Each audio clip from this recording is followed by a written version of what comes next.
Hello, everybody. My name is Sean Farrer, and welcome to the Leadership Experience Tour. This is the #1 platform for aspiring speakers here in the United States. Before we get started, I just have a few words, and I have a special guest I want to bring up to the stage. It is very important that everyone expands their capacity. In other words, everyone should train themselves. We should become better every single day. You guys know if you become 1% better every day, 100 days from now, you're what? You 100% better. You don't even realize who you are.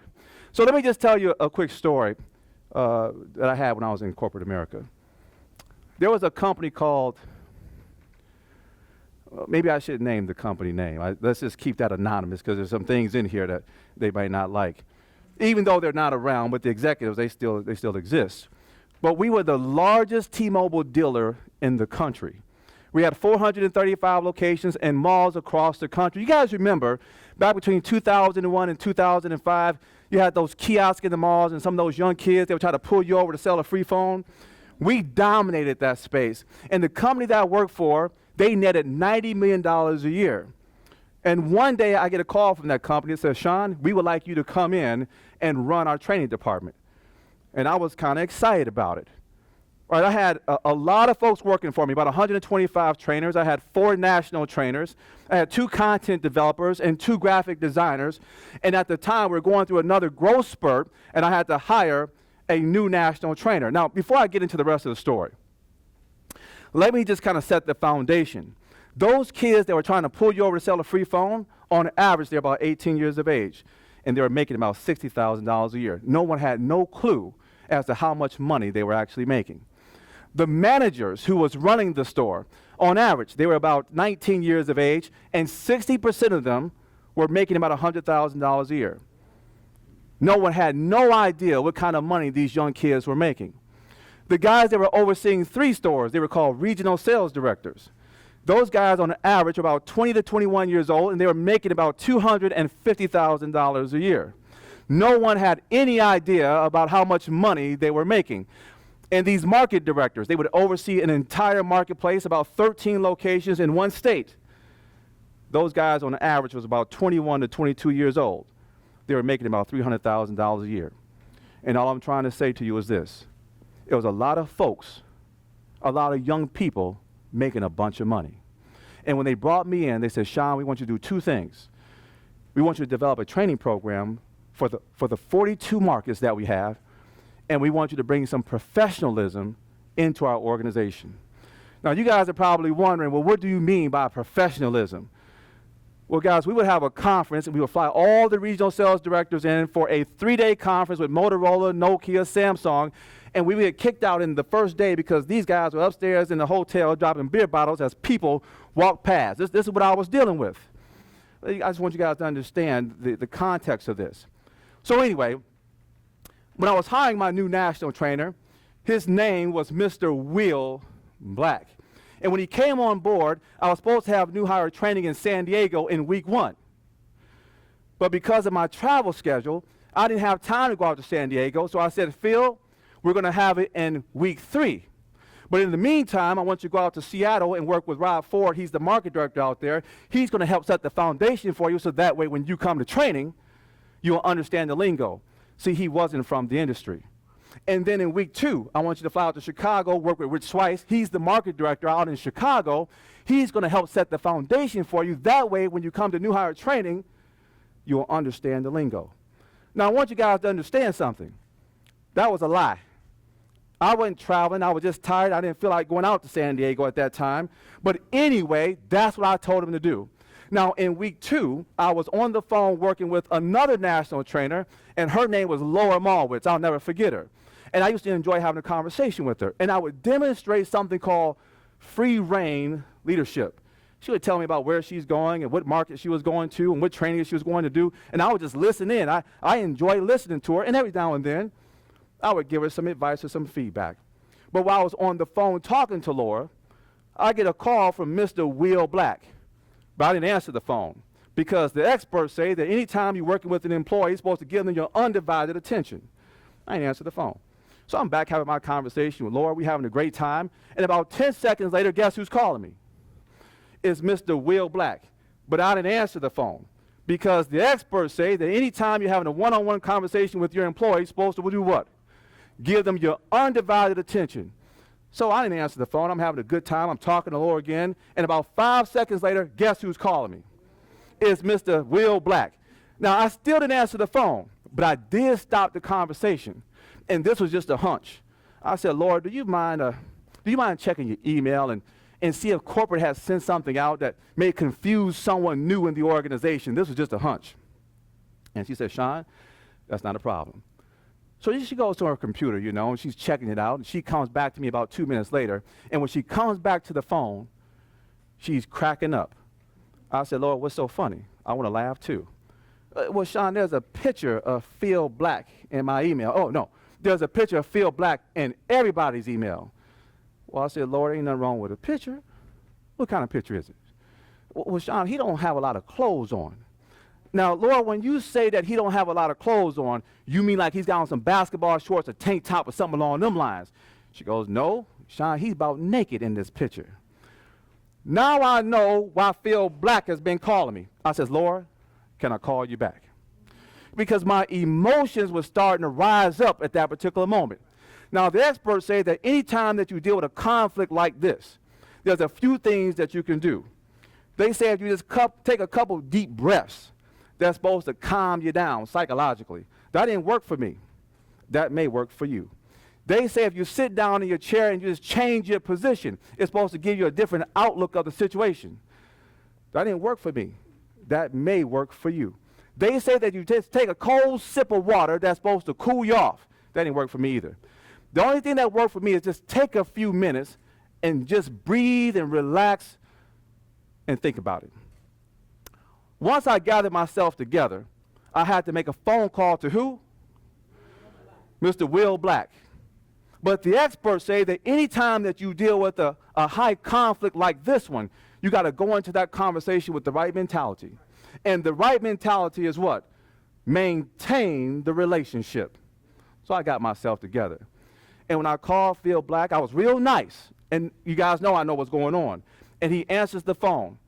And you can hear the tremble in his voice. Hey, man, listen, hey, Sean, I'm just so embarrassed right now. I just want to apologize to you up front, man. I'm just so sorry. He's just going on and on. I said, Phil, man, listen, what happened? You scared me. What happened? Well, Sean, I was sending a picture to my girlfriend. Yeah, I stopped him. Now, when you say you sent a picture to your girlfriend, did you send it through your personal email or the company email? Well, Sean, I had sent it through the company email. I stopped him. I said, well, Phil, I wouldn't have done anything like that. What kind of picture was it? Well, Sean, it was her birthday. It was meant to be a sexy kind of picture. I stopped him. Now, Phil, when you say sexy, how sexy of a picture we talking?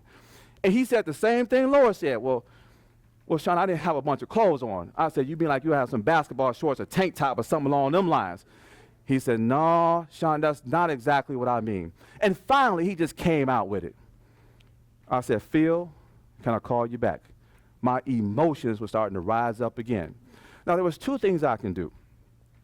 I can call the HR department, or I can call my executive VP, Mr. Mike Gormley, who was 25 years old. This is a very young company. I was 36. I was the second oldest person in this company. I was considered one of the grandfathers. But when I called Mike Gormley, because he was one of the owners, when he picked up the phone, guess what he was doing? He was cracking up.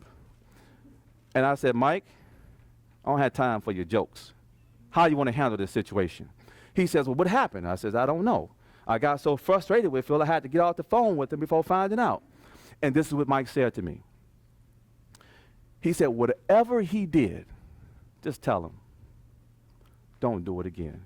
It was just that simple for Mike. It was a bunch of young people making a lot of money. They can care less about this picture. I said, Mike, I can handle that.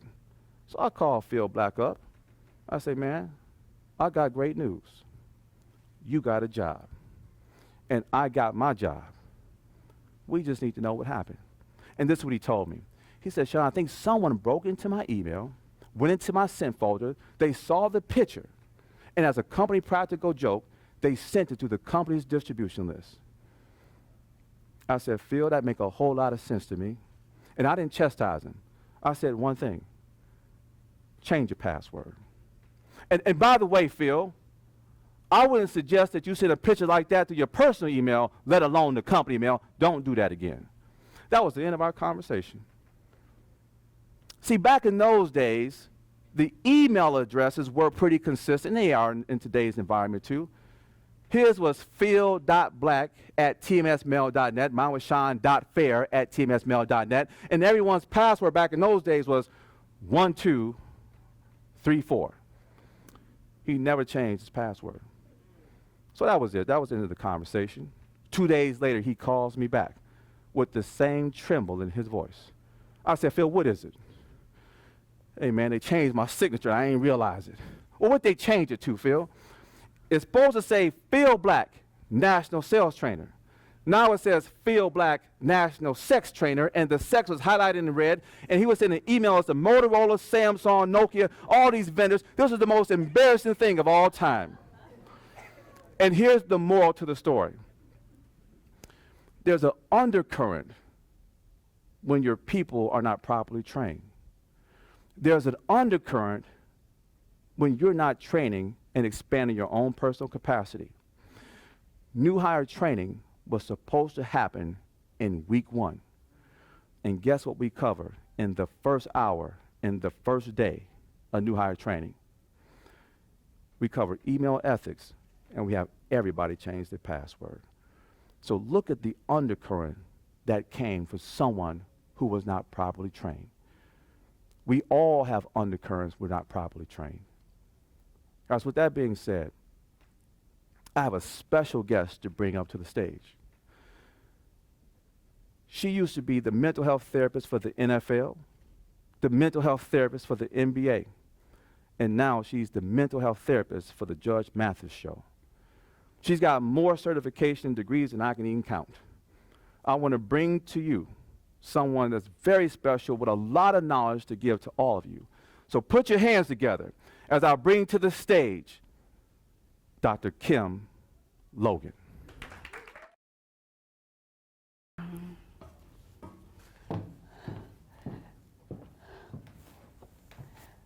Good afternoon. Good afternoon. Oh, you can do better than that. Good afternoon. Good afternoon. Giving all honor to God is indeed the head of my life. Everything I am, hope to be, and choose to become is because of him. Nothing that I've done special is because he saw something even before I was created.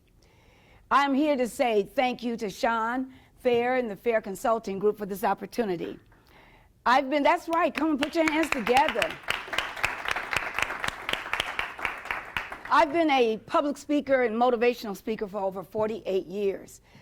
I do close to 600 speaking engagements a year, television, radio. I've published 9 books. I have interest in different aspects of life. I get called from entertainers, movie stars, corporate America, day in and day out, because everyone hurts. And people want the best. So how do you become the best and put yourself out there? It takes work. A story is told about a child, and this child had learning disabilities, but the parents would not give up on this child. Wherever the child went, the parents encouraged the child, but the child had severe stuttering problems, that learning disabilities, could not read or write or count, but the parents continue to use 6 words: intentional mindset for change with excellence. Intentional mindset. If you're going to be excellent in what you do for America and throughout the world, it's no difference when I go to Spain, London, Rome, Paris, Dubai as a speaker. It's no difference. They all desire something. They want something that you have. So the child continued to go forward, and when the child got to the 12th grade, the child was told by the faculty and to the parents, let the child be. The child is just struggling, can't read, can't write, can't count, but the parents did not believe that. It's nothing like praying parents. And so in that, the child went on to college. The child went on to grad school. But throughout this journey, the parent would say to this child, say your name. Say your name. What is your name? And the child would stutter just so painfully. But the father would never give up on that child. Say your name. Say your name. So even using the platform of church, becoming a sign language interpreter, a musician, an organist, a violinist, whatever the child was given, the child did it with excellence. Because her parents taught her intentional mindset, but her parents taught her one more thing, humility. Humility with God. If you do not have humility in the work that you do, and you are asking God to open up these circles for you, you won't last a month. You'll be eaten alive. I've been doing this almost 50 years now. 50, I know I look good. It's all right. It's all right. And you must maintain yourself. Keep yourself together. That's what I appreciate about Sean. I appreciate the fact, the quality of a man that he is. Because yes. Because when you associate yourself with people, you're branding yourself with that person. And so that child went on. So the day of graduation, now remember, learning disability, couldn't speak, could not read, write, could not do math, nothing. But the day of graduation, the father said, say your name. And the child looked at the father and said, my name is Dr. Kim Logan. Dr. Kim Logan. Don't tell me what God can't do. If you have an intentional mindset, and that went on to me to sit down with the NBA and the NFL, because I saw something as I looked at, and I became a speech pathologist. And then my mother said, another degree, another degree, another degree, another degree, another master's, PhD, another PhD, certifications, certifications, certifications. She said, oh, we're not done yet. She said, you have to understand what your calling is and what God has called you to do. A spirit of excellence. You can be tired when you die, but this is the time to work and do what you need to do. Do you understand what I'm saying? If you want real excellence, now you have the haves and you have the have-nots.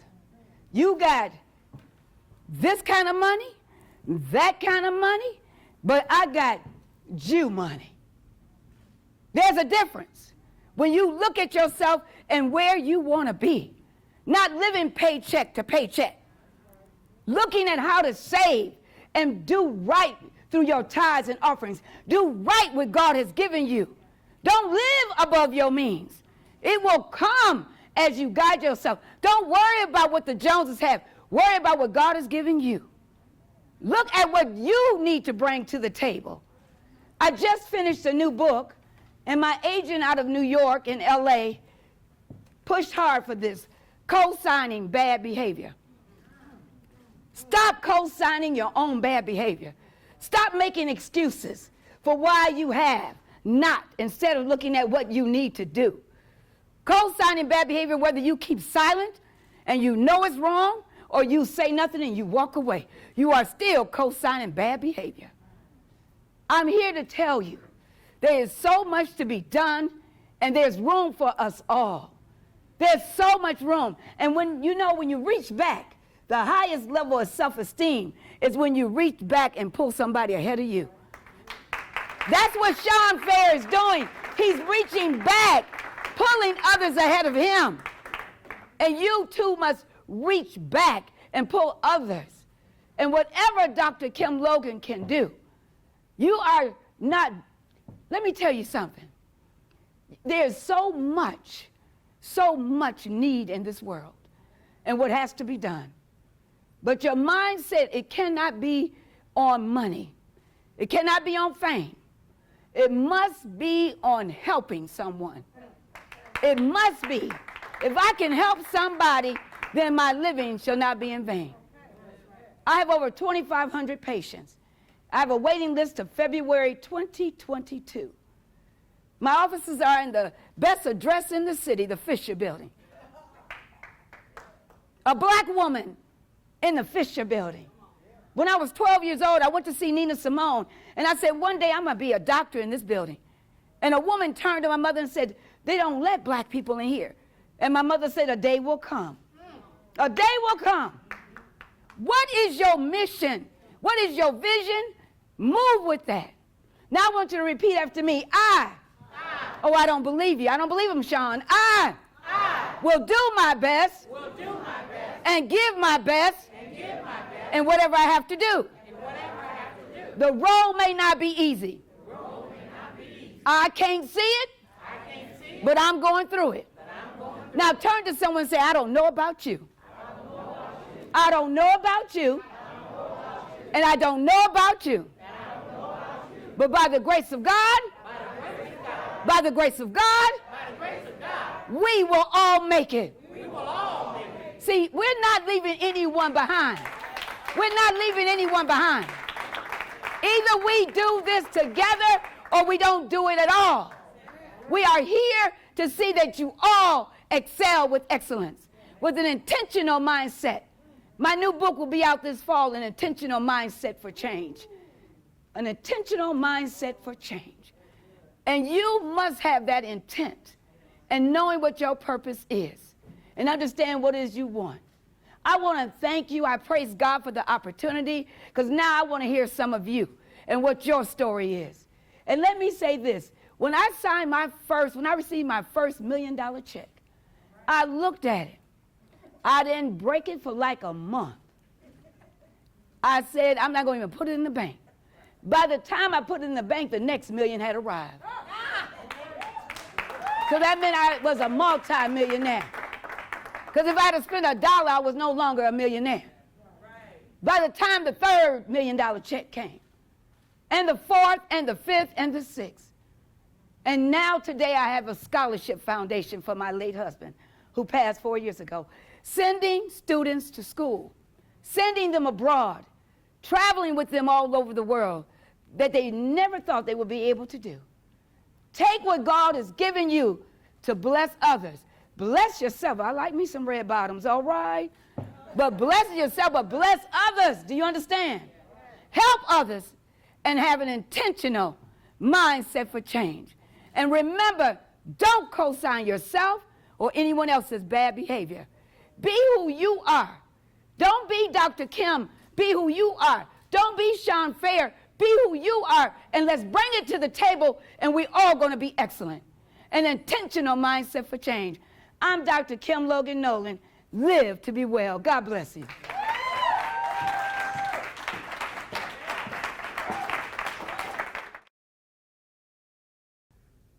Good day. My name is Michelle D. Clark, and I'm a hope dealer.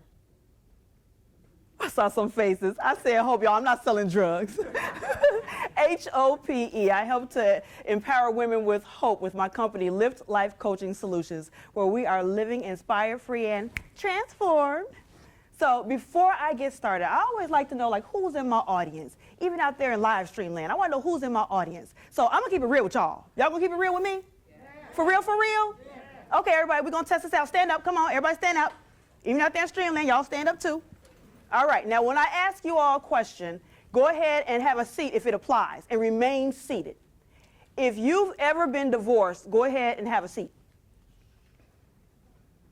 If you know someone who has had a serious illness like cancer or stroke, please have a seat.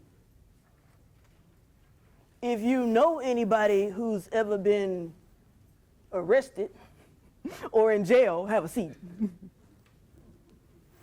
If you know someone who has had a terrible relationship that may have involved domestic violence or rape, have a seat.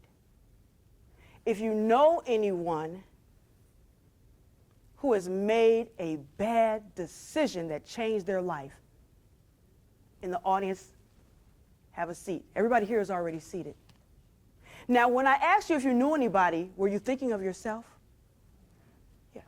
Yeah, and that's okay, because you know what? Every single thing that I said on that list, I have experienced. Every single thing because of one bad decision that left me feeling hopeless. So I want to tell you all my story of how I moved from hopelessness to happiness to live an inspired life. See, my parents, they did an excellent job of raising me. Hey, Mom and Dad. They did. They, told me to go to school, get good grades, so I can get a good job or a business. They also took me to church. They gave me the message of wait until you get married before you have sex and kids. No fornication. That was what we heard in church, right? And I held all of that near and dear to me, all the way up to the age of 14 when I was raped. I was raped by a 19-year-old. And see, I wasn't ready for the consequence of what it meant. See, I had in my mind that I was going to be able to wear white down the aisleway, with my husband. That was going to be pure. But what happened is, when I stepped as a 14-year-old girl into the room with a 19-year-old man, not only did he steal my virginity, he stole my self-identity. I didn't know who I was anymore because I didn't feel pure. I felt dirty and tainted, filthy, disgusting, like a throwaway, something to just be used up and tossed to the side. So what happened is I started making bad decision after bad decision. I started to suffer through good relationships and bad relationships, and I started sabotaging the good ones. And next thing you know, I was suffering through an 11-year marriage that ended when I had to yell out to my daughter to dial 911 to save me. And she was only 6 years old. I knew I had to do something. I knew I had to move. So let me tell you something. I filed my divorce papers, y'all, and I was ready. I was like, hey, I'm ready to get my hair did, nails did, everything did. New set of racks and all of that. Only to have 6 weeks later, after my divorce finalized, I was stricken with 2 strokes. Healed from that, 1 year later, breast cancer. So not only was I not about to get me a new set of racks, I had to get one of my girls cut off. I'm like, what is going on? It was like Murphy's Law on steroids. Wait, y'all know who Murphy is, right? Whatever can go wrong, will go wrong, and at the worst possible time. That's what was happening to me. I didn't understand. I was starting to feel hopeless. Really, really hopeless. There were times that I cried myself to sleep and I prayed to God that I wouldn't wake up. The challenge is, the reason why I kept making those bad decisions after bad decisions is because of the way I felt about myself.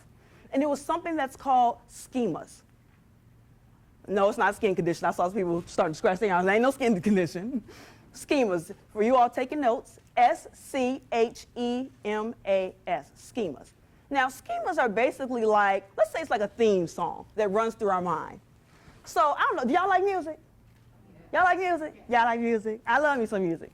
So, my favorite jam is Aaliyah, Rock the Boat. Y'all remember that? Rock the boat, work the middle, change positions, hey. So, that is our theme song. So let's say if the DJ put this on. Da, da, da, da, ah. Would that fit with rock the boat, no. What about if you put something on, something like maybe, who do you love? Is it him or me? That kind of goes with rock the boat, right? That kind of goes with it. Hey, okay, y'all about to have me up here stepping Detroit style, hey. Okay, so what happens is, whatever fits sticks. What doesn't, we discard. And that's what was happening to me. All of the good stuff I was discarding. Remember when I said I was sabotaging those good relationships? And the bad ones I was sticking in way too long because of my schema, my stinking thinking. So I had to change my stinking thinking. And y'all probably sitting there looking like, well, how did you do that? Matter of fact, y'all asked me, say, how you do that, Shelly? I'm so glad you asked. So what I did was, there were 5 different things, 5 keys that I implemented to move from hopelessness to happiness to living this inspired life. The first thing was my source. I had to tap back into my source. Now, I don't know what your source is, but my source is God. I had to tap back into God. Because remember, I had that foundation from my parents. I used to go to church. And so I tapped back into God because he loved me in spite of all the bad decisions. He loved me despite of all my flaws and all. He loves me unconditionally. That's called agape love, y'all. That's how he loved me. And so I had to tap back into that source. And as a matter of fact, let's talk about this here. a cell phone. If you don't plug this phone back in, what will happen to this phone? Absolutely, it will die. And we are the same way. We have to plug back into a source. So I don't know what your source is. Mine is Jesus Christ. Hold on one second, y'all. Let me take a little sippy sip. Ah, good. I know some people like, listen, I ain't come up here to see you drinking no water. So we have to tap back into a source. That's what I did. In order to move from hopelessness to happiness, to live an inspired life, I implemented my source. The second thing I did was I had to surround myself with people who loved me, people who were supportive of me, people who were positive and wanted to help me succeed. I had to surround myself with those people, and I had to shed all of the people who were trying to use me up and toss me to the side. I even sought professional help. Yeah, that's right. I got mental health services because I needed somebody who really knew how to dig down deep and pull that stinking thinking up out of me. So I got professional help. So the second thing I did was support system. The third thing is affirmations. Okay, yep, I saw some shoulders go down like, oh, here we go. Affirmations, here we go with that. I am somebody, right? This is some BS. And you know what? You're absolutely right. This is BS. Belief system. See, I had to change my belief system. I had to implement something that helped to change my belief system. I am is the most powerful affirmation we can use because we don't live in the future, we don't live in the past, we live in the present. So I am beautiful. I am successful. I am talented. I am all of that. I am statements. They work. So the fourth thing that I did was I had to have an attitude of gratitude in order to move from hopelessness to happiness to living this inspired life. So the best way I can kind of make this come to life is, let's say that there's a guy who's driving a Ford. He drives up next to this guy who has this nice sports car. Now see, my mama will say it's a Bugatti because she'd be like, ooh, I love me some Bugatti. That's not really how she talks. That's how I talk when I'm talking about her. So she sees, the guy pulls up, he sees his Bugatti. He's like, man, I sure wish I had your Bugatti. And then next to him rides somebody with a bike. And they say, man, I sure wish I had a car. Then there's a guy who walks past and said, man, I sure wish I had a bike. And then there's a guy who's looking down from the balcony, and he's sitting in a wheelchair.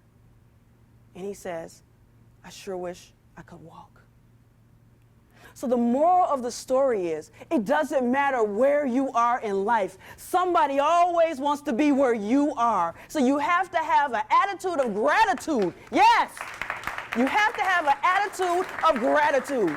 I am so happy and grateful today that I was able to walk up here on the stage on my own. I'm so happy and grateful today that I'm able to afford my mortgage. I am so happy and grateful today that I had something to eat. I am so happy and grateful today that I had oxygen that I can breathe in without having any kind of machine. See, you don't have to have all these extravagant things. I'm so happy and grateful today that, and then you all can fill in the blank. Now, the fifth and final key that I implemented, y'all, was that life lessons are to be learned. So everything that I went through was not for me. It was so that I can reach back and help somebody else. Life lessons, y'all. That's what I had to do.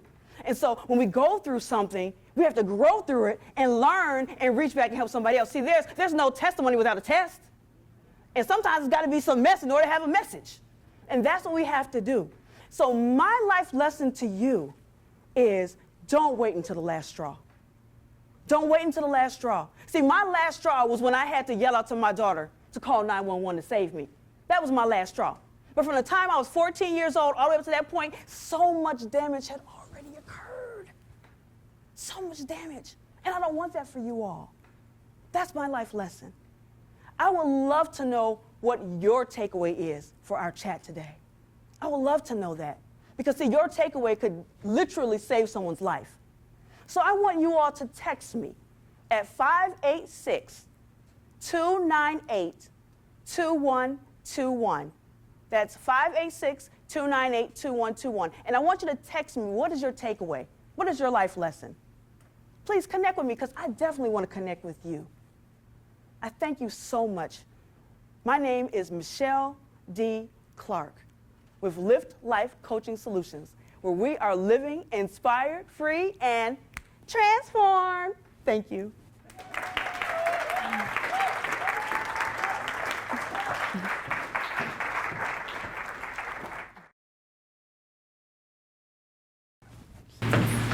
I was supposed to be up on this stage a long time ago. But I let me being comfortable where I was stop me from pursuing all my dreams. But I'm standing up here today because I finally realized that by me being comfortable where I was the worst thing that ever happened to my dreams. Have you all ever heard the phrase, the comfort zone is where dreams go to die? Anybody ever heard that? That's a powerful statement. And I couldn't agree with it more. Because for me, I let me being comfortable where I was pass up on all the different opportunities that came my way. Now, there's a lot of opportunities, but I'm going to focus on 3 of them right now that really could have changed my life. The first one was early in my engineering career, I had the opportunity to take advantage of the market for my skill set. But I didn't do it. The reason I didn't do it was because I was young and I was comfortable with the salary that I was making at that point in time. Now, a side note on that, know your worth. Don't let anybody tell you what your value is. Know what you bring to the table. The second opportunity that I passed on was I actually was asked to be a partner in a startup engineering business. Once again, I'm talking about it because I didn't do it. Now, the ironic part about that is I ended up working for the company that I was supposed to be a partner in. So now I'm an employee versus one of the employers of this company. And the third one that I continue to kick myself about today is I actually had the opportunity to start my own business and I didn't do it. I had investors ready, but I passed on it. Now, why did I do all these things to myself? Very simply, because I was comfortable where I was and I didn't know the path that these opportunities were going to take me down. When you are in your comfort zone, the last thing you want to do is rock the boat. But the problem is that we all have dreams, and those dreams need to be developed. But by me being in my comfort zone, or us being in our comfort zone, the last thing we want to do is start to pursue them. My name is Michael D. Wimberly. I'm an inspirational speaker, and I'm here to talk to you about getting out of your comfort zone. Now, growing up, have any of us ever had a favorite pair of shoes? I know we all have. Don't be shy. It's okay. A favorite pair of shoes. I know I did. My favorite pair of shoes were a pair of white canvas Nikes with a blue, royal blue swoosh sign on the side. Now, this is before Nike blew up, so this is way before Jordan stuff. But I wore these shoes all the time. Now, the problem with these shoes were I was growing. My shoes were not. So as I continued to grow, these favorite shoes of mine continued to get tighter and tighter around my foot. But that didn't stop me from wearing them because these are my favorite shoes. So I'm not going to stop wearing them just because they become uncomfortable. So I'm continuing to wear them. My foot continues to grow. At some point, I'm putting my size 6, 6.5, and growing foot into about a size 5 shoe. Yeah, I grown too. Because that's not comfortable. But I did not allow that uncomfortableness stop me from wearing my favorite shoes. Now, once again, I continue to grow. They continue to get tighter, and the pain gets worse and worse. But I ignore the pain because I didn't want to change. And in this specific instance, I didn't want to change my shoes. This is what we do to our dreams. We have a dream, and that dream fits nice and safely in our comfort zone. Once we start working on that dream, now all of a sudden it begins to grow and develop. And now it reaches the edges of our comfort zone. Now, instead of allowing it to continue to grow and develop, we take that thing and we shove it right back into our comfort zone. Why? Because we have a certain level of comfort that we're willing to go, and that's it. Everything has to fit within that comfort zone that we have. Now, once again, we know that by doing that, it's not helping our dream to grow, but we're comfortable at that point in time. This is what we do to ourselves. Now, at this point, we have 2 options to deal with that. We have that dream, and we can either continue to work on that dream and let it grow, or we can basically stop working on it and let it die off. Of course, the second one is really not an option. We want to go in and pursue that dream. For me, I had to change many things, but there's 3 main things that I want to focus on. The first one is I literally just had to buy new shoes. I had to buy shoes that fit me for where I was, and not worry about change. When your feet are growing, you get larger shoes to incorporate the capacity that they need to fill in. That's what we had to do with our mind. I had to do that with my mind. I had to increase my comfort level, what I call my potential comfort level, to allow my dream to grow as large as I needed it to grow. Now, that is the conversation I did have with myself, was stop stunning your growth. I had to continue to allow my dream to grow because I knew that by me putting it to the side, I was stopping its growth. Like I said before, I was supposed to be on this stage a long time ago.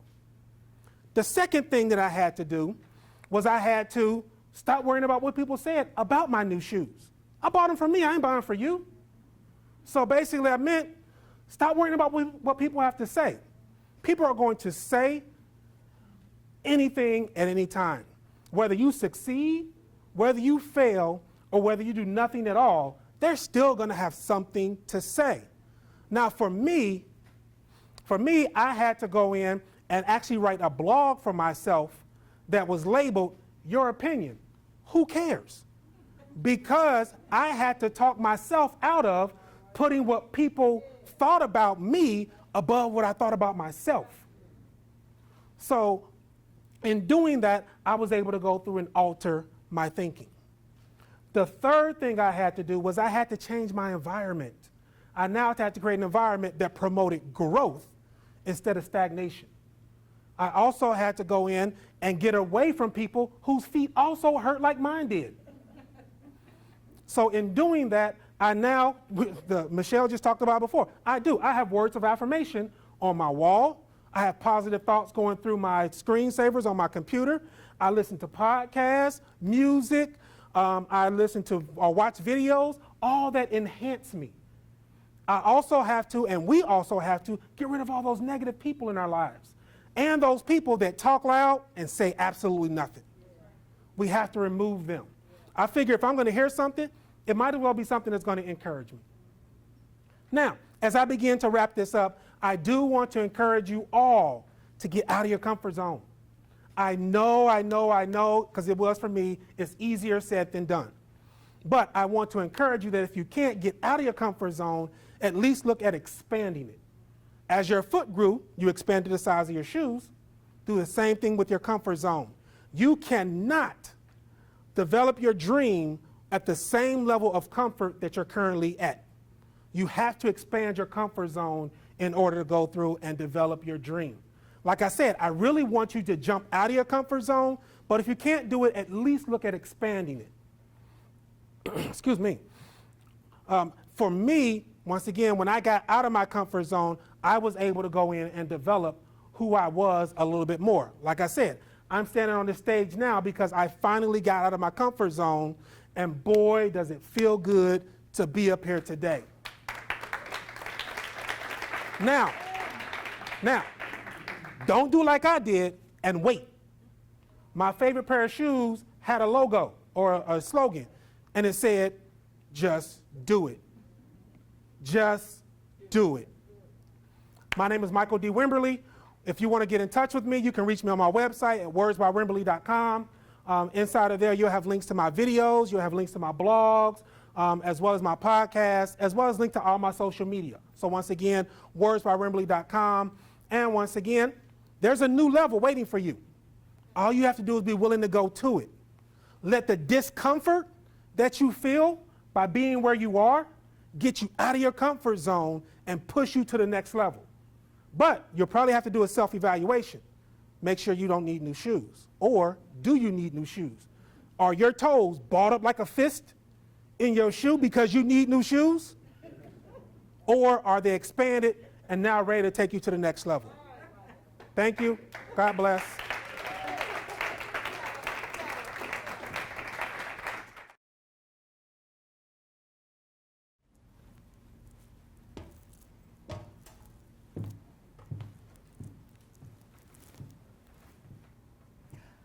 You're looking at a miracle. Did you hear what I said? I said that you are looking at a miracle. But by His grace, I am standing here today before you. Can I get a show of hands if you know what it's like to be stressed? Well, let me tell you about a day that I had when I didn't listen to my body and I almost lost my life. It was about a year ago. I was headed into the office and I enjoy listening to music while I drive. So I turn up the radio and I hear, "Your miracle is on the way. Your miracle is on the way." The song ends and I scream from the top of my lungs, "Yes, Jesus, miracles, signs, and wonders." I pull into the office parking lot and I immediately feel the worst pain I have ever felt in my life.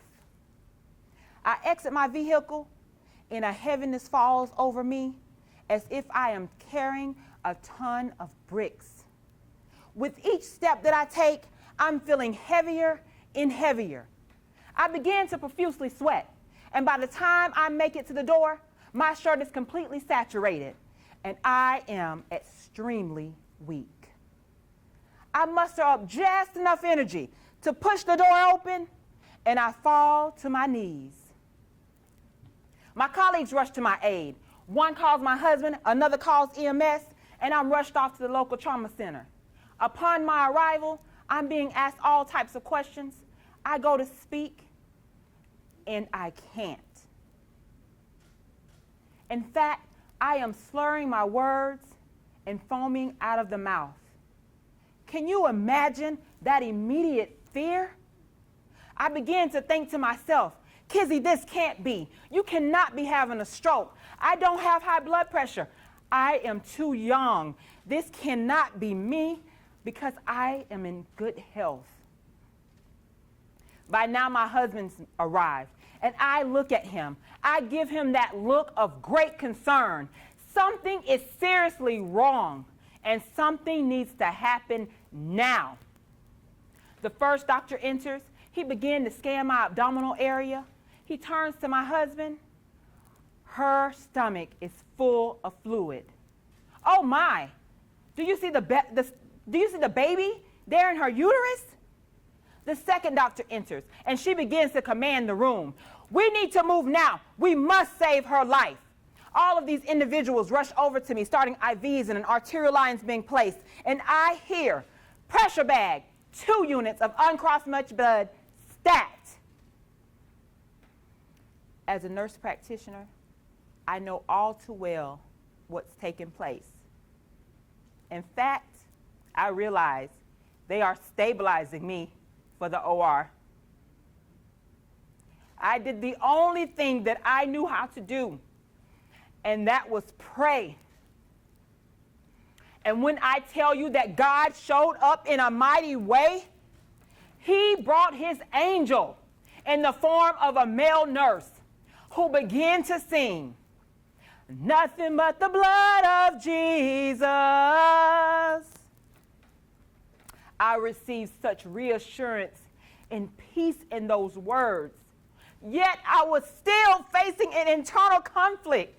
"Kizzy, you've left so much on the table. How can this be? You've had dates written down with things that you wanted to complete, but you never had the right time. It just wasn't the perfect time for you. You wanted to wait.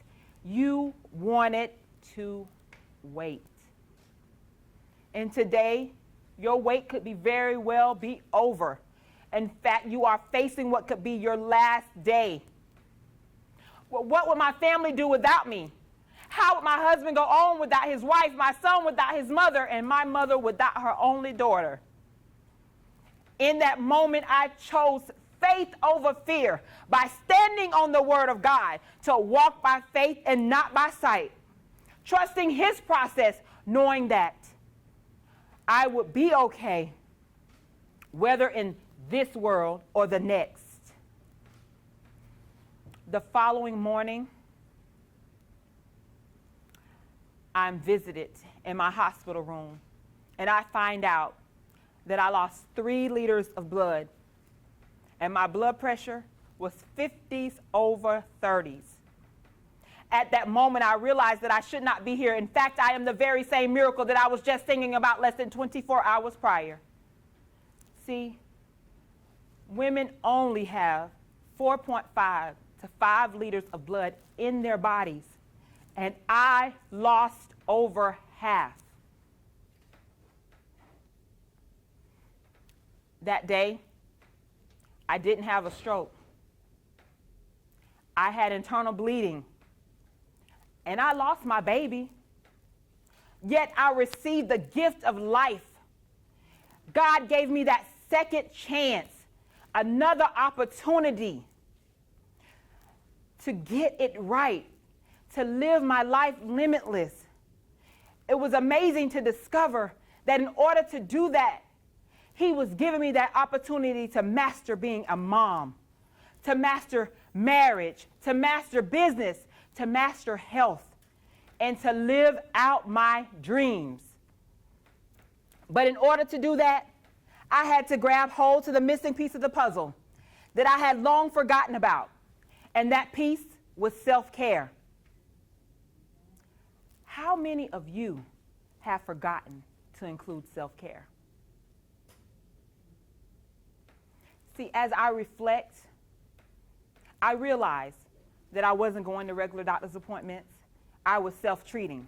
Remember, I told you I was a nurse practitioner, so I guess I thought I knew it all. I wasn't exercising on a regular basis. It was a little here and a little there. I had begun to develop some unhealthy eating habits. I was under so much stress, both physically and mentally, that I wasn't focusing on me. I wasn't listening to the signs that something was wrong. I was neglecting me. I truly believe that my lack of self-care contributed to what transpired. See, in life we often say things happen, right? But in fact, in life we have choices. Today, I choose to be intentional. I'm intentional with my time. I'm intentional with my life. I will go over with you the 5 elements of self-care and various ways to implement them. One being emotional care. How are you channeling your emotions? Are you letting things build up? Or are you finding healthy ways to manage your emotional well-being, such as talking with a friend, journaling, speaking with a counselor? Yes, a counselor. See, stress is the 6th leading cause of death, resulting in heart disease, cancers, strokes, accidents, and suicides, which leads me to physical care and mental care. Are you exercising? Are you going to regular doctor's appointments? Are you getting adequate night's sleep? Are you having and eating a well-balanced diet? And let's go back to that exercise. Exercise is not only important in physical care, but it is extremely important in mental care because it helps your mental capacity. Other mind-stimulating activities are reading a book, listening to music, dancing, even doing arts and crafts. Then there's social care. Spending time building those relationships. A date night out, family game night, hanging out with the guys, even a good girls trip. All of those assist with building healthy relationships. Then there is spiritual care. Spending time nurturing your soul through prayer and meditation. It is so important to have that relationship, for it is in difficult moments that relationship, that connection with the higher power reminds you that there is power in the blood for restoration, for healing, and transformation. The blood gives you a new mindset and a new outlook on life. Self-care brings clarity and revitalization to the whole person, mind, body, and soul. If you desire to live your life limitless, mastering self-care includes you in your life daily, even if it's only 10 to 15 minutes a day. Take it one step at a time, one day at a time. Remember, small steps get you there too. When you leave here today, remember that you are important. You are the key to your success, and a healthy you produces a successful and happy you. I'm Kizzy McCrae Shepherd, the Limitless Thought Leader and founder of Limitless Possibilities Now. If you desire or need assistance with developing a strategic plan for your vision and your life, a roadmap for your dreams and how to master your dreams and see them come to fruition, connect with me at limitlesspossibilitiesnow.com or via Facebook and Instagram platforms as Limitless Possibilities Now or Kizzy McCrae Shepherd. Thank you and blessings.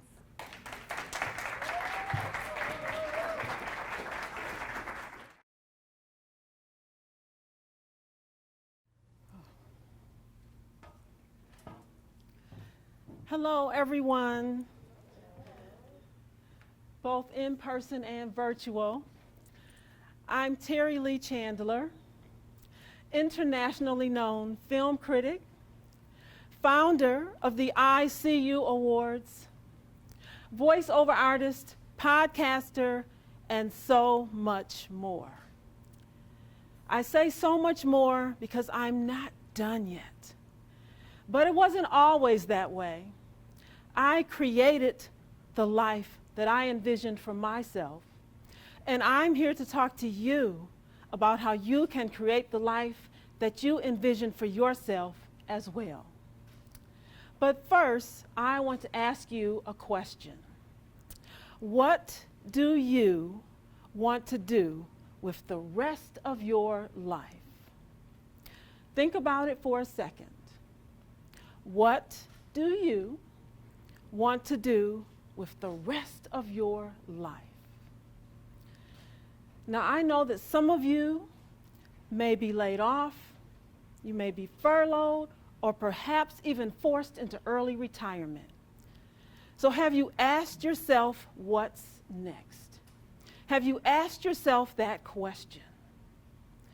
Well, I'll tell you, I asked myself that question back in 2005. And when I answered it, my life started to change. It was back in 2005 when I was working at a job that I liked, but I didn't love it. And it's always been important to me to do something that I love. I was working as a producer for a top-rated radio station in Detroit, a major market, but I didn't love it. I went to school to study journalism because I wanted to be a reporter. So I asked myself that question. I said, what do I want to do with the rest of my life? And in order to answer that question, I did what a lot of people probably do. I went to someone that I love and trust. In this case, it happened to be my mom. So I said, Mom, what do you think? And she said, well, Terry, I'm sorry, but I can't answer that question for you. That's a question you're going to have to answer for yourself. So what did I do next? I dropped down on my knees and I prayed and I prayed and I prayed some more. The answer didn't come overnight, but when it came, I knew it was the right answer for me. Now, before I tell you what the answer was, I know some of you are going to say when you hear it, I am not doing that. Been there, done that, I'm not doing it again. But understand that what works for me may not work for you and vice versa. Well, the answer for me was to go back to school. because I knew that if I went back to school, I could get an internship. And the way to get your foot in the door at a media outlet, especially if you want to be on the air, is through an internship. So I enrolled at Specs Howard School of Media Arts, graduated at the top of my class, even gave the commencement speech. That's how bad I wanted it. So I enrolled, but before I left there, I did what I went there to do, and I got that internship. I went to ABC 53 TV in Lansing, Michigan. Went in there as a producer for the 6 o'clock and the 11 o'clock news.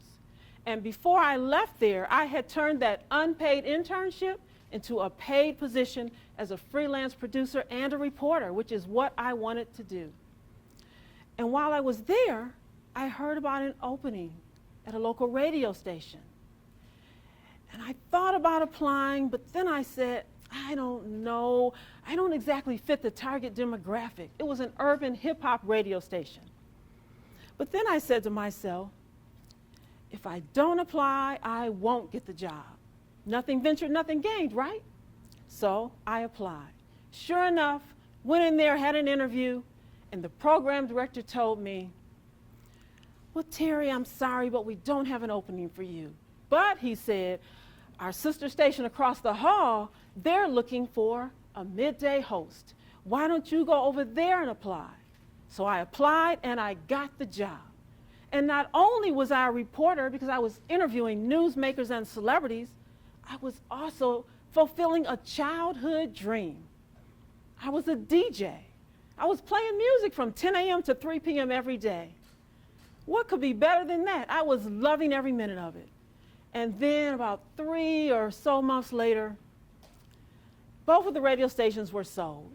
And I'm thinking to myself, I'm just getting started. What am I going to do now? Well, I interviewed with the new owners, and you'll never guess what they hired me to do. I'll let you think about it for a second while I take a quick sip.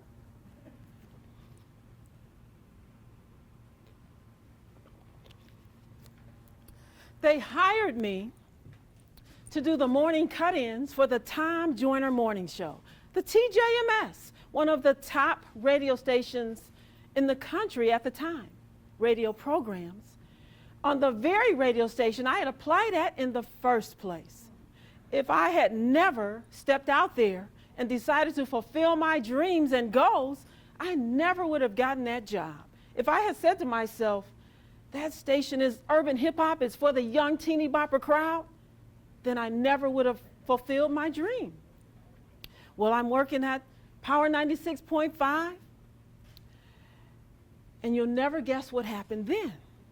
It took about a year or so. I'm loving my job again. Well, the economy started to sink, gas prices went sky high, and I had a decision to make. Am I going to stay here in Lansing and try to make it work, or am I going to go back to Detroit where I still have my part-time job? Well, the economy made the decision for me. I had no choice. I couldn't afford to keep maintaining my house in Detroit and an apartment in Lansing and commute several days a week. It was cost prohibitive. So I went back to Detroit. But when I got there, I had a ton of experience. So I went to the news director. And I said, Mr. News Director, look at all of this experience that I've gotten while I've been in Lansing. And I got an opportunity to start reporting on the weekends, exactly what I wanted to do in the first place. So it took some time. It took a lot of perseverance, took a lot of prayer, hard work, people talking to me that believed in me and saying, keep going, because believe me, there were a lot of people that wanted me to give up and just go back home and be satisfied. But that wasn't the dream I had for myself, so I kept going. Well, after reporting for a while, I noticed no one was doing the entertainment news. So I took it upon myself to start doing the entertainment news. Sometimes opportunity doesn't knock on the door. You have to just open the door and grab it. So that's what I did. And then I realized there was no one doing the movie reviews, and I love movies. So in May of 2011, I wrote my very first movie review. And because I love movies so much, I said, you know what? I'm going to make a film. Little did I know what I was getting myself into. That was one of the hardest things I ever had to do. That and learn how to ride a motorcycle. Well, I learned how to ride that motorcycle, and I can even ride my husband over there. And people go, what? You can ride him? And I go, yes, I can, but I love doing that. Well, after making that movie, as a film critic, I thought to myself, if someone could make a movie and do a good job at it, they deserve to see their hard work and achievements recognized and rewarded. So I created the ICU Awards. We're now in our 5th year and still going strong. The filmmakers love it, and I love recognizing them. The next show is coming up in August, and I can't wait. Well, in addition to being a film critic, independent filmmaker, podcaster, and voiceover artist, as I said, I'm so much more because I'm not done yet. And I know that if I can do it, you all can do it too. Believe in yourself, surround yourself with people who support you, uplift you, and want to see you succeed, and you will succeed. As long as you don't give up, you are succeeding. That's my belief. And I also want to let you know that as you are out there climbing the ladder of success and working towards achieving your dreams and your goals, if no one else is doing it, I will be there cheering you on every step of the way. I'm Terry Lee Chandler. You can find me at terryleechandler.com, and I'm all over social media. I'm wishing you all the best, and thank you so much for your time today.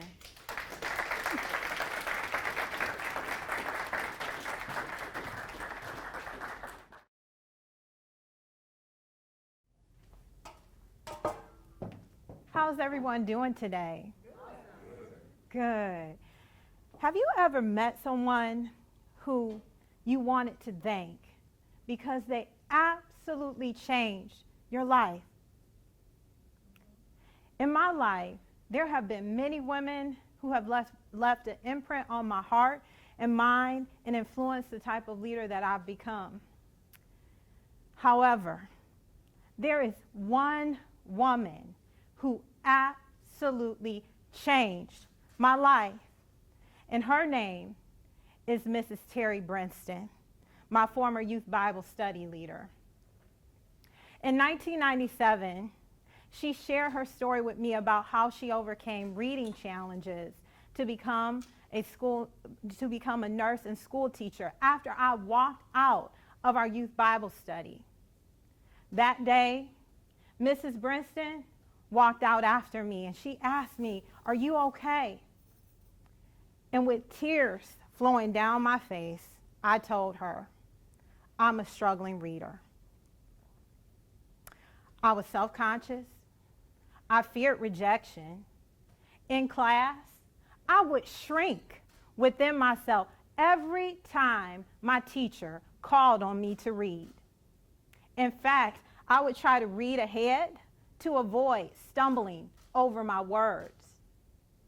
So for my ladies in the audience, and even for those watching virtually, it's like wearing your best dress with your matching heels, you know, the cute ones that you like, and I see some of you have on some cute shoes today.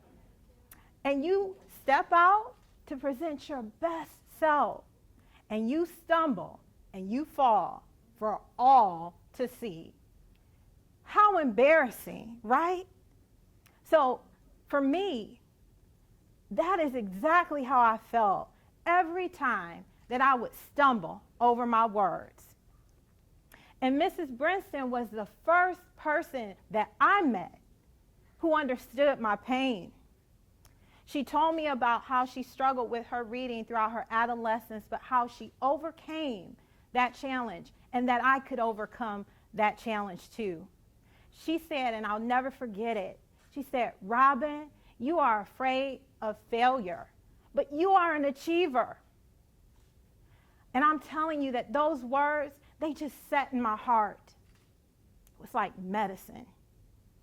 And it was what I needed in order to stop playing small and move towards a path towards success. By my junior year in high school, I enrolled in a dual medical assistant program. I competed in medical terminology and speech competitions. In my senior year, I won first place for sharing the same story that I'm sharing with you today. I graduated from high school with honors, and I enrolled at a nearby community college. My parents, they pushed education in our household. However, neither one of them graduated from college. So I was eager to experience college life. I joined my student newspaper. I became the music editor. Several years later, my children's manuscript, Mama Got Rhythm and Daddy Got Rhyme, was accepted for publication, and I became a children's author. So you see, the narrative of my life began to change because Mrs. Brinston shared her story with me, and she encouraged me along my journey. Sharon L. Adler, who is an inspirational author, once wrote, "Carve your name on hearts, not tombstones. A legacy is etched in the minds of others in the stories they tell about you." I'm sharing this story with you today because it is a powerful example of leadership legacy. Because Mrs. Brinston poured into my life and she invested in me, it not only had an impact on my life, but it had a reciprocal impact. In 2005, I was asked to become a reading tutor to help support adults at my church who were struggling readers. And while that ministry did not come to fruition, I still knew that I wanted to help and I wanted to do something. So in 2007, I founded the Josie Odom Morris Literacy Project, John LP, to provide literacy tutoring services to adults and families within my community. I named the organization after my grandmother, my late grandmother, Josie Odom Morris, who was an educator. She was an educator within Detroit Public Schools. And John LP continues to serve Inkster residents to this day. In collaboration with partnering organizations, illiteracy rates have decreased by 4% since the inception of John LP.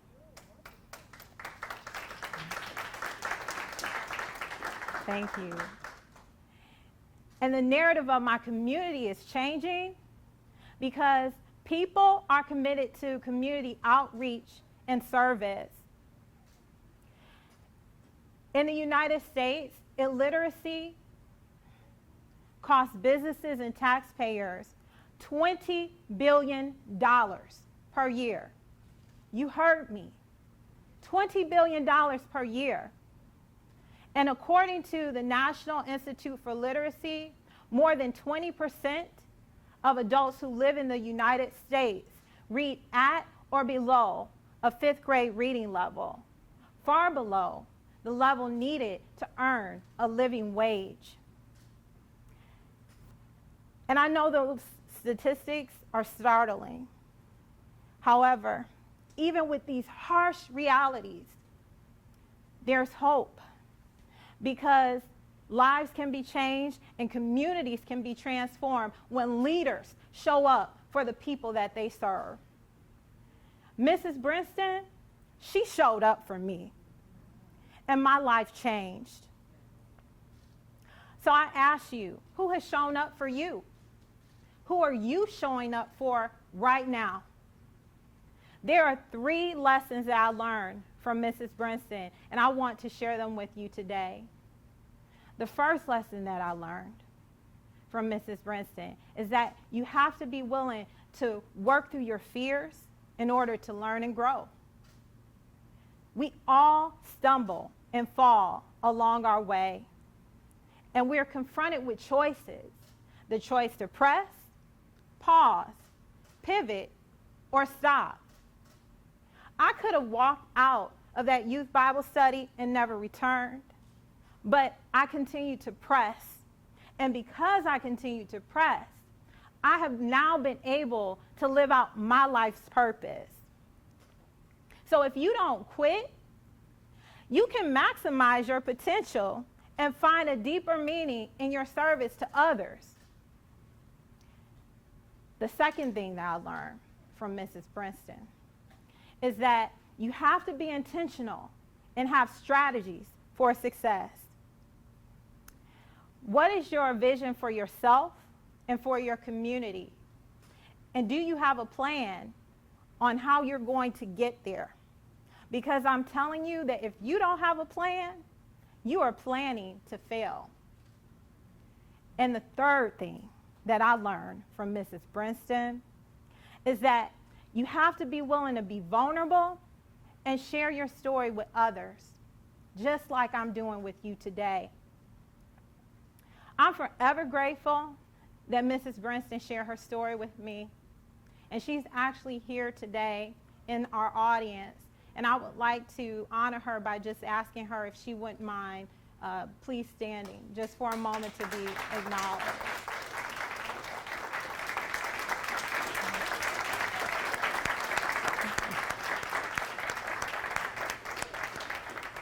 For those who are viewing virtually, I know that you cannot see Mrs. Brinston, but Mrs. Brinston, I want to tell you that I love you, and I know you know that I love you. And if you are comfortable, you're more than welcome to join me on stage, but I wanted you to know that I love you and I appreciate what you've meant to me in my life. And for those who are listening via the live stream, I just must say that I am so honored that she shared her story with me. She's going to join me.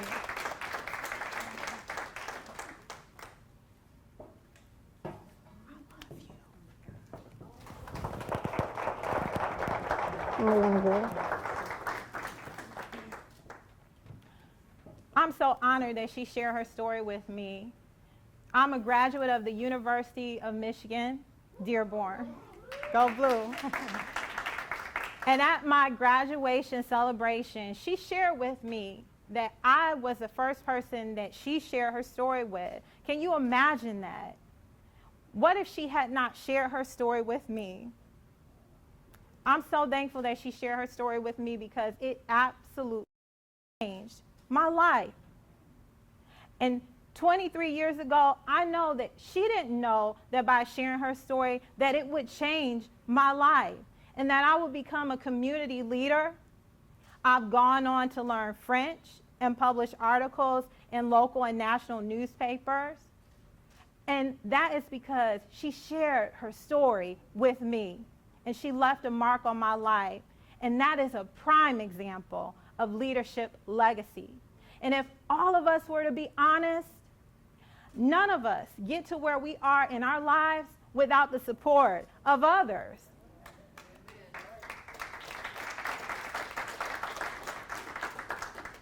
Today, I'm a teacher, and I serve first grade scholars at a foreign language immersion school.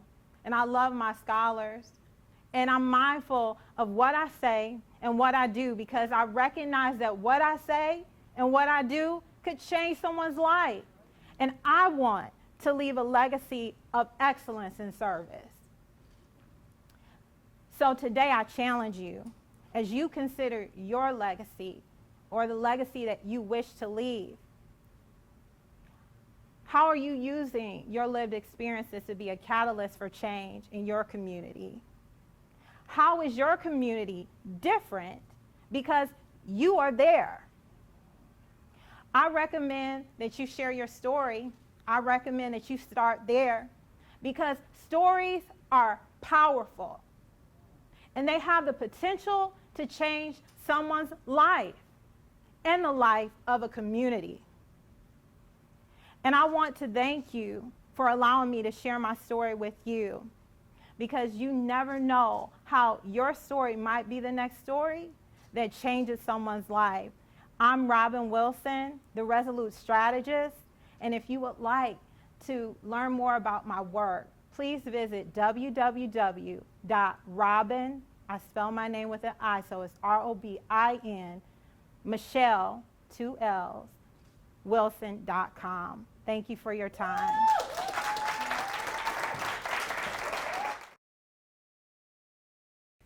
Good evening, everyone. How y'all feeling? All right, I'm just trying to make sure my audience is woke. I'm gonna ask y'all again, how y'all feeling?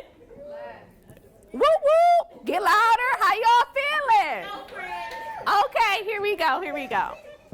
What police do to black men, they now do to black women. I could have been Breonna Taylor. And for those of you who don't know who Breonna is, she was murdered in her home by the police. They went there on a no-knock warrant to search for drugs in her apartment on a case that involved her ex-boyfriend. Now, by a show of hands, how many of you have dated the street guy before? I don't want you to just be honest with me. I want you to be honest with yourselves, because I know I can't be the only one in here. So thank you for being transparent, because I want to share a story with you about how important it is to choose wisely. And I'm going to take you on a journey of revealing my ugly truth. And ugly stands for understanding God loves you. Now imagine being arrested, served 7 search warrants, interrogated for 12 hours, and being accused of charge 1, harboring a fugitive. They may have asked me over 50 times, where's your boyfriend? And I kept telling them the same thing. I don't know, because I honestly had no idea where he was at. And I remember the officer screaming in my face, where's he at? Or we're going to charge you with accessory to murder. Now, you ever get some news and you instantly just start crying? That was me, because I had no idea someone had died. And to make it worse, I still had no idea what was going on. So you can tell in their face, they're frustrated with me. So they leave out, come back with search warrants. Everything gets confiscated. My phone, laptops, both my cars. My home was searched through, my aunt's home was searched through, and anything that they could get, they took it. Now, charge 3. After searching my apartment, he comes back. We found drugs in your apartment. We're gonna charge you with possession of drugs with intent to sell. Now y'all, help me out here. Do I look like a drug dealer? I know drug dealers these days come in all different shapes, sizes, male, female, but I don't think I fit the profile description of a drug dealer. So I was just as surprised as they were when they said they found drugs in my apartment. So that must have made them more frustrated, because those 2 left out and 2 new ones come in. And I'm greeted with, you're going to jail. We're going to charge you with tampering with evidence. Where's the gun? And me, I got my eyes. I'm like, gun? I don't own a gun. What are you talking about? Now, we've seen publicly what happens in these situations. So let's just take a moment of silence to honor Breonna Taylor, Corinne Gaines, and Sandra Bland.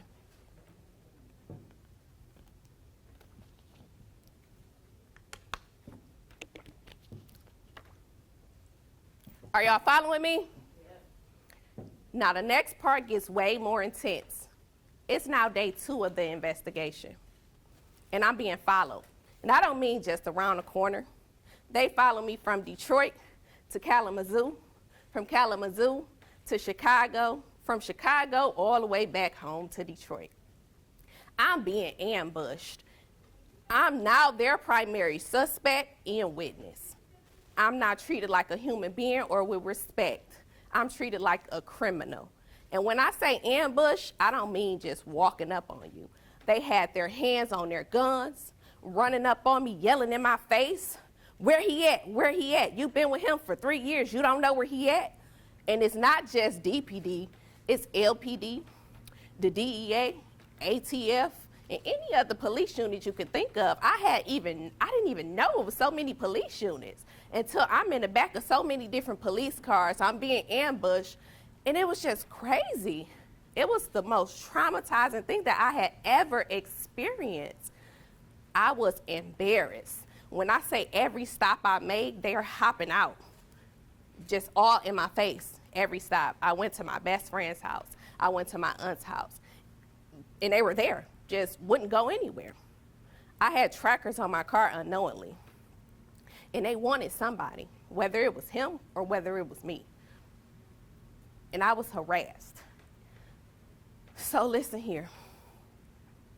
After the investigations, even after me being cleared on all my charges, they still was coming after me left and right. If I didn't comply, they threatened me.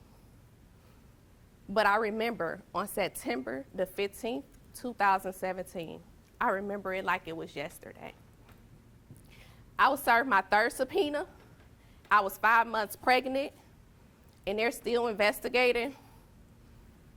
And the officer came knocking on the door, and he gave me the paper, and he's like, you know, you're gonna have to appear in court. You've been served. As soon as I closed the door, I just held my breath, and I went from an anxiety attack to a panic attack. My mental breakdown was the worst emotional and mental thing that I ever experienced. I just wanted it to be over because I'm now 5 months and this is still going on. I'm traumatized. I'm exhausted. And for a moment, I held my breath for so long that I just wanted to stop breathing.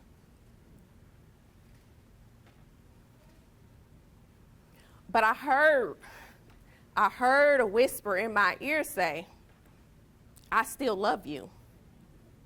And that was my ugly truth. I had to face it. And I heard God saying it over and over again. Purpose and pain. Push past pain to prosper. And I released. And I could breathe again. I got my air back. And after that, I cried. I got up. And I knew what I had to do. You ever hear people say, do the right thing? But they never tell you the right thing could be some of the hardest decisions that you ever have to make. It takes courage to do what's right, and it takes strength to do what's best for you. But in that moment, when I almost lost it, I chose me. I chose God, and I chose my baby. And I knew that I had to do what was right for me and what was best for all of us. So now, today, ladies, I want to leave you with a message. And I want to tell you 5 things to remember when choosing a partner. Because I see so many ladies trying to live this lifestyle thinking what he does don't have anything to do with you. But I want to let you know it does, because you're guilty by association. And the company you keep could either make or break your future. So the first thing, when you taking accountability in these relationships and picking these men, don't ignore them red flags. So often we get flattered by potential. That potential word that we all love. He got potential. No, he don't. That's trauma that you see. Stop ignoring those red flags. You know, we get colorblind, red becomes green. Number 2 that I want you to remember is stop falling in love with the idea of what someone can be and fall in love with the reality. And if it does not align, move around. That simple. Number 3, focus on yourself. You are the first example of what loving you looks like. Let me repeat that. You are the first example of what loving you looks like. So be gentle to yourself. Love yourself. And treat yourself the way you desire to be treated. Number 4, in any relationship, friendship, family, situationship, whatever you got going on, always ask, am I valuing me? And if the answer is no, then it's not worth it, you know? And tell yourself every day, I deserve better. And when you keep telling yourself you deserve better, you eventually get out of that situation, because I know it's not easy to leave. But once you ask yourself, do I value me? And you know it's no, then yeah, it takes time, but every day, I deserve better. I deserve better. I deserve better. And number 5, again, the decisions you make today in your youth could make or break your future. So please make better decisions. I did not know who I was until I chose to figure out who I am. Now I start my day with affirmations to remind me who I chose to be. I am a woman of God. I am worthy of love and respect. I am a MIHP coordinator, which is a maternal infant health program coordinator of the state of Michigan. I am a licensed therapist with the state of Michigan. I am a certified hypnobirthing educator. I am a licensed and certified doula. I am the owner of God is Great nonprofit organization. I am the owner of the Great Divine Center, LLC. I empower, inspire, and impact women to walk in their divine purpose. I am Kim Aletha Brown, and you can find me on Facebook and on Instagram at Great Divine Center. Thank you, guys. Have a blessed day.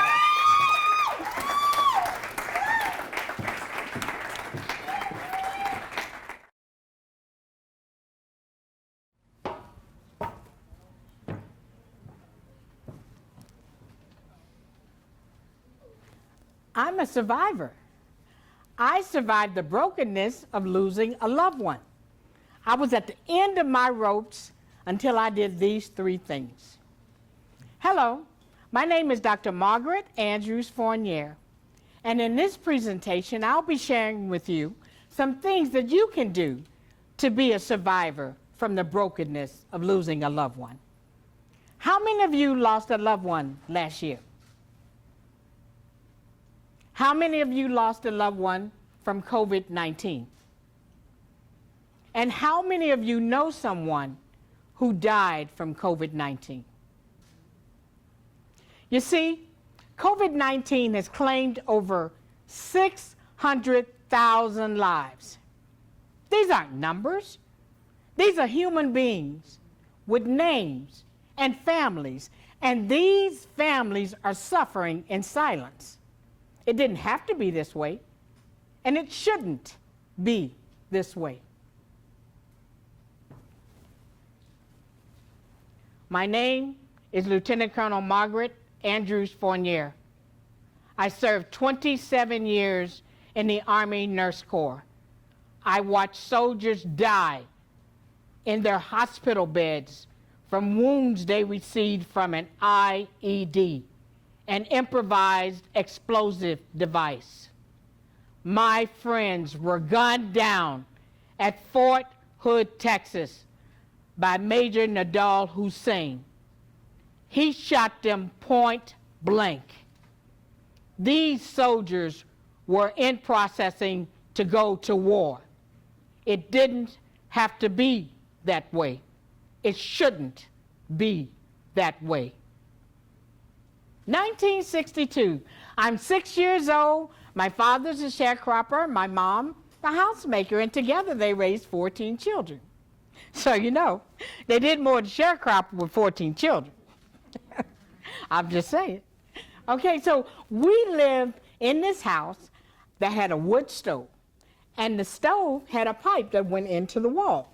So one day the pipe fell to the floor. There was ashes everywhere. My father was there. He cleaned up all the ashes, and we were safe. Or so I thought. My brother Randy, 3 months old and asleep in his bed. So one day, my sisters, my mom, and I, we go out to the hen house to get eggs. Y'all know what a hen house is. It's where you have chickens and roosters, and they'll peck you if you mess with their little eggs. So on this particular day, we go out to the hen house to get eggs, and we don't get pecked. But as we turn to go back into the house, we see that the house is on fire. There's smoke everywhere. And my mom screams out, "My baby, my baby." And then she rushes in to try to save him. But she collapsed from smoke inhalation. I pull her to safety and run as fast as I can to get help. When I return, I see my father and the neighbors, and they're watching our house burn. We had a truck that was parked right next to the house, and the truck caught fire. and the horn caught fire, and I can still hear the sirens. Man down! Man down!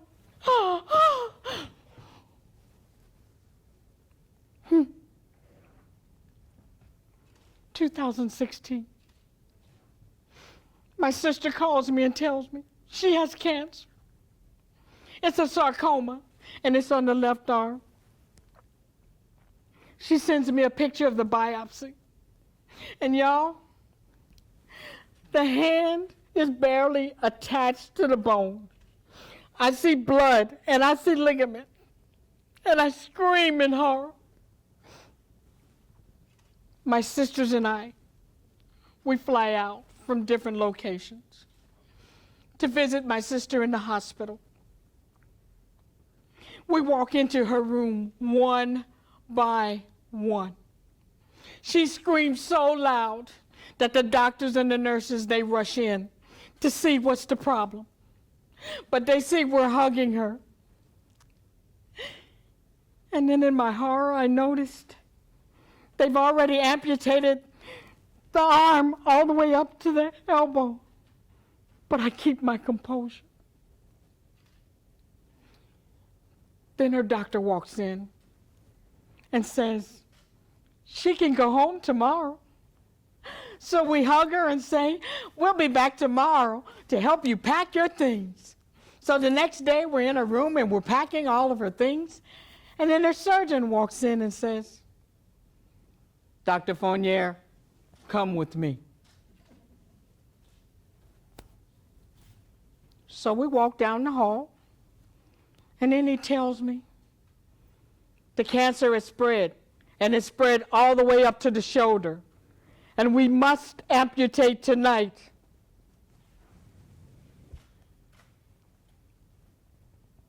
So we turn, and we walk back in silence. And as we enter my sister's room, she sees the horror on my face, and she screams, sis, what's the matter? And the doctor tells her the bad news. And she screams, and we all scream. But we tell her, don't you worry. We'll be back tonight before you go to surgery.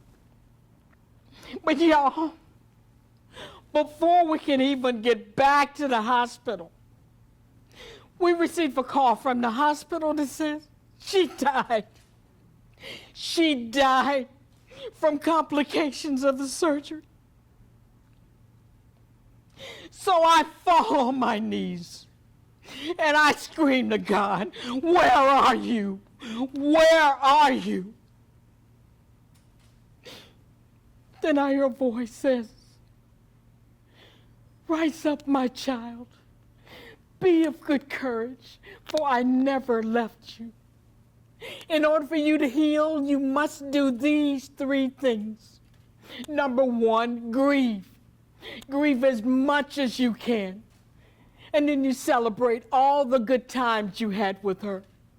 Number two, get professional help. And number three, get up, get going, do something. And so I get up.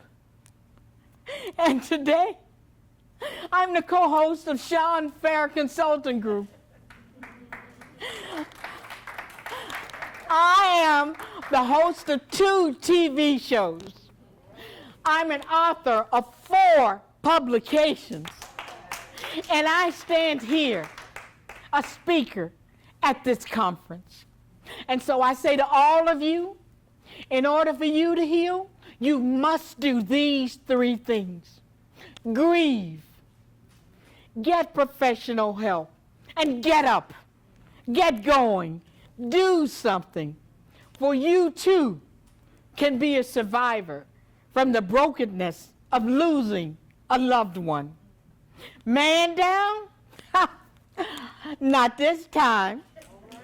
And you can find me on any channel because I am the Colonel.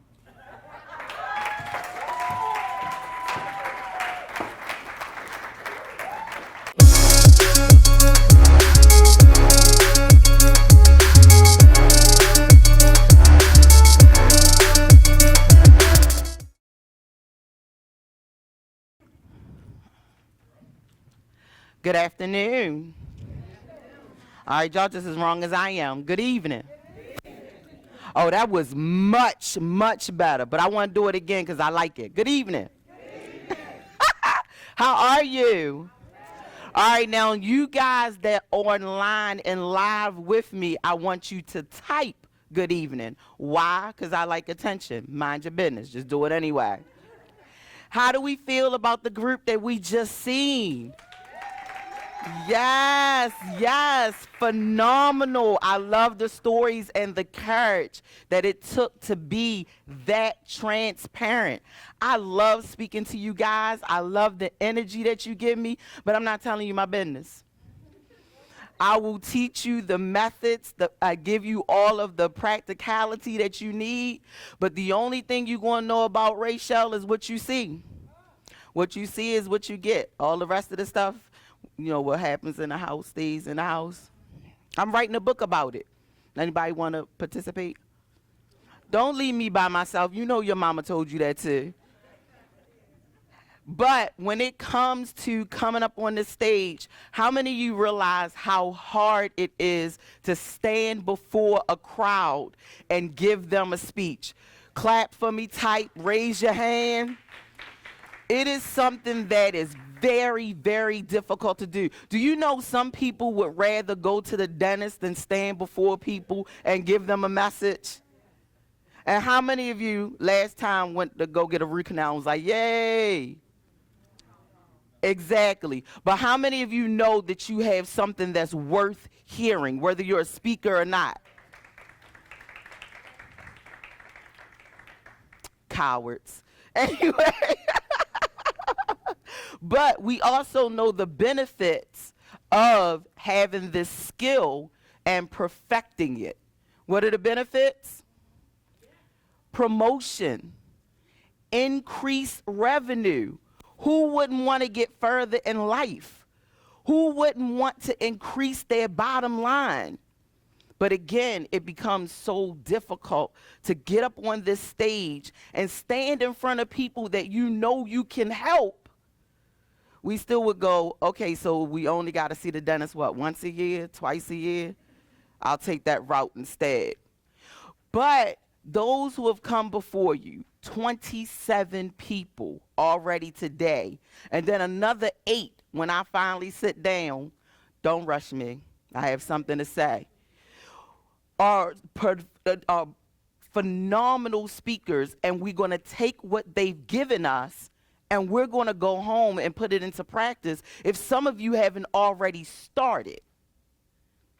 Because that's what the Fair Consulting Group Leadership Experience Tour has done. They have accepted the challenge to better that speaking skill. How do I know? I was one of the people that was blessed to challenge them. But before I sit down, I'm going to challenge you too. Who's up to the challenge? Oh, no, Who's up for the challenge? That's better. And don't think that I won't check to see if you've done it. I ain't scared of y'all. Now, this is what I want you to do. It's real easy, okay? You ready? Look at y'all being all skeptical. I can see it through your mask. I got a little bit of Baptist preaching in me. I can make up stuff too. The first thing I want you to do is I want you to identify what you are able to share. Each of us has something that we're good at, and I want you to figure out what that thing is and then be prepared to share it. That wasn't too hard, was it? Okay, cool. So I still have you. The second thing I want you to do is visualize success. In other words, I don't want you to focus on the fear. I want you to focus on the victory. So how many of you can think about what success means to you? Not what everybody else says success is, but what success is to you. How many of you got it? What is success to you? Okay, so that wasn't too hard. You got that, right? See, 2 challenges down. We feel good, right? Okay, now the third thing, I really like this. Add your own flavor. Come on now. And who knows what the flavor is? You are the seasoning. And I taste good. Okay, let's back out of that. Let's back out of that, back out of that, back out of that. Okay, now the fourth thing. What I want you to do for the fourth thing is I want you to get rid of all the filling. No preservative. I want it to be straight you. Okay? So who got the 4 challenges so far? Can we do this? I'm losing hands. Come on, come on. Can we do this?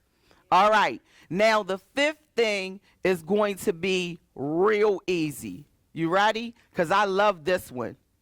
Come off script. Now this one was a little difficult for me. I like a script because it gives me structure.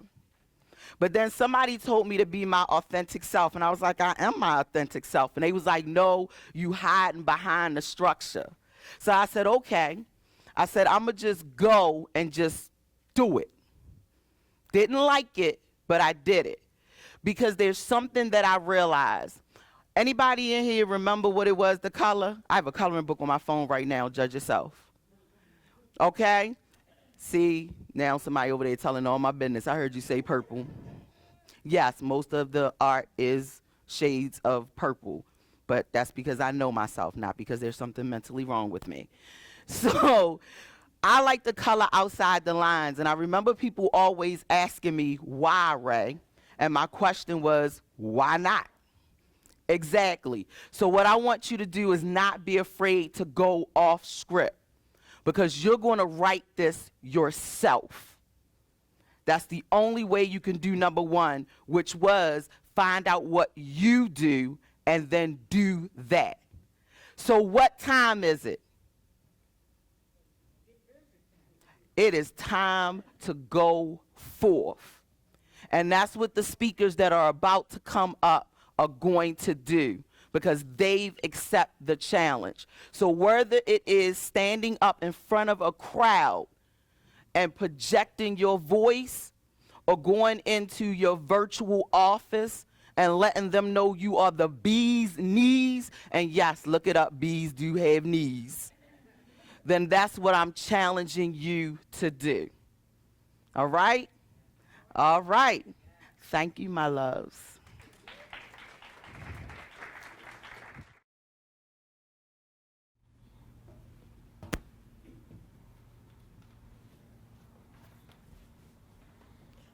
Good evening, everyone. My name is Antoinette Jefferson, and I'm here to tell you why I love men. Now, forgive me if I stumbled a little bit. I'm always in my nerves when I first start talking, no matter how many times I've done it, so please forgive me. Now, before I tell you why I love men, I want to tell you a little bit about myself. And the reason I want to tell you is because I don't want you to think that it's just that I love men. Now, there will be nothing wrong with that, but I also love life. I also love God. So a little bit about me. I have graduated from 6 universities, so I have 6 earned degrees, one of them being a law degree. I passed 2 different bar exams, and people already know, but just in case you didn't, it's an exam you take after law school to move forward to becoming a licensed attorney. And I have also published and written 10 books. They're available with online distributors, Amazon, so on and so forth. By way of work, I volunteered a lot. So I volunteered over 2,000 hours doing volunteer work. One of those endeavors was working with the Mid-Atlantic Innocence Project, helping to review files for the exoneration of individuals who have been wrongfully convicted. I've also volunteered work doing work with legislative comments, logging legislative comments for civil rights. And I've also worked with GW Street Law when I was in law school, and a little bit thereafter to help teach individuals in the inner city schools constitutional law. So that's a little bit about me, but that's not why I'm here. I just wanted to set the stage. I'm actually here to tell you why I love men. And sometimes people think that if you show your love or admiration for someone, that there's nothing else there, there's no substance, but there really is here. What I'm trying to say is that there are so many men who have done so many things in life. They've protected, they've provided, and sometimes they're the unsung heroes. Sometimes they're the men who've done so much and they're the strong, silent types, and we don't really give them their appreciation. Just think about Mother's Day. On Mother's Day, and don't get me wrong, Mother's Day is a great day. But think about Mother's Day, you give the cards and the candy and the flowers. But what happens on Father's Day? Not much. But fathers are just as responsible for bringing a child into the world as a mother is. And so we want to appreciate fathers also, appreciate men, even if they aren't fathers. And so there are also individuals who haven't had good experiences with men, and I understand that. Sometimes those experiences have been tough. Maybe an individual has had sexual abuse or molestation, and those things aren't good. Not every man has done good things. Some men have done bad things, and we have to look to God and ask that they be forgiven for their sins, but also that we know that there are good men. And so those of you who haven't had those good experiences with men, there will always be a time, I believe, that God will bring a good man into your life, because there's no God. God is not cruel. God is not a cruel God. He's not a mean God. He's not a bad God. But he's a loving God and a consistent God. So he'll bring that experience to you. I believe he'll bring that experience. Maybe it's a teacher or a coach or a friend or a distant relative, or maybe even someone in Hollywood. Maybe it's Denzel Washington and his example of being a husband to a wife. So I believe that everyone will have an experience where they'll be able to say they know a good man. And so let me tell you a little bit about my experience. So and with the different types of love, because I want to tell you why I love men, and why I love men is because my God first loved me. And he loved me with an agape love, a true love, a consistent love. And I want to share with you how much I love because God has shown that love to me. And there are also other types of love. There's erotic love or romantic love, and then there's filial love also. So with romantic love, that's typically the love between a man and a woman, and in a marriage or in a dating relationship. And then there's also a filial love or a friendship love, and that's the love between friends, a consistent love and accountable love, and that also incorporates agape love. And agape love, again, is the love of God to an individual. Now, I don't want to sound like I know everything up here. I know you're probably like, why is she wearing pink stretch pants? But, I want you to just be with me as I go on this journey with you, as I tell you about why I love men. So I had an experience when I was about 5 or 6 years old when I went to church, and there was a young man there who also went to church. So this wasn't a romantic love because we were only 5 or 6, and this is very innocent, but we grew up together, so we've known each other for decades. And when we were in church together, we would do different things like sing in the choir, or we may go to a restaurant together as a group, because at that time it was group gatherings for individuals in churches. And we may play basketball together or have an event at a family's house. And I took a liking to this young man. He was cute and funny and smart. And I think he also took a liking to me. But I thought that he also liked someone else. And because I thought he liked someone else, I thought I would do the mature thing. This was probably going into 17, 18 years old, what have you. I thought I would do the mature thing and say, hey, if you like this other individual, go be with this other individual. And if you like them, stay with them. But if you want to be with me, come back to me. And that was the first lesson I learned, because he did go and date that other person. They didn't last an excessively long time. We'll call this guy Jay. But they did have a relationship, and I was hurt behind it because I wasn't honest with myself. What I told him to do was what I read in books. If you love it, let it go, and it'll come back to you.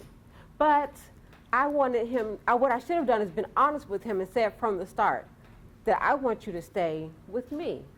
I want you to prove that you love me, so I won't have any doubts about whether or not you love someone else or whether or not you want to be with someone else. So that was the first lesson I learned.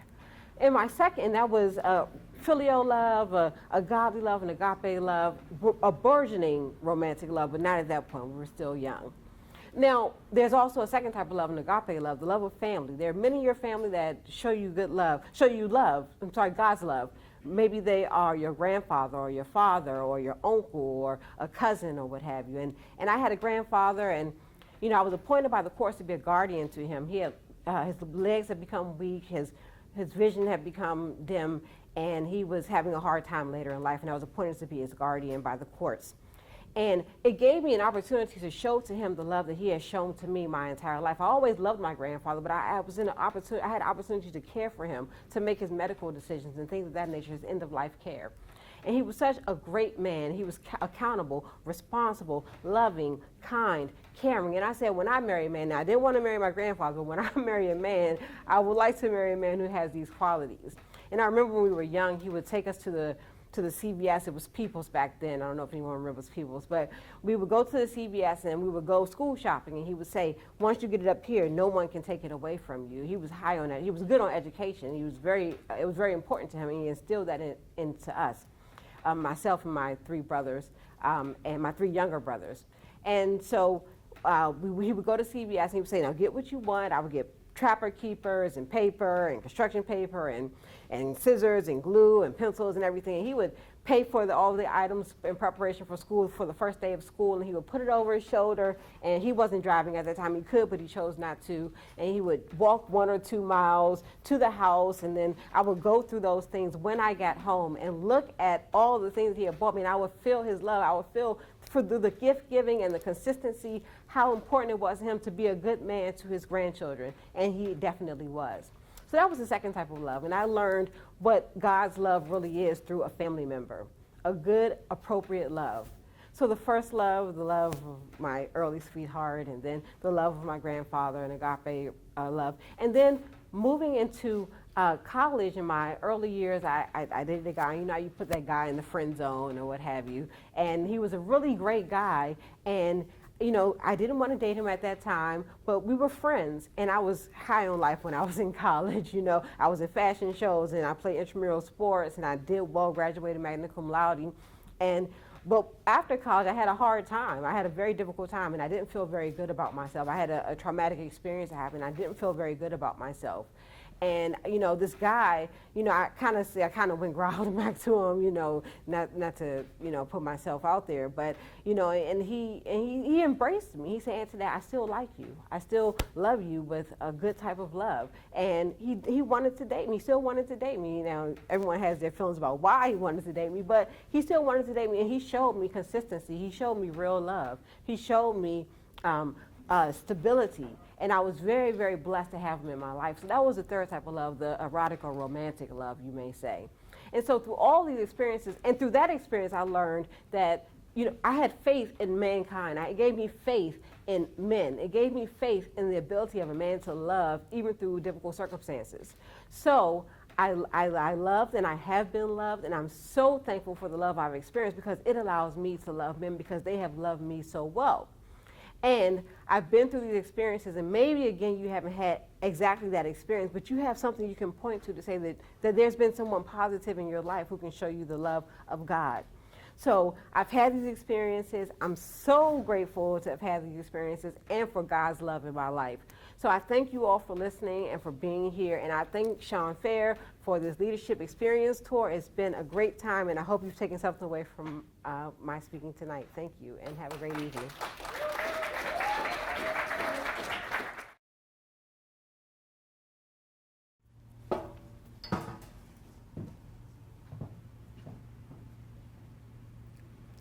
Hello, everybody. All right. Let me try that again. It was okay, but let me try it again. Hello, everybody. Maybe it was me. All right. Thanks so much for joining us. Wow. It has been an incredible, incredible day. Can I see your hand if you know someone with a mental illness? Well, I'm raising my hand because I have immediate family members with mental health conditions. Now, I know mental illness is a subject that many people would prefer to keep quiet about, but I'm not keeping quiet about it because of the very high price that my family paid for keeping quiet. My name is Cynthia Mobley Howell, and I'm a speaker, a best-selling author, and certified coach. I'm going to be sharing about how a mental illness affected all my siblings. You see, I grew up in a home with 3 siblings where I was the youngest, the only girl, daddy's girl. I was the rose in the garden. Yes. Now, like any other family, we had our fair share of good times and bad times. But the bad times started outweighing the good times when one by one, all my brothers started showing signs of a mental illness. Now, the National Alliance on Mental Illness shares this list of common signs of mental health conditions, and I'll name just a few of these unusual behaviors. Confused thinking, avoiding friends and social activities, difficulties understanding and or relating to other people, strong feelings of irritation or anger. Have you noticed any of these signs in anyone you know? Well, we first noticed signs in my youngest brother during his high school years. One day in the school cafeteria, he viciously attacked another student with a handful of forks. Now, this big husky football player, because my brother had cut the line in front of him, just took my little skinny brother by his shoulders and moved him right out the line. And that ticked my brother off. And he thought he needed to defend his honor. But would you agree with me that viciously attacking this guy with a handful of forks was unusual behavior? Over time, there were numerous incidents where my brother posed dangerous threats to others in the community. He ended up in the local mental health unit and was diagnosed with schizophrenia. Then my middle brother visited relatives in Miami and had only been there a short time when my aunt called my mama and said he needed to come home immediately because he was acting strange. When he got back home, we saw exactly what my aunt had been talking about. As a matter of fact, he was acting more than strange. Now, he left home looking like he'd stepped off the cover of GQ magazine, and that was normal for him, but he came back looking like he'd been sleeping on the streets of Miami. He would sit glued to one spot for hours, chain smoking cigarettes all day, and just staring into space. Unusual behavior, wouldn't you say? Well, he may have left part of his mind in Miami, but he sure didn't leave any of his appetite. What hadn't changed was that joker was still eating us out of house and home as he always had. Well, we never found out what happened to my brother while he was in Miami. Now, there's a saying that lightning doesn't strike twice in the same place, but I beg to differ because in my family, it struck 3 times. You see, my oldest brother became acutely ill with a bleeding ulcer, refused to get the necessary surgery that he needed to correct the problem, and chose to just suffer in silence, becoming extremely depressed. One day he just snapped and was threatening to hit my mama, his mama too, with a 2x4. I ended up taking the blow for her, and he better be glad, because if he would have hit my mama with that 2x4, he was going to find out firsthand the meaning of I brought you in this world, and I will take you out. Let's just say that day, he was saved by his little sis. He too ended up in the mental health unit and was diagnosed with bipolar disorder. Now, the local mental health unit and the state hospital would become a revolving door for my youngest and my oldest brothers. My middle brother, like my youngest brother, was eventually diagnosed with schizophrenia. Sadly, none of my brothers received the treatment that they needed when they needed it. And by the time they did, it was too little, too late. You see, my family didn't connect the unusual behaviors with a mental illness. We just passed it off as they were just going through something. Yep, and I can tell by the look in some of your faces that you are thinking about somebody you know that's acting a bit unusual, huh? Mm-hmm. Could it be that they're experiencing signs of a mental illness? Now, don't be so quick to dismiss that thought, since nearly 1 in 5 U.S. adults are living with a mental illness. Many believe that a mental illness is a sign of weakness and should be kept hidden from each other or from other people, which reinforces the idea that a mental illness is shameful. This could explain why oftentimes when we do recognize the signs, we tend to keep quiet. But I already told you, I'm not keeping quiet anymore. You see, my dear mama, God rest her soul, I believe she knew that my brothers were struggling with a mental illness, but because of the stigma surrounding mental health conditions, she just chose to stay silent, hoping it would all go away with prayer and going to church. Now, don't get me wrong. I absolutely believe in the power of prayer, but in my brother's cases, they needed professional treatment and prayer and church. Now, I know you're probably wondering where my brothers are now, huh?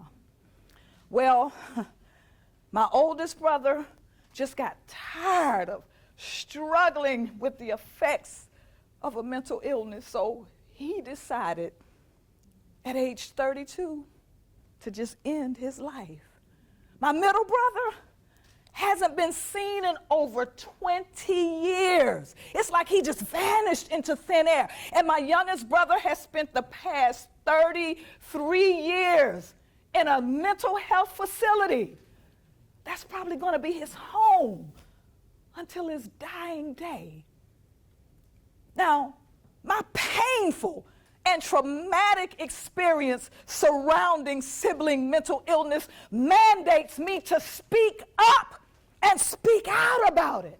Because if I can prevent just one family from experiencing what my family experienced, I would consider that a huge win. A huge win. So can I share just 3 simple but powerful tips with you that I know will be helpful if you find yourself in the same situation as my family? And to help you remember these tips, I'm going to use the acronym IDA. That's I-D-A.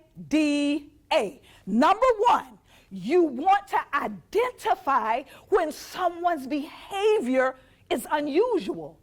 And once you identify that unusual behavior, number 2, don't deny it. Don't deny what you're observing. It's real. And third and finally, act. You want to act quickly to get them the help they need, because the sooner treatment begins, the better chance they have of living an ordinary, productive, and fulfilling life. Let me conclude with this quote by Glenn Close, and I quote, "What mental health needs is more sunlight, more candor, and more unashamed conversation," end quote. My name is Cynthia Mobley Howell, and I'm not keeping quiet anymore.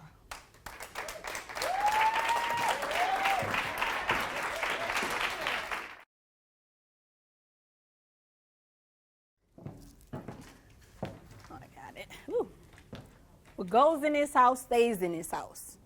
If you was born in an African-American household like me, you may heard that phrase quite a lot. I went from man beds to abortion beds. I am so sorry, I didn't even introduce myself. My name is Shanice Cahill. I'm the founder of a podcast that's called Fix Your Crown. I got so tired of people telling me find my worth, I need to figure out who I am, but nobody was willing to show me that journey. I also started an organization where I feed the homeless due to me being close to homeless in 2019.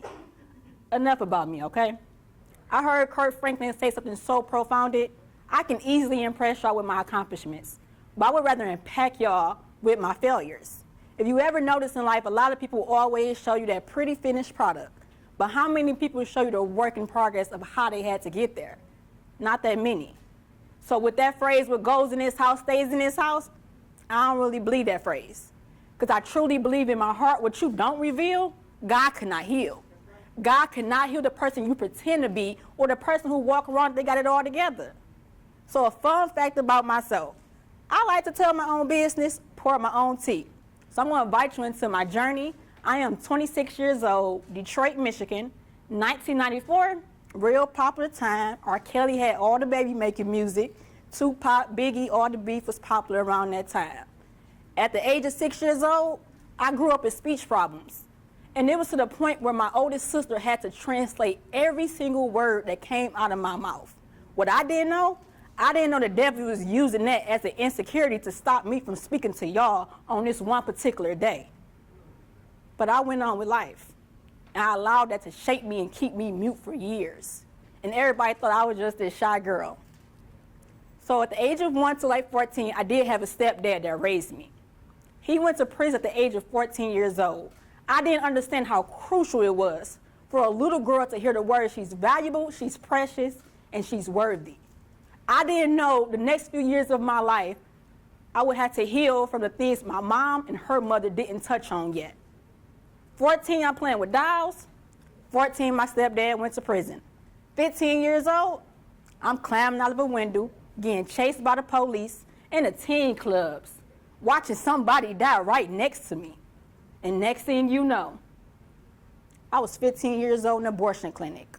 I wish I could tell y'all what I wore that day, how the weather was, but truthfully, I lied to myself so much on that day, I began to erase the memory out of my head. 15 years old in an abortion clinic. How did I end up there? But I went on with life. And I remember I began to discover these things called voids. Voids is that vacant place in your heart that you place with something instead of handing that pain over to God. My voids, I was dressing up my brokenness. I was fly on the outside, but I was screaming for help on the inside. I post a picture on social media to get 500 likes. When I put that phone down, I was debating back and forth if I wanted to give up on life. But I began to journal my thoughts. That was free therapy. Because once you're broken, you begin to attract broken friendships. And they can stagnate your growth, and they can pacify your poor decisions. But if I didn't tell y'all, I was on this search. I ended up meeting my biological dad at the age of 23 years old. But how can I open up to this man when I feel like the man who raised me abandoned me and I got my heart broken so many times? How can I open up to a man like him and he wanted to love me? How can I? I'm back at the abortion clinic in 2018. By this time, y'all, I know the procedure by heart. Put the gown on, put the socks on, and you be patient and wait for the doctors to come in and start the procedure. So I remember at the suction machine in the corner, I didn't want to look at it. So I laid back. And as I laid back, I remember this cold breeze just coming down. And God hit me. God said, this may can cost you your life, Shanice. And I remember being in that room, I felt so hopeless, so dirty. I feel like my past determined my future. But like I said, I was on this search to find this daddy feeling. And I was about to do whatever it takes, how many heartbreaks it took. And as I went on with life, even though I had that dad figure right there, God gave it to me. But I was so traumatized and just going through not knowing my worth, not knowing who I was, had low self-esteem, asking God every day, what is my purpose? Why am I here? June 2018, wasn't feeling well, go to the hospital. Before she opened her mouth, the doctor, I called my mom. Even though I was 24 years old, I was a 14-year-old girl calling my mom. Most of us think we're grown once we hit the age of 21 or 18. You're not grown until you heal those problems from your childhood. That's what makes you grown. I called my mom. She said, Miss Hill. The doctor said, Miss Hill, you have a dead fetus inside of you. And if we don't remove this fetus out of you today, you could have cost, this can cost you your life. But I went on with life. Like I told y'all, I'm on this search to find this daddy feeling. Didn't I say that? So I was doing whatever it takes. December, at home, chilling, eating my favorite food, pizza, and I'm scrolling on Facebook, and this guy, he posts a post. And I remember I sat there, face full of tears. He said, rest in peace to my sister. His sister died at the same exact clinic for the same exact reason of why I was just in the hospital. If you keep sweeping stuff on the rug, you will begin to trip over it. And I remember just being there. And I'm like, okay, Shanice, let's get it together. Let's do better. Let's like desire to heal. Let's just do better. Well, remember I told you I was on this search to find that one. Oh, the moment I decided to do better, I ended up finding that one. Okay. Well, wait, not the one you thinking, but I found the one. He had mama issues. I had daddy issues. I told everybody we had chemistry. He was fine. But what I didn't know, that was a trauma bond. I remember laying next to this man every night.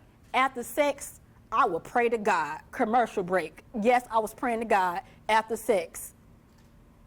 And God hit me one night.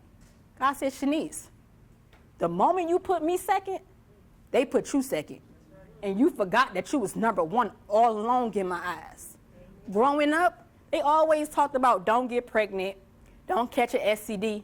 Nobody didn't tell me about spiritual STDs. What I mean by spiritual STDs, when I laid down with that man, I laid down with everybody he ever laid down with. Nobody didn't tell me when I wanted to detach myself from this man, I couldn't because I was addicted to the pain at that moment. They didn't tell me that. But I did begin to desire, Shanice, you can heal, you can do it. I went on with life, but I kept dancing with my past. If you keep flirting with your past, oh, God not going to take it away. If you keep dancing with the thing you're flirting with that he's trying to remove, he's not going to take it away at all. So an incident occurred. 4 police cars was called on me. Oh, that sweet child 6-year-old Shanice, I don't know where she went. All that pain from 14 years old, oh, remember that rug? I finally began to trip over that one rug. 4 police cars. As them officers was walking up towards me, I had a face full of tears. And I just remembered making a vow to myself in front. It wasn't inside of a church building. I love church. It wasn't a sunny day. It was 4 police cars. That monster, he turned me to a monster. Not him, because I take accountability for that. But all that pain changed who I was. And in that moment, I made a vow to myself. I would never give my body to another man who is not my husband, and I've been celibate. Number 2, there's absolutely no way my 4-year-old daughter was going to have to go through any of that. There's no way she's going to repeat these cycles. It stopped with me, and it stopped now. And I made sure I changed. I began to analyze who's in my circle, who's pushing me towards God, and who's pulling me away. I began to wake up and be so intentional. I don't feed my mind with too much social media, all that trash on there, comparing your life to other people. But 3 things that I find is so valuable to healing and finding the beauty in your brokenness. Number 1, I stopped playing victim. It's so easy for me to blame how I was raised. My mother tried her best. And there's things that she's healing from that I don't even know of. Give your parents grace. They did their very best. And them exes, it's easy to blame them. But something in me allowed them men to treat me the way they did. I had to get to the root. Healing is nothing but unlearning and relearning. That's all it is. Number 2, I would say trust the process. Because when I had to ignore those Netflix and chills messages, I didn't know I was putting down deposit down on my future for moments like this. And 3, like I said in the beginning, you can't heal what you don't reveal. And I want to leave you with something. Staying broken is a choice. You either can change your perspective and gain the power, or you can stay in that present mindset. Oh yeah, and just to reintroduce myself, my name is Shanice K. Hill. I had to clap for myself.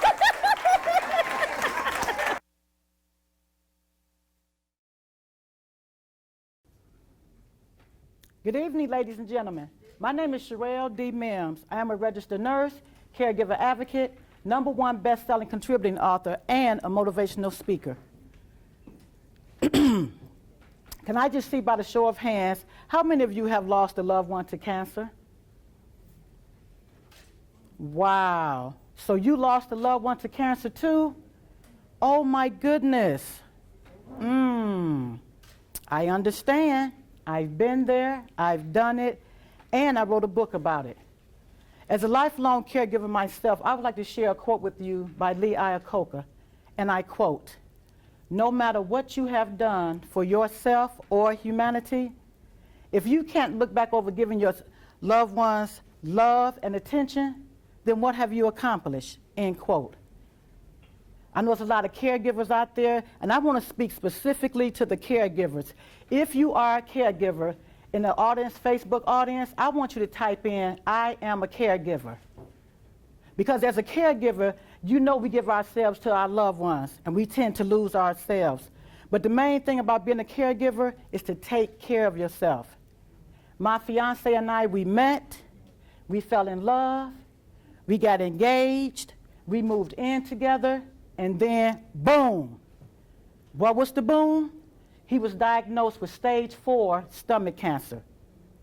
So from there, we was in the yard one day just cleaning up the yard. He had this sharp abdominal pain. I took him to the ER. Once we got to the ER, the doctor had ordered a blood panel test and an ultrasound of his abdomen. The blood panel test come back, the results showed that he had a hemoglobin of 6.0, which was critically low. As we continued to wait in the ER for the final results of the ultrasound, the specialist come in, the cancer specialist, she come in, and she shared with us, yes, he had stage 4 stomach cancer, and she wanted to start aggressive radiation therapy and chemotherapy. Now let me share with you what aggressive meant to me.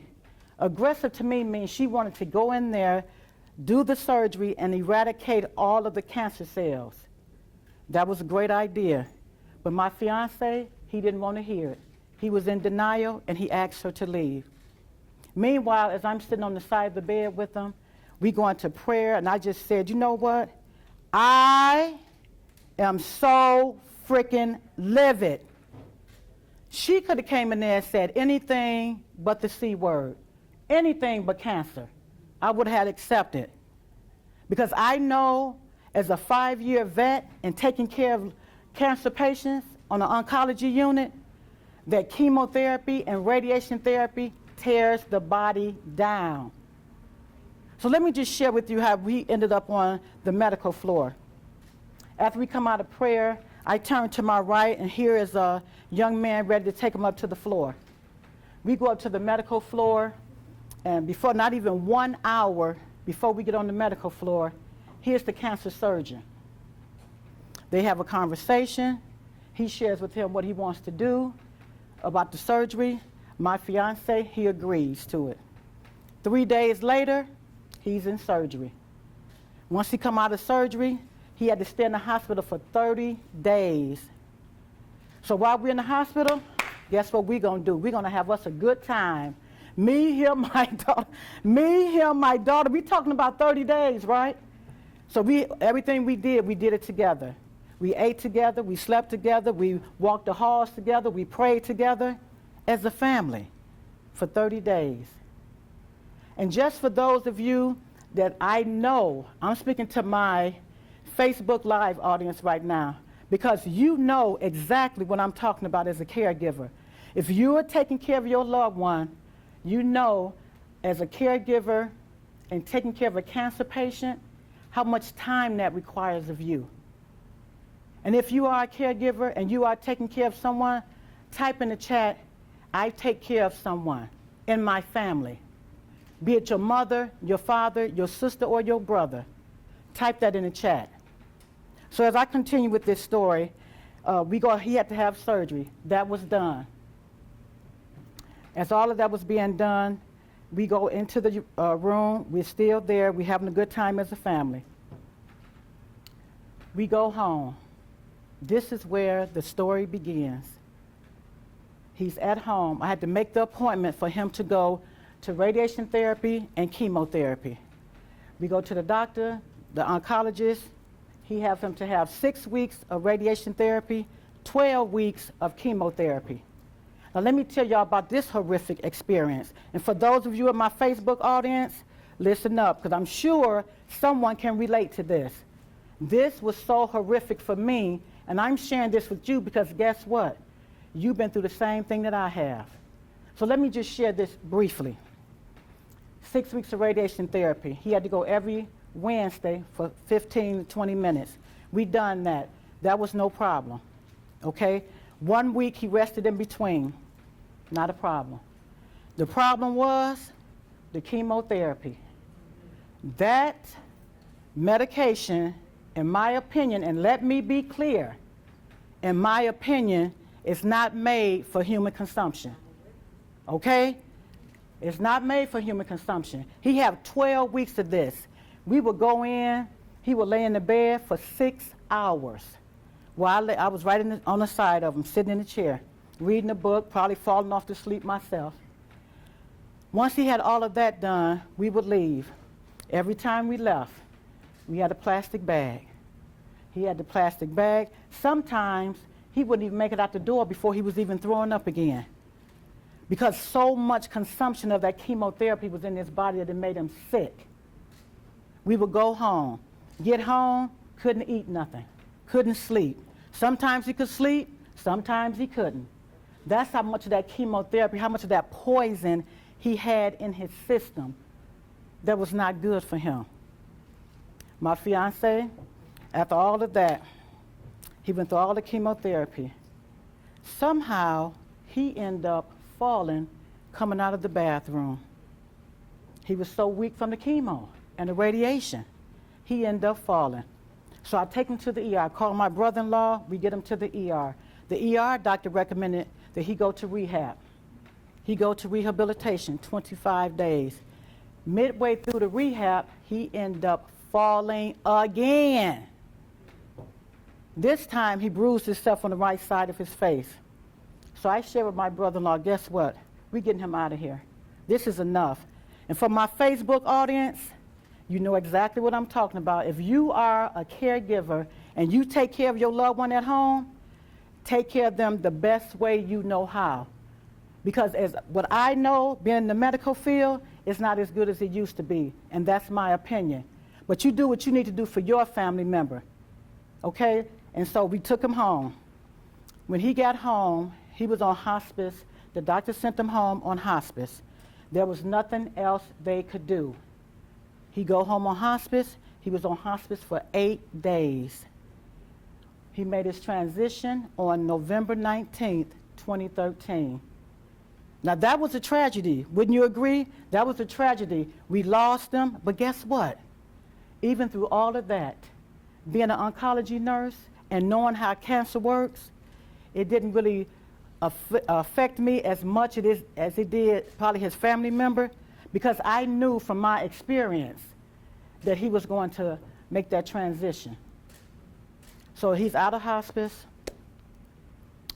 Now what I end up doing, we end up doing, taking care of him and getting everything ready for him for his transition and going into the, the funeral and all of that. But even with all of that, that tragedy from that, I've learned to always take care of myself. I had got so engulfed in him that I literally almost forgot about me. So for my Facebook audience, always take care of yourself. So with that being said, let me just share with you the 3 things that I want you to take away from here, from being a caregiver and taking care of a loved one that you have lost. Number 1, what I did for survival, I had to find a support group. I found a cancer support group in the community. Number 2, eat a healthy diet. Stay healthy and exercise. What do you do to stay healthy? Eat a well-balanced diet. I ate meat, fruit, juice, water, and drank a gallon of water every day. What did I do for exercise? I walked in the neighborhood. I didn't want to go to the gym. I just walked the neighborhood, breathed in the fresh air. And number 3 for survival, continue to be around OPP, or QPP, quality positive people. Hang out with people that's positive synergy, energy. Hang around those people. And then also what I did, I stayed connected with the women's ministry in the community. These women will call and check on me every day. Monday, Wednesday, Friday, someone would check on me. Tuesday, Thursday, Saturday, someone would check on me. For my Facebook audience, I want you all to know, stay connected to someone at any given time. Always stay connected to someone. My name is Sherelle D. Mims from Miss Sherelle Speaks. You can connect with me on Facebook and Instagram, and also my website at MissSherelleSpeaks.com. Thank you so much for your time. It was a pleasure. Thank you.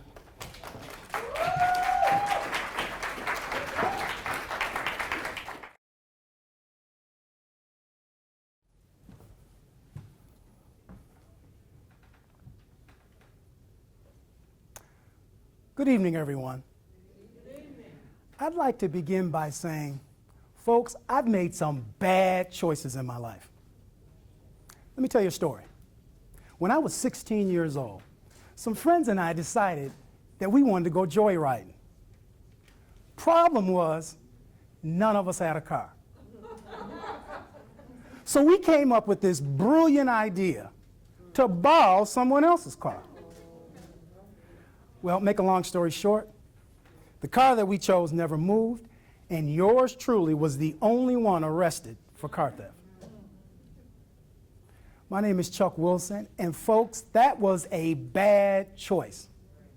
But I'm willing to bet that there's some people here in the live audience, as well as those watching by live stream, who've probably made some choices that they regret as well. You see, choices have two very distinct paths. One path leads to a sense of failure, and the other, a sense of defeatedness. But here's the thing. Tonight, I'm going to be talking about three words that I think, when used together, choices, habits, and success, or CHS for short, they can not only allow us to make better choices, but also allow us to be the best versions of ourselves in 2021. Let's talk a little bit more about choices. Now, choice is defined as making a decision when faced with two or more possibilities. Some quick facts about choices. During our lifetimes, we're going to make over 770,000 choices. Now, that's the good news. The not so good news is 143,000 of those choices, or roughly 20%, are going to be ones that we regret. So, as I talk about choice, it reminds me of the fact that you can't allow feelings to dictate your choices. So, let me give you an example. I like to work out. And I work out 6 days a week, regularly. But here's the thing. If you would ask me how many days I feel like working out, let's just put it like this. It wouldn't be 6. 1, possibly 2. And on a rare occasion, I feel like working out 3 times a week. Folks, many of us are allowing our feelings to drive the choices that we make. And that leads me to CHS principle number 1. And that's that good choices should never be driven by feelings, but by the pursuit of accomplishment. Let's talk a little bit about habits. Now, habit is defined as a regular tendency or practice. And watch this, one that's especially hard to give up. So, I have a confession to make. Y'all, I like chocolate chip cookies. In fact, I like chocolate chip cookies so much that I can eat an entire family pack in 25 minutes or less. Now, I see many of you all are saying, and you're like, oh, okay. Folks, that's a bad habit. I just essentially bragged to you all and told you I work out 6 days a week. But as soon as I eat that last cookie, okay, this is safe space. As soon as I eat that 10th cookie, I have sabotaged any progress that I made working out that week. There are so many of us that are sabotaging ourselves with bad habits. So, what's the remedy? What can we do about that? Well, before I tell you that, I need you to understand the law of least effort. And this law states that we will choose habits that offer the highest amount of value but require the least amount of effort. Sound familiar? Several years ago, I decided that I wanted to become a regular reader. So I instituted what I like to call the 5 and 5 rule. I committed to reading 5 pages a day, 5 days a week, with this stipulation, that I couldn't do anything leisurely, i.e. watch television, until I had fulfilled my reading commitment. 3 weeks later, I was a regular reader, and I've been a regular reader ever since. And that transitions us to CHS principle number 2, and that's that good habits are ones that can be done easily, on a regular basis, and provide positive reinforcement. 5 pages, easy, 5 days a week, regular. I get to watch TV, positive reinforcement. So let's come down the home stretch and talk about success. Now, success is defined as the accomplishment of an aim or purpose. But there are 2 aspects of success that I really want to hone in on because I think they're very underrated. 1, success is defined differently for each of us. And 2, the path that we take to reach that success is equally as different. You see, we all have different purposes. And because we have different purposes, that means that our gifts and our talents are going to vary. And because there's variance in our gifts and talents, that means that our passions and our interests are going to be different as well. So as we're headed down that path to reach our success, it is vitally important. Now watch this. It is vitally important that we not compare ourselves to other people along the way. How many times have we admonished children or students for comparing themselves to other students, only to turn around and do the exact same thing in our own lives? And I use students very intentionally because they're going to be the foundation of the example that I want to use to really drive home this point. So let's just take student A. For student A, success might be defined as getting through the school day without any major problems. Student B, success for that person may be getting an A on an exam that they've been studying for. While student C, for that student, maybe just getting to school that day may be the definition of success. Now, I know the natural human default tendency is to create this hierarchy with examples like that. But the fact of the matter is that each and every one of those students were successful. It was just different. So that lands us on CHS principle number 3. Folks, we must choose and define what success means for us.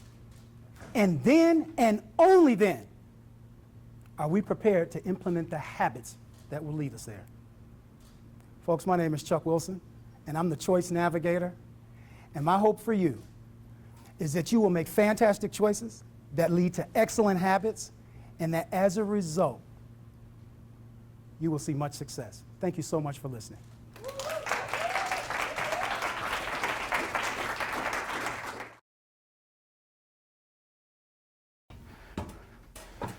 Haven't the speakers done a great job today?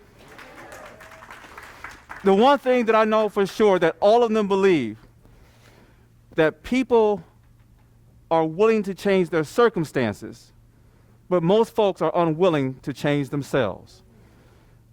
And in order for you to be anything in life, you have to address you. Now, with that being said, someone told me that time can be your enemy and your friend. So if you don't take the time to plan out your day, it is likely that time is going to be your enemy. Someone also says that time is relevant. Now, what does that mean exactly? Well, it means that the most important time in your life is when? It's right now. Someone then told me this phrase called tempus fugit. That's the Latin terminology for time flies. You guys know that time is moving quickly. It moves fast, which means that you have to move fast. Otherwise, you are wasting valuable time. And then someone says that time is a non-spatial continuum which events occur in apparently irreversible succession from the past to the present to the future. I don't even know what that means. That's in Webster's dictionary. I was more confused about time after I read it than I was before I read it. But the one thing that I know right now, that it is time to take a break. And that's exactly what we finna do. So let me just say this. It is now 10:45 on the dot. We're going to come back right at 11 o'clock. We have 7 more speakers, and we got a special guest that I'm going to introduce you when you come back. So let's make sure that we're back on time. I'll see you guys at 11 o'clock.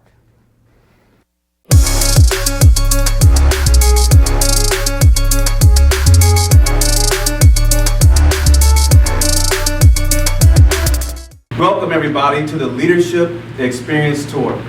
My name is Sean Fair, and this is the #1 platform for aspiring speakers across the United States. I want to thank you guys for your participation and also your support. We have so many speakers that have great messages to give to you today, and we hope that you guys feel comfortable, you feel safe, sit back and enjoy the messages, but most importantly, I want you guys to understand something. It's okay to talk back to me. It is okay to talk back to the speakers. So how you guys doing today? Good. How you feeling today? Great. Now I just want to also know who invited you. Just say it. Lena Zachary Ross. All right, okay. That didn't work out so well, but that's all right. How many guys are in corporate America? How many guys are in leadership, in the leadership role?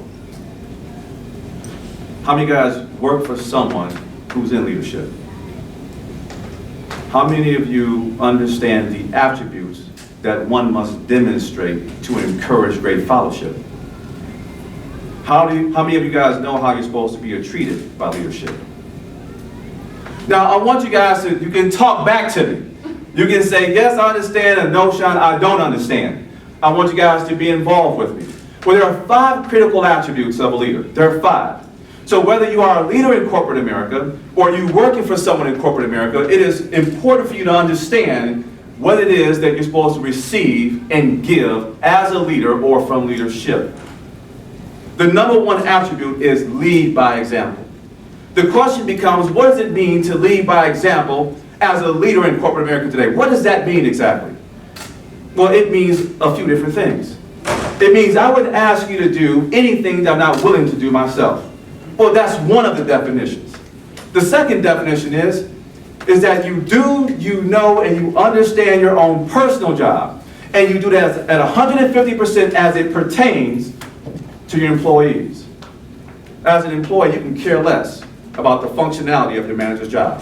You only care about the parts of their job that directly impacts and affects you. That's all you really care about. The second attribute is trustworthiness. Well, what does it mean to demonstrate trustworthiness as a manager in today's work environment? What does it mean?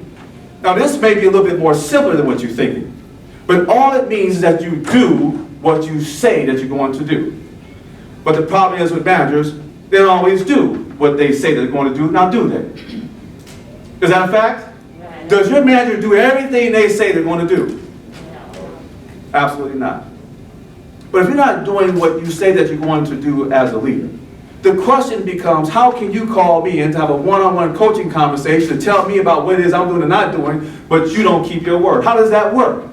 It's very difficult to be a leader in today's work environment when you don't do what you say that you're going to do as a leader. And then #3 is mutual respect. Now, when does mutual respect start as a leader? When does it start? In other words, when does mutual respect start between you and an employee? When does that happen? I'm asking. I need someone to say something. Day one. It happens day one. And there's no reason not to give folks respect. Is that true? There's no reason, because listen, there was a pre-screening, right? And then after the pre-screening, there was a first interview. And after the first interview, there was a second interview. In some cases, there was a what? A third interview. And then we decided to do what? Hire the person. There's no reason not to give them respect. But when they come on board, if you're a leader, when they come on board, you have a very important job to do. What's that job? You're supposed to break down the rules and regulations, the policies and procedures. You break down their expectations. You give them a 30, 60, and 90-day goal. After you've done all of that, you take them through the company's mission statement so they understand the standard of excellence in which the company delivers its products and services. After you've done all of that, you give them the company's vision so they understand the value that your organization brings to society. Once you've done all of that, you take them through an onboarding training program that's either 1, 2, or 3 weeks long. And after you've done all of that, if you're a great manager, you know they're not going to know all they're supposed to know after going through that training, which means you created a secondary training agenda. You give to someone who's been in the organization for 4, 5, or 6 years. You partner that person up with the new hires so they're confident and competent to do the job in a reasonable period of time. And if you've done all of that for your employee, you've shown them proper what? Respect. That's how we show respect to employees when they first come on board.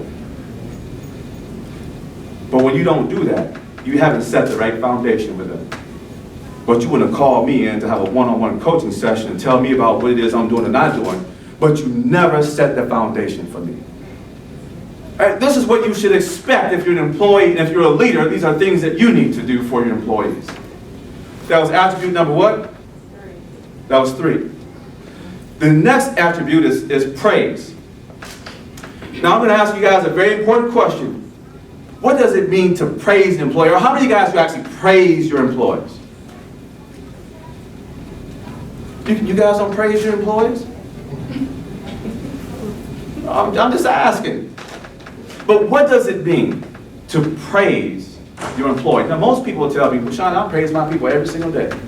That's what they say. Now I want you guys to understand, there's a difference between praise and appreciation. There is a difference. Now tell me if you guys agree with this. There's something called the paycheck. And the paycheck should come with a certain standard of work. And that standard of work should be above satisfactory. In other words, if someone does good work, we give them a what? A paycheck. That's how it's supposed to go. Now, if you're consistent in doing a good job, every now and then I'm going to show them some what? Appreciation. I just want to let you know that over the past 3 weeks, you've been doing an outstanding job. It hasn't gone unnoticed. Keep up the good work. That's appreciation. Praise is an outward expression. When you praise someone, that means that someone has gone above and beyond the job description. Now, I'm not saying that you have to go to the moon and bring back minerals. That's not what I'm saying. But what I'm saying is that your job description says that you work from 9 a.m. to 5 o'clock p.m. I'm sorry, what's your name? Cordell.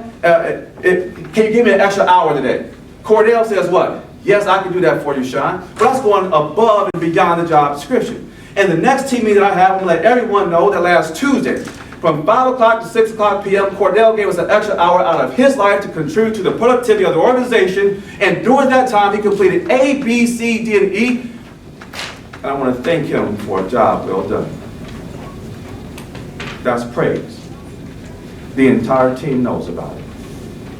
And the final attribute is experience. And not experience in doing your job, but just experience in understanding people. The one thing that I can tell you in corporate America or in the workplace today, everybody is what? Is different. We're not all the same.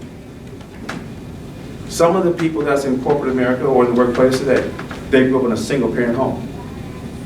Some of them grew up in a two-parent home. Some of them grew up under these set of values, and others grew up under another set of values. Some of them went to public school, some of them went to private school. Some graduated high school, some didn't. Some went to church, some didn't. Some spiritual, some not spiritual. Some folks got their degrees, some people don't.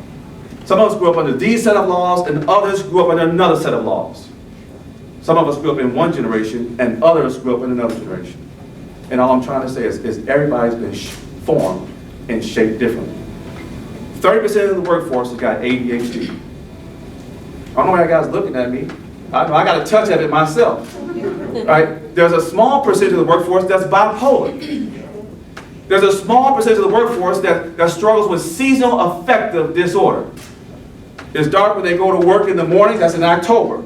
And in March, it's still dark when they go to work, and when they come home, it's what? It's still dark, and during those times, they can get depressed.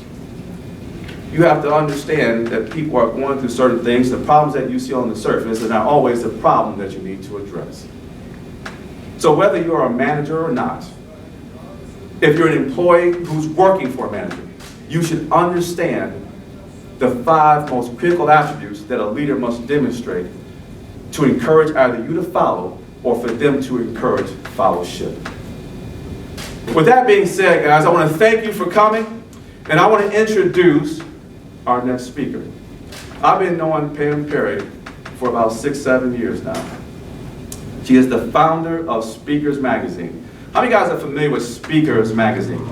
Now, Speakers Magazine has been around for some time. This publication has been all over the place. Event planners, business owners, they have it. And there's been some of the most famous speakers in that magazine. I'm not going to tell you all about the magazine. I'll let her come up and do that. But she's been a part of our program for the past 4 years. And we really appreciate her contribution to the Leadership Experience Tour. So with that being said, I'd like to bring up Ms. Pam Perry. Hey. Oh my God. So I'm gonna take the mask off so you can hear me. I've got this little thing here. I'm so glad to be here. This is the first time I have been on a stage in over a year. Let you all know I got my toes did. That was a real thing, right? It's like, oh my God. Oh, okay. So like Sean was saying, thank you, Sean, for having me here at the Leadership Tour. Speakers Magazine is 4 years old, and his vision about this Leadership Tour and Speakers Magazine collided. So a lot of you guys are in this magazine because my whole purpose is to make sure that you shine, to get out there and get known. So today I'm going to talk about something called ego marketing. And before I really get into that, let me give you a little bit of background about who I am so that you won't know that I'm trying to throw shade on anybody. I love promoting people. Promoting people is what I do. Promoting people that are messengers. It's been something that I was born to do ever since I was probably like about 5 or 6 years old. I grew up next door to a pastor, Reverend Joseph R. Jordan, who was a person that I just adored because he had a life-changing message. Figure what that is, right? But more than that, I wanted everybody to hear his message. Now, I didn't feel like I needed to tell the message.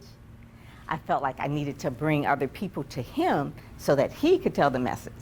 So I would always just bring in people to the church and tell them about our programs and tell them about how wonderful our events are. I was in debutantes and I would promote that. I'm like the promoter. I'm the hype girl or the hype man, hype lady. And I would be like, you got to be here. You have got to know about this person. I'm the type of person where it's like, girl, you need to write that book and let me promote it. You need to sing that song and let me tell people about it. I guess maybe it's because we're from Motown. We just feel like we little Berry Gordies running around here or something. I don't know. So the whole point of it is that I love promoting people. I love personal development. Always attracted to it. Some kids would go to the playground. Where you want to go today, Pam? You want to go to the playground? No, I'm going to go to the library. The library? And I would just pile up all these books, right? Because I love books. I love personal development. Reverend Jordan in his house, who grew up next door to me, had this mammoth library. And I remember one book that I saw, I was probably about a teenager. I went to Cass Tech. Any Cass Tech people in the house? Yay, Monica. And I remember seeing this book. As a teenager, you're feeling insecure anyway. So I saw this book. It says, I'm okay, you're okay. Anybody remember that book? I'm okay, you're okay. And it was the first time I ever read like a psychology book. And it like, this is interesting. I mean, I'd read the Bible and knew about Bible stories, but I'm okay, you're okay, this personal development. It talked about transactional development or meditation or TM. But anyway, the whole point of it is that I'm okay, you're okay. If you say that, it's like, yeah, that's right. But the book, and it took me on a journey to really loving things like personal development. Fast forward to the point where Les Brown comes on the scene. He has his book, You Gotta Be Hungry. All of those are personal development. So what do I end up doing? Promoting people that I'm the hype girl, promoting people like T.D. Jakes, Dr. Cindy Trim, Fred Price, Dr. Miles Monroe, Cindy Trim, Dr. Stacia Pierce, people that are messengers, people who have life-changing messages that want to change people's lives. I love doing that. If you are a person that has a message that wants to change people's lives, I'm your girl. I have a program called Ready, Set, Go, Speak, because I want you to be ready, set, go, and speak, right? I have a podcast called Get Out There and Get Known, because I want you to get out there and get known. I've been trained in PR journalism for over 30 years. Now I think it's longer than that, because that would have meant that I would have been in it when I'm 30. So is it like 40 years? That's crazy. Okay, I'm 60, so I'm like, dang, if you say 40 years, people are gonna think you decrepit. So I just keep it at like over a decade or two, all right? So that's really it. But I've been doing this my whole life. Now, most people don't really know their callings that much when they're younger, but I did know that because Reverend Jordan spoke into my life and over my life that I'm gonna do PR. I'm like a teenager. I'm like, what is PR? Public relations. Public relations. It's like, okay. I've been in that field. I love that field. I love people. I love promoting people. So now let me talk about ego marketing. That's so that I can really set the stage to let you know that I love all of these pictures. I love all you people. I love this. But ego marketing, these are the 3 signs to make sure that you're not doing that and you're not that person, because ego marketing will repel, attraction marketing will attract. So I'm going to talk about ego marketing for a minute, just so that you're not doing that, because in this world of social media, it can be a bit overbearing. I don't know if you're scrolling through Instagram and you're like, oh my God, are they posting another picture of themselves? Really? Another picture? Oh my God, do I have to see all of it? You know, so that's ego marketing. So it's 3 things that I just want to say really quick. What ego marketing, 1, is all about you. We don't want it to be all about you. Number 2, ego marketing is optics. It's just optics. It shouldn't just be optics, it should be some substance. And then ego marketing really is annoying. It's annoying. Like my daughter said, that's annoying. So you don't want to be annoying. So let's really break down like the first one. So ego marketing, so to speak, the very first one is that you want to make it so that it's about the other person. You want them to tune into WWIFM. What's in it for me? So if I were to go to a party, or say this whole speech was about how wonderful I am, how I grew up, how I'm in PR, how I had all these clients, how I went to school, how I won all these awards, you'd be like, I'm tuning out. How long is she gonna be on there? I got to go, because this ain't had nothing to do with me. But because I'm saying I want to bring you into the story, you are the story, you're the person that I really want to focus on, what's in it for me, that's what you tuned into, not into like how wonderful Pam is. Who cares? You know, because everybody's in there, what's in it for me. So ego marketing, you want to put whoever your customer prospect is in the center. Make them the hero. Make them the focus of it. So if you do post a picture, or if you do put something out there or write a letter or whatever, that you're putting in there information that will help your customer, your prospect, your client, so that they know that you have empathy for them and that you can solve their problem. Because if you put yourself in the center, they're like, oh, well, that's nice, but let me go over here to the person that can help me, because everybody's tuned into what's in it for me. All right, that's number 1. So I remember doing like some email blasts back in the day. Remember when people used to call it e-blast? I hate e-blasts. Nobody likes to be blasted. What if I came up here and says, look at me, I am the greatest, You know, you're blasting. It's just like, that's what an e-blast is. Email marketing is talking to them. I understand your situation. I understand your pain. I can help you. I want to guide you. That's really email marketing. Email blasting is like ego marketing gone bad, right? We don't want that. Number 2, optics. I just kind of go, Sean, give me the time. He never gave me the time. Make sure I don't go too long. So number 2, optics. We all want great photography. Emma is here, she does great photography. Monica's here, she does great photography. Gene, he's got great photography, but it's more than the optics. It's more than the makeup. It's more than the hair. It's more than the stylist, even though this is a really cute dress I got on, you know, I just, you know. But I don't want to come up here looking like ragtag, but the whole point of it is that you don't want to have a box with a pretty bow and nothing on the inside. That's what I'm seeing during this pandemic. Oh my God, everybody's online, but everybody's posting pictures, and it's just like way too much. Ego marketing is when it's just posting with no strategy. Pictures of myself, pictures of this, pictures of me, and it's like, what is the picture? You need to add it with a story. Emma is a good photographer, but she doesn't just post a whole string of all the pictures of all her clients, right? She wants to put stories with it so that the story has the center of the customer that you want to attract. If not, you're going to repel with ego marketing. Ego marketing will really repel people if it's just always about you. I can't get that. I have clients that are really, really powerful, and I love them because they're humble. When I say humble, it's power. You know what ego means, right? Edging God out. Edging God out means you edge out the power. But the ones that are powerful are really the ones that don't do the ego marketing. Dr. Cindy Trim is powerful. She does not have an ego in her marketing. It's always about you. If you follow her on Twitter or any social media, it's always about how to build and inspire you. T.D. Jakes, Dr. Stacia Pierce, about how to better your life. And so when I look at the ones that I love working with, that's what they have in common. The ones that I don't like working with, it's like they can't get enough pictures of themselves. Their website copy is always about them. It's just like, well, I need to put this in here about this, that I did that I did this, I did that. Look at me, watch me, watch me. I'm like, no, we need to not watch you. We need to know what you're going to do for other people. That's why people will tune in. So the last one is not being annoying. The annoying part is when you are constantly maybe going on a live. You don't do that. That's a sign that maybe you're just going on live, nothing planned, but I just want to see how many people tune in. Just to hear me, just to see me, just to watch me. I'm not really saying anything important. Maybe I got my hair did today. Maybe I got on lashes, whatever.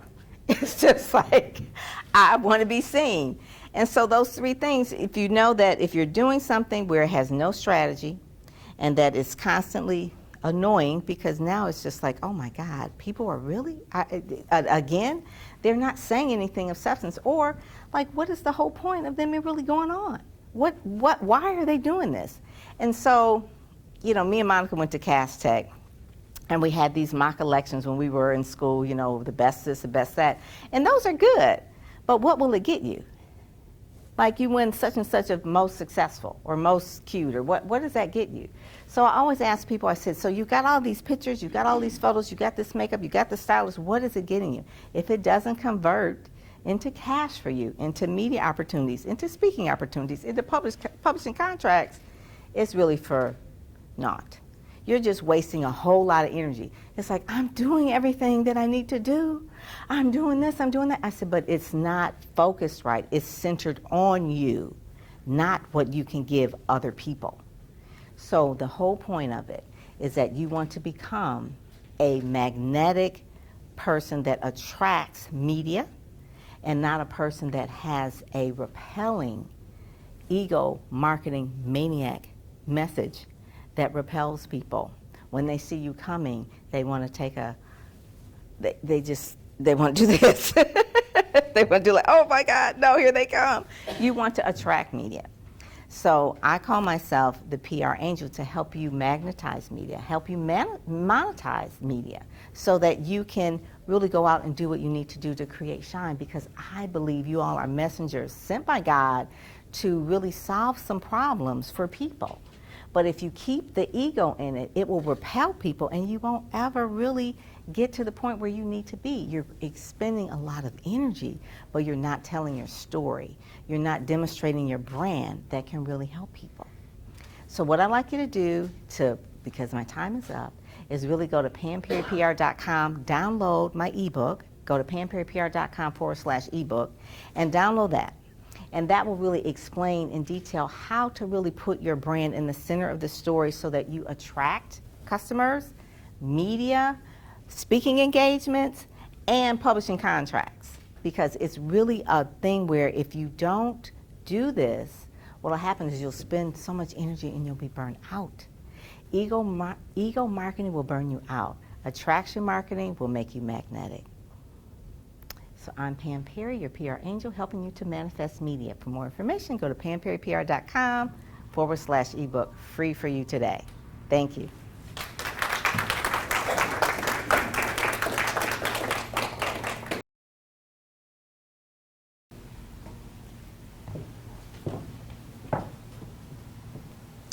Lights, cameras, action. Lights, camera, action? See, I knew it. I knew you were not ready. And I also see you. You're looking and you're wondering, who is she and what in the world is she about to say? Well, my name is Alina Zachary Ross. I have been a C-level executive for over 20 years. I've been a pastor, superintendent of schools, and the CEO of AZR Leads. And as I've been working with clients, colleagues, even family members, I've found that just like some of you, most people are not ready, not even aware that they're supposed to be the star of their lives. And see, I'm not talking about you. If you're not ready, it's okay, because at one point in my life, I wasn't a star either. I didn't even know. And yet, today I am living and leading my best life. I'm the star. I've got a recipe, and I've even got a secret ingredient that if you start with that, oh, you too will be the star of your life.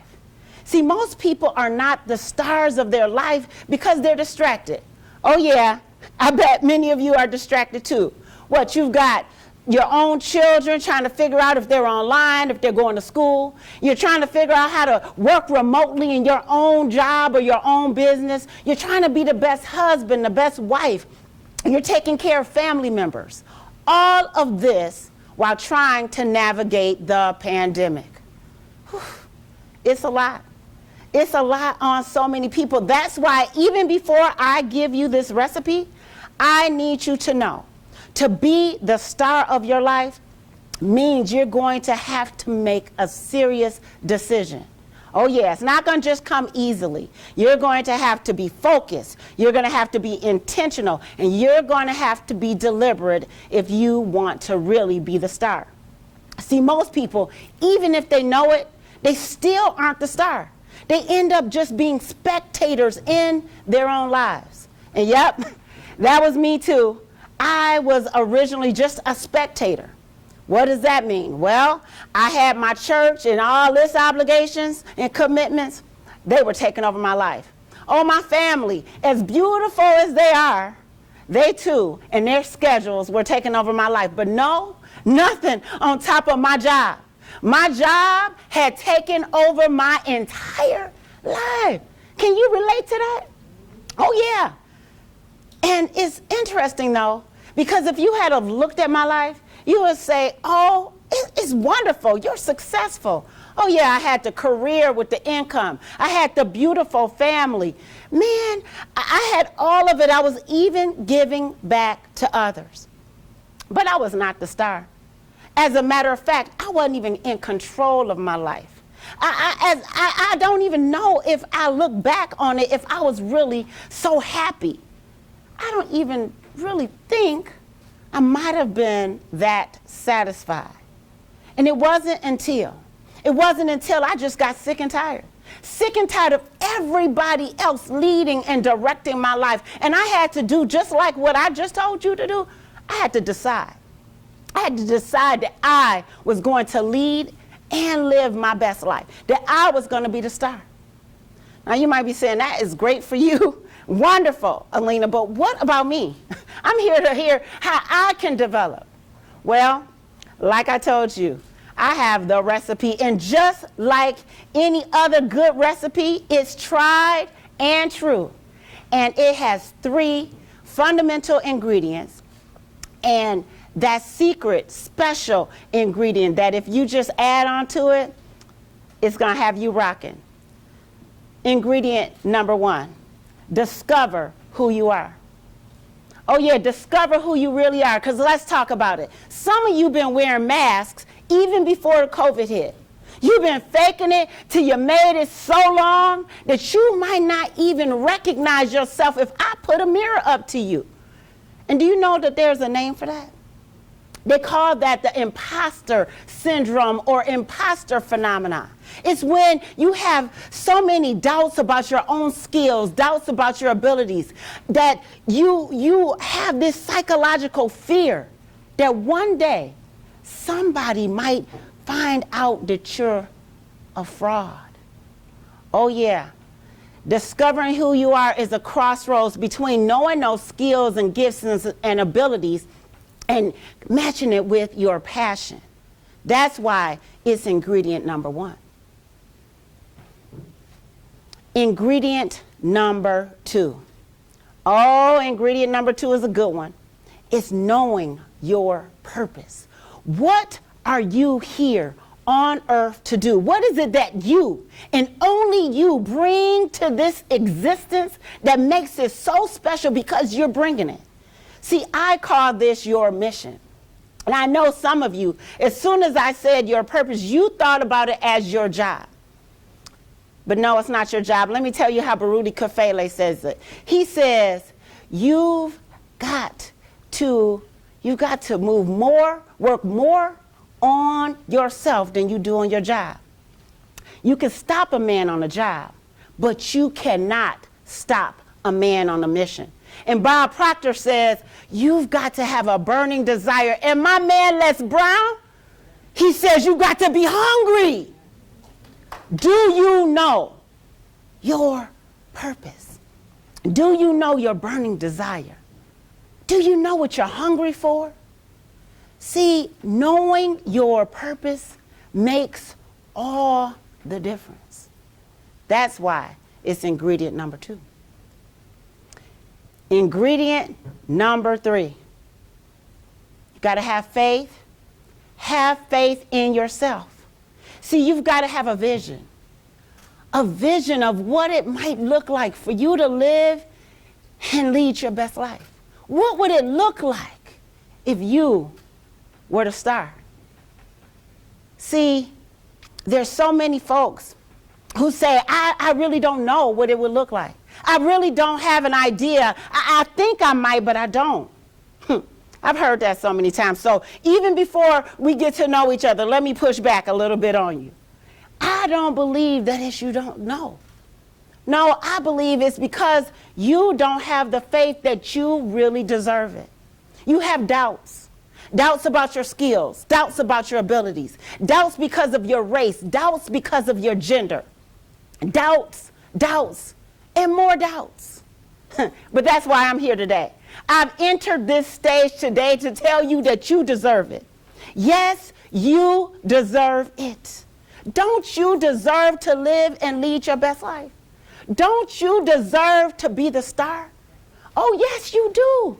And I say it because so many people are operating out of fear. And do you know what Zig Ziglar says that fear is? He says it's false evidence appearing real. False evidence, it's the lies that we tell ourselves, the lies that I got to be perfect the first time, the lie that I'm going to be embarrassed, the lie that I might fail. But Susie Chasm says doubt kills more dreams than failures ever will. So you got to cut out the noise. Listen to your inner self. You've got to have faith.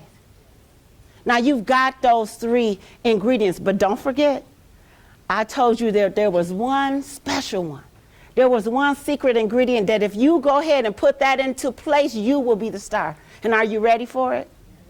Oh yeah, I'm glad you're ready. Are you really ready for it? Yeah. All right. That one is to take action. Take action. Dr. Martin Luther King says that he says you've got to take the first step even when you haven't seen the entire staircase. And today, because you are participating in the Leadership Experience Tour, this right here is your first step. Some might say it's your call to action. And guess what? If no other speaker does today, let me be the first. I'm going to call you out. I don't want you just to be here today. I am calling you out to do the work. See, Jim Rohn says you've got to work more on yourself than you do on your jobs. See, what's the last time you read a book? When is the last time you have taken a course? When is the last time you really worked on you? See, you might not feel like you're at that place. You might not feel like you're at the stage where you want to be, but let me give you one piece of advice. One piece of advice. You must do what you have to do until you can do what you want to do. So it's time. It's time to take the leap. And I want you to remember, if you discover who you are, if you know your purpose, if you have faith, and then you add in that extra ingredient, that secret ingredient, you take action, you will soon see that you are living and leading your best life. You will be the star. My name is Alina Zachary Ross. Contact me at alina@alinazacharyross.com. Thank you very much. Have a blessed day.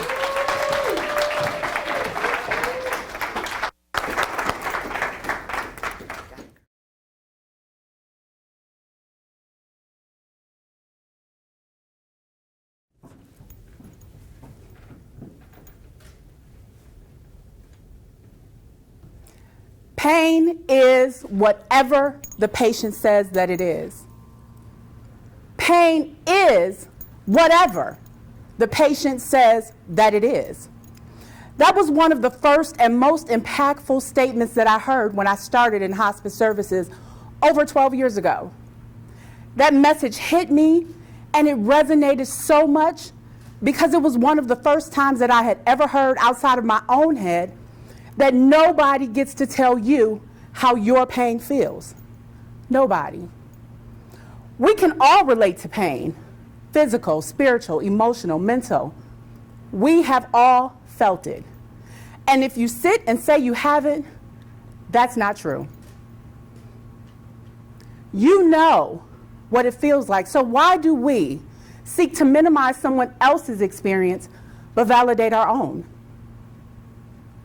You know how it felt. Do you remember the first time that you felt like giving up? What about the last time? Hold in your mind that feeling, that pain that made you want to call it quits. I'm not asking you to raise your hand. I just want you to raise your awareness. Over 1 million people a year feel that their pain is so overwhelming. They're so saturated that they decide to end the pain by suicide. Over 800,000 of those attempts are successful. That's 1 every 40 seconds. Before we leave this room today, 360 people will have ended their pain by suicide. I want you to know that you being here is not an accident. What if I told you that your being here was to receive an urgent message? You're not here just to see and support a friend. There's a message here for you. Oh, let me introduce myself. I am Donna Gales, and I'm both simply and profoundly the messenger. Y'all heard about messengers today, right? Here I am. But you're going to hear amazing stories that will move you and inspire you and call you to action. But what I want you to remember is a simple phrase, you've heard it before: don't shoot the messenger. Say it with me: don't shoot the messenger. Thank you. I was chosen for this leadership experience tour in October 2020. I was excited because my plan was to elevate the conversation about hospice services. I love my work, and it's so misunderstood. I wanted people to know that it's not a bad word, but that really wasn't the message. Although I thought it was, it wasn't. I was excited. The year continued to go. And in January, while I was still wishing people a happy, healthy, hopeful new year, I got the wind knocked out of me. On January 3rd, one of my spiritual mothers died. Unexpected, unfair. And as if the pandemic hadn't taken enough already, it took her too. The bond we had was unbreakable. You see, because EVE, that's what I called her, was a messenger. She was a youth leader at the church that I came to. I didn't grow up in church, although my mother knew God and wanted us to know him too. We didn't really go to church. But we found this home, this church home, but I didn't really feel connected.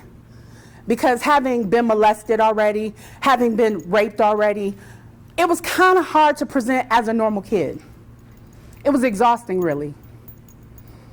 Most people saw a fast little girl. I was judged, all kinds of things, but Evie saw me.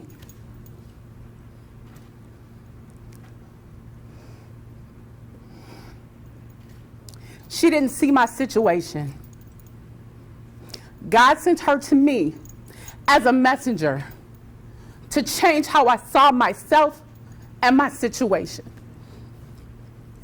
She left love wherever she went, but she came to me, and I thank God for that. During our time, lots of things happened. I remember that night, I never even wanted to go to youth services, but my mother made me go. I had different plans because I had decided I had enough. I was going to end this pain when my family left. I was going to kill myself that night. Remember, every 40 seconds, someone decides to end their pain because sometimes it just feels like too much. But there I was, sitting in church, youth session going on. In a circle we were sitting, as we would do, and I did actually love the rap sessions, but this night she went around and it came to me. I felt my heart beating fast because she said, "Tell me something you love about yourself." And as the tears continued to well, I made the confession, there was nothing to love. I couldn't stop crying. She stopped the meeting, she came over to me, and she said, "Baby, don't you know you are beautiful? Look at that skin, those beautiful eyes. Girl, don't you know you're so pretty?" And I shook my head no, tears streaming down my face. I said no. But she smiled at me the way that she did. She held my face and she said, "Yes." I still said no. But she hugged me. And it felt like every broken piece had been reassembled. And then I smiled too. And like Celie in The Color Purple, baby, I was smiling, I was cheesing. And from that day to this one, you can't tell me nothing about these eyes. The skin a little shaky sometimes, but you know, nothing regenerous cannot handle. But I digress. I saw myself differently that day. And I cannot say that everything changed in that moment because it didn't. But that day, her message saved my life. Fast forward many years, I became a youth leader, just like Evie was to me. I wanted to give to others what she had given to me, and I did that for years. But as life would have it, I continued to go on to do other things, and in the doing of other things, I lost my vision. Things got cloudy. I was focused on all the wrong things, and life started to get heavy again. I could feel those feelings of being overwhelmed and wanting to end it again. Picture it. August 12th, 2019. I was having a horrible day, and I was on my way home, and I just said, "God, I am tired so much. Life is happening, and I am tired. I need some help." I was driving home, and it's a Popeyes on the right-hand side of the street that I got to drive down, and the line was so long. I was like Oprah. Sat in that line, and then I just had to go home. Quite honestly, I had to use the bathroom, so I was like, forget it, I'll go back another day. But when I got home, I started thinking again about where I was, what was happening. My mother dealing with terminal illness, family in chaos, work was doing some other stuff, broken relationships, still this addiction. I'm like, God, I need your help. I need to reconnect. And he told me, you know how to do that. I've never left. It was always you that changed your focus. Focused on the problems and not the problem solver. That was you. I'm still here. And the Holy Spirit reminded me, you know how to do this. It's time to fast. Y'all can probably tell I like to eat. So the fasting thing, I don't like to do it, but I know that it works. The Word of God says some things don't go out but by praying and fasting. And I needed that out. I needed the depression out. I needed it out. So I said, okay, God, I'll do that. But again, it was August 12th, and Popeye said, just came out with that sandwich. And I was like, I was in the line already, guys, so let's talk about this. What if, I'm just saying, what if I fast tomorrow after I get the sandwich, since I had already planned to get it? Do you know it's a brioche bun, guy? Y'all don't know the power of a brioche bun. I don't know if you had the sandwich or not, but anyway, I digress again. I have to say that it really came down to, did I want purpose or did I want Popeyes? And I had to think about it. I ain't even gonna lie. I was like, I know you're forgiven, so if I do it tomorrow, can I still get the purpose? No, Holy Spirit said fast now. And so I did.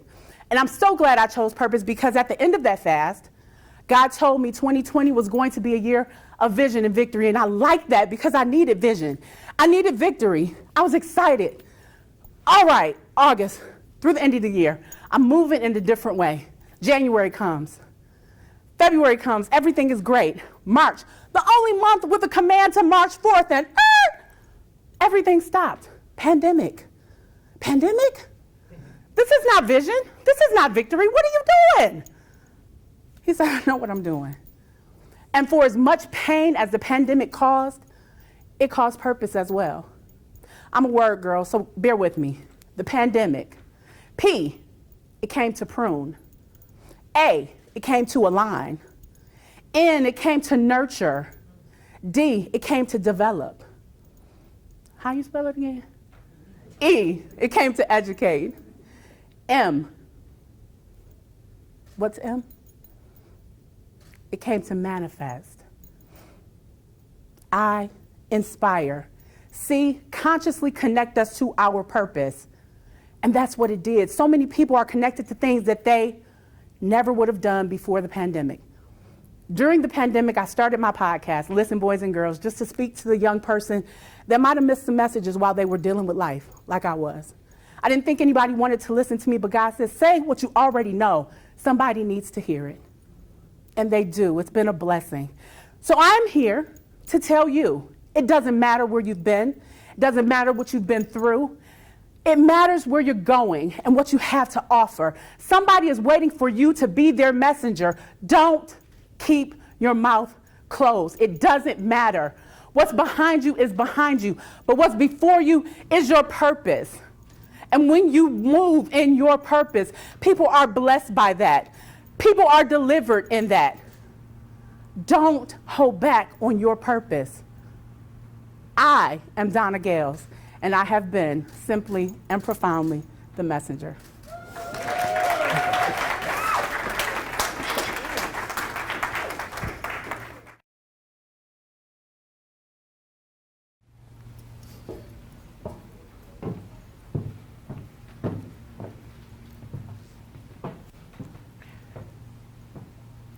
How many of you have been in a storm before?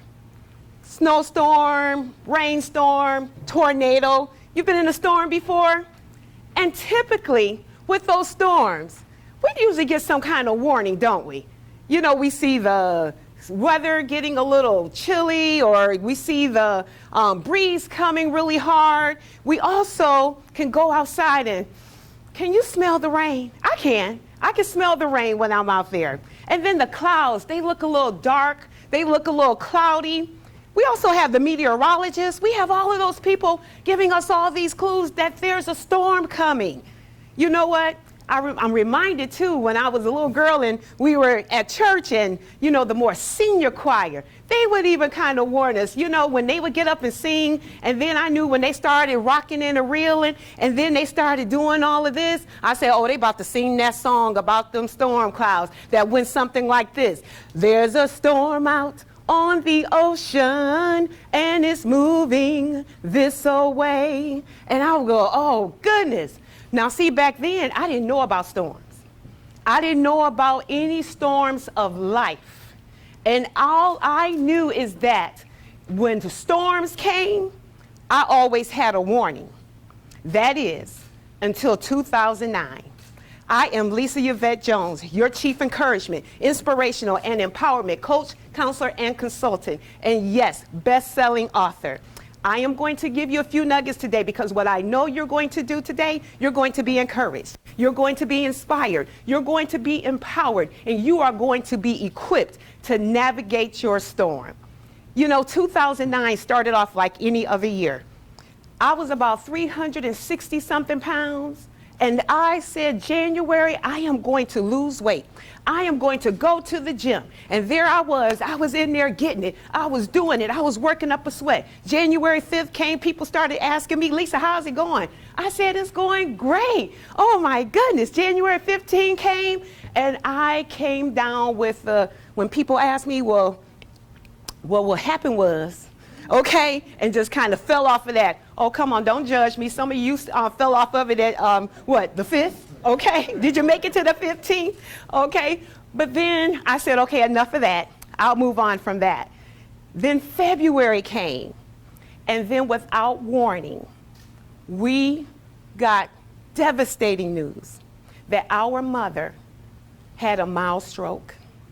Oh my goodness, see, I'm the second oldest of 7 children, born to a single-parent household. My mother was dynamic. And for those of you out there who know her, the late and great Queenie Victoria Thompson, yes, a recording artist, was just amazing with her children.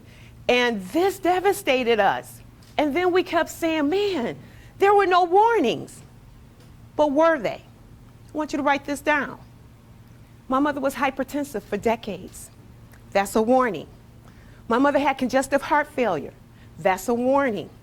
Okay, my mother had diabetes. That's a warning. My mother was overweight. That's a warning. But let me tell you, we joined our faith with our mothers, and my mother came through that.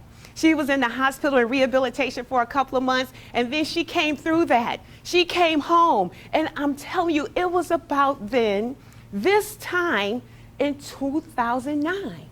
This time, it was a few days before my birthday. By the way, my birthday is on April 12th. In a couple of days, I'll give you my Cash App after this speech, okay? And seriously, it is. And seriously about that Cash App, okay? I'm just keeping it real. And I decided, you know what? We have done all this to take care of our mother. You know what I'm getting ready to do? I am going to give myself a gift. I am going to go, and ladies, I gave myself the gift of going to have that yearly appointment. You know that yearly appointment when we're in the stirrups. You know, the one we just love? Not. But we know it's necessary, right? That's another nugget. It's necessary. Keep that appointment. So I made that appointment. I said, you know what? I'm getting everything all checked out. I'm going to be great. And I got it. And then all of a sudden, I got a phone call. You need to come in. Your results are abnormal. And all the years I've been getting them like clockwork, my results had never been abnormal. I said, okay, I'll go in. And then there was just something else too about me. I was at such a peace. I just could not believe it. I was like, I am at a peace that passes all understanding. Nothing could upset me. My mother was home.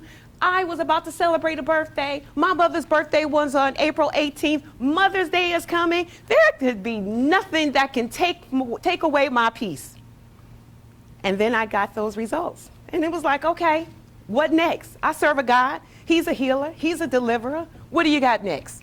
And I said, it can't be that bad. I don't have any history of real things that can really kind of take me out. And then she said, I'm going to refer you. She referred me. And then that person said, I'm going to refer you to a gynecologic oncologist. I said, well, I know what an oncologist is. Come on now. Do you see cancer? It just came out of my mouth. Now, mind you, there is no history of cancer in my family. Not one woman had cancer in my family, so I don't even know why I said it. And then I had the biopsy. And he started asking me thousands of questions like all the other ones. And I was like, Doc, handle your business, you know? And then all of a sudden, a few days later, I received a phone call. And they said, Ms. Jones, your surgery is scheduled for Monday. I said, what surgery? Nobody's told me anything. And they said, oh my God, no one's told you? I said, told me what? They said, you've been diagnosed with stage 3 cervical cancer. And it's a high grade papillary serous carcinoma of the cervix. And they said, you're already in stage 3. I said, how? I said, I look good, I feel good, I'm at peace, and you're gonna tell me something like this? I ain't believing it. And they said, Ms. Jones, if you don't have that surgery, in 2 days, death sentence number 1 came, you will die. And then I said, I just can't understand that. So then I said, I want a second opinion. I got that second opinion. And that man pulled the chair up to me and looked me in my eyes and said, Ms. Jones, he said, all I need you to decide right now, either it's going to be me that do the surgery or you're going to get somebody else. Because from the time you had that first pathological report to now, your whole cervix is full of the cancer. And we now see spots on your ovaries and your uterus. What are you going to do? I said, Doc, just give me a minute. He said, you don't have a minute. I said, I need some time. So I then did as we normally do in regular storms. So, you know, in regular storms, you know, they tell you to shelter in place. Then they tell you, and I don't know about you guys, you know, we had it like a little SOS system going. You know, we would shelter in place and get really safe.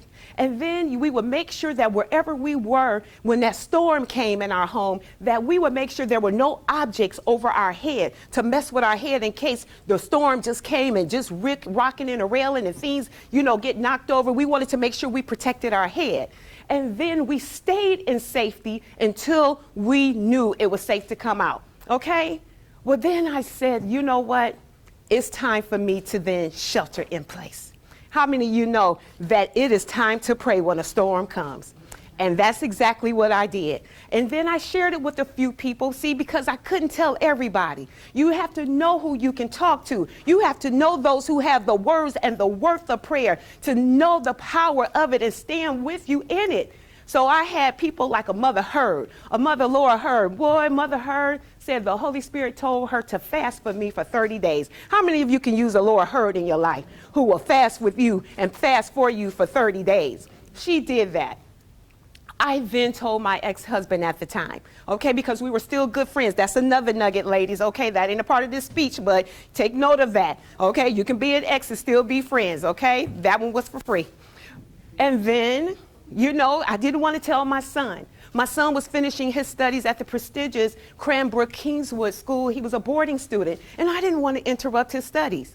So then I said, Lord, this just can't be. But on that third day, I sheltered in place. And what I had to do was get into a place of safety. And then what I had to do was make sure that I was getting out of my head all those things that could destroy it. And I had to remember that Isaiah 26:3 told me that if you will keep your mind on him, he will keep you in perfect peace. So I had to remember that. And I stayed in that place of safety until I heard, this is not unto death, and you will not die.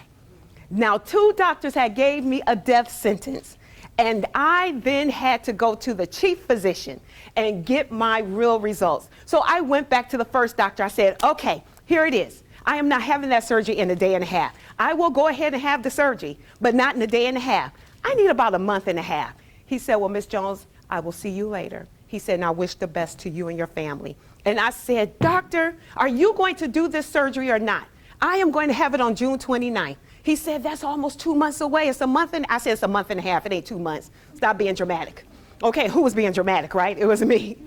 And I'm telling you, I said, doctor, I need you to stand with me. He said, I need you to stand with me, and I need your words to line up with mine. That's another thing. Take control of your health, people. Make sure that your doctors, you know that they know that you are a partner with them. Okay, so you make sure that whatever don't line up with God, that you make sure that you let your doctors know. So then I told him on June 29th, he looked at me, he said, Ms. Jones, why do I believe I'm going to see you on June 29th? I said, because I've already gone to the chief physician. He said, you went over my head? I said, yes, I went over all our heads. I went to the healer. I went to the one that I know who was going to help you with this surgery. So on June 29th, I had that surgery. I did not die. I lived. You are looking at a living, breathing, walking, talking, moving miracle of God. And I told you, now, I didn't have any warnings, right? But I did have a warning. I was 360 something pounds. I'm not 360 something pounds today. I've lost 192 pounds. Okay? Changing. Thank you. Changing the trajectory of our health. So I will tell each and every one of you, whatever it takes, you get in place and you shelter. Whatever it takes, you get in place to get your mind stayed on God. Whatever it takes, you stay in safety and allow Him to direct your path. See, I had to trust Him with all my heart and lean not to my own understanding, but in all my ways acknowledge Him and allow Him to direct my paths. I had to have now faith, not yesterday faith, not tomorrow faith. I had to have now faith in that time. I had to make sure that I relied on everything that brought me through and helped me to bring others through. I had to rely on that for me. And I wish the same for each and every one of you. I am Lisa Yvette Jones, your chief encouragement, inspirational and empowerment coach, counselor, and consultant. I know you were inspired today. Can I hear it? I know you were encouraged today. Can I hear it? I know that you were empowered today. And I know that you were equipped. You can get in touch with me at lisayvettejones@gmail.com. Thank you very much.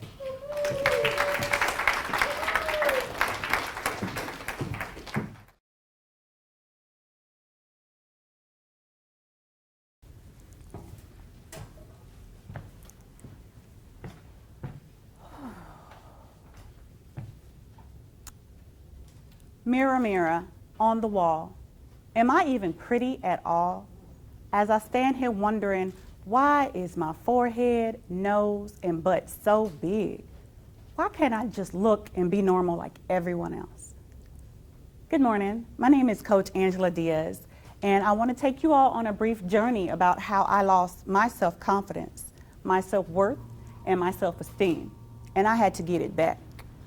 So growing up, I was picked at, I was bullied, I felt like the ugly duckling. In middle school, I had nicknames like Mohead Forehead, Gonzo from the Muppet Babies, and I was skinny like a beanpole, but I kind of had a big butt. I didn't really know that years later that would be a thing. See, I was getting picked on for things that people pay money to have now, right? So it just, for the most part, I was like, okay, you know what, Angela, they're just picking on you because you're smart and they're not. And for the most part, I just let it go. Whatever. But on this one day in 7th grade, it became to be too much for me. I remember getting off the school bus, coming straight to the bathroom, and I asked, dear God, why am I so ugly? Little did I know, at that point, I had broken my own heart. I had given away my self-esteem, my self-worth, my self-validation. I had given that power to other people to validate me for many years to come until I could get it back. I literally made a fool out of myself at school. I was the class clown. Hey, let me get you before you get me type of thing. So if that didn't work and I still got picked at, I just wrote in my journal. I just got lost in my diary, got lost in a good book, because there I was safe. I didn't have to worry about anybody and what they had to say about, oh, Angela. So at 13, I'd broken my own heart, and I had to get it back. But we're going to fast forward 6 years. Mirror, mirror, my Prince Charming has showed up, and he is a tall glass of water. He gave me everything I needed. He gave me my self-confidence back, my self-worth. He gave me everything I thought he needed to give me. He gave me my self-confidence. And I latched on to him. I would have fought anybody who said anything negative about my Prince Charming. You hear me? But my Prince Charming became my worst nightmare. I don't understand how the mouth that used to give me such sweet kisses would now open his mouth to spit on my face, to disgrace me, to make me feel like I am less than nothing. Or the hands that used to hold me so tightly could now wrap their hands around my throat to the point where I passed out. Mirror, mirror, how the hell did I get here? I asked God, if you could just get me out of this situation, I promise nobody will ever bring me here again. And by his grace and by his mercy, when I came to, he was gone. So I had to go back, Angela, go back, to the point where I lost myself. I had to go back to this beautiful mirror and say to my 13-year-old self, baby girl, there is nothing wrong with you. This forehead, it goes smoothly with these cheekbones. You get this from your mom and your grandmama. This nose belongs to your father and your grandfather. And these hips and this butt, baby, this is the whole package that makes up your DNA, and this is your gift to the world. You hear me? So there is nothing wrong with you. You are beautiful, you are loved, you are a gift. After I accepted that apology, I don't worry about what anybody else has to say about Angela Michelle Diaz. Because what we have to learn is the words that come from our mouth, we are the first to hear. And we have to be the speaker. We are the speaker and the listener to our own soundtrack in our life. And if you don't speak positivity and love into your life, how can you expect somebody else to do it? I would like to ask you all a question. Who walking this earth right now is perfect? Where is perfect? See, Webster's definition of perfect says, without flaw, without blemish, without error. That's not me. We all have things that we suffer with. I won't necessarily say suffer. We all have things that we may not like about ourselves, but that's our gift. That's what makes us, us. So we are all perfectly imperfect. I want to leave you all with a practice that I use, and it's to always have your own back. The B stands for be kind to yourself. Speak kind and love to yourself. The A is the act of saying no. No is a complete sentence. If you don't feel like going somewhere, if you don't feel like doing something, that is okay to say no. The C is to take care of yourself. This is all we got. We get one body, one temple. Take care of it. Get some sunlight. Walk. Drink some water. Don't get me wrong, I will eat a Twinkie a time or two. But I know my body needs fruits and vegetables. And K, know when to let negative people and negative things go.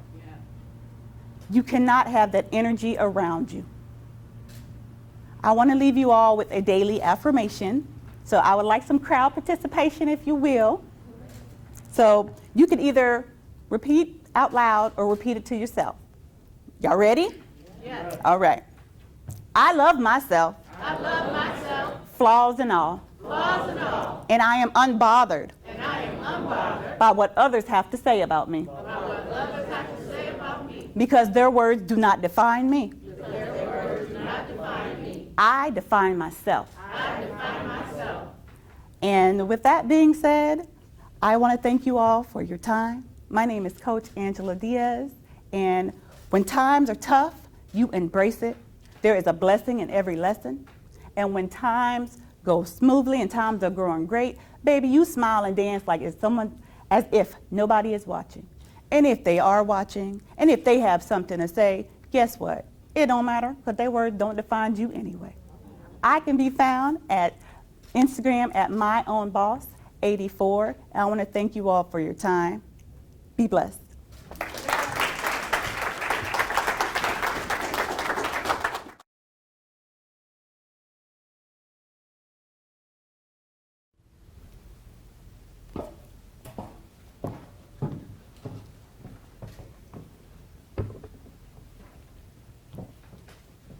Al was my first No, no, no, no, no.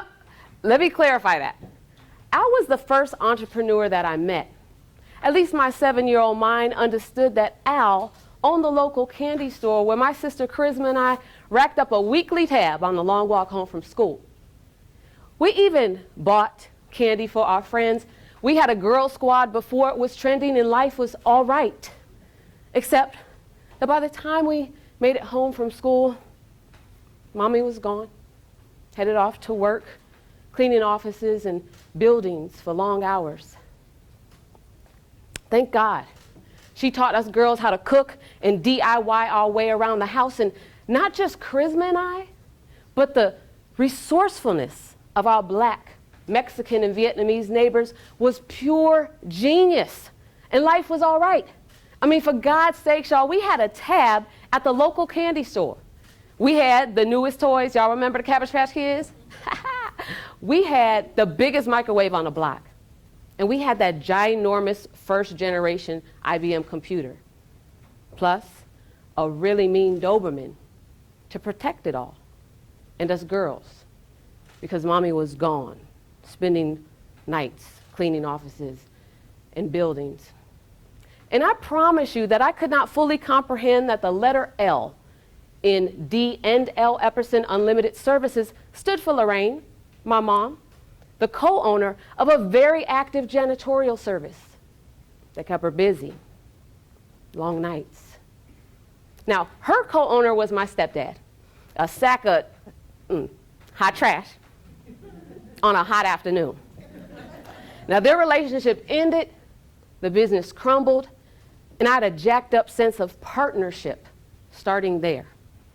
So fast forward to the early 90s, and I watch a similar scene start and crumble again, another separation, a second business shut down, and it was that one right there that solidified for me that if I ever went into business, it'd be all by my lonesome, because ain't nobody gonna destroy what I laid my hands to build. Silly of me to think that lie. That was a story, a narrative that I played on repeat in my head for 20 years. Ever believe a lie that you started? Well, I lied to myself plenty more times after that.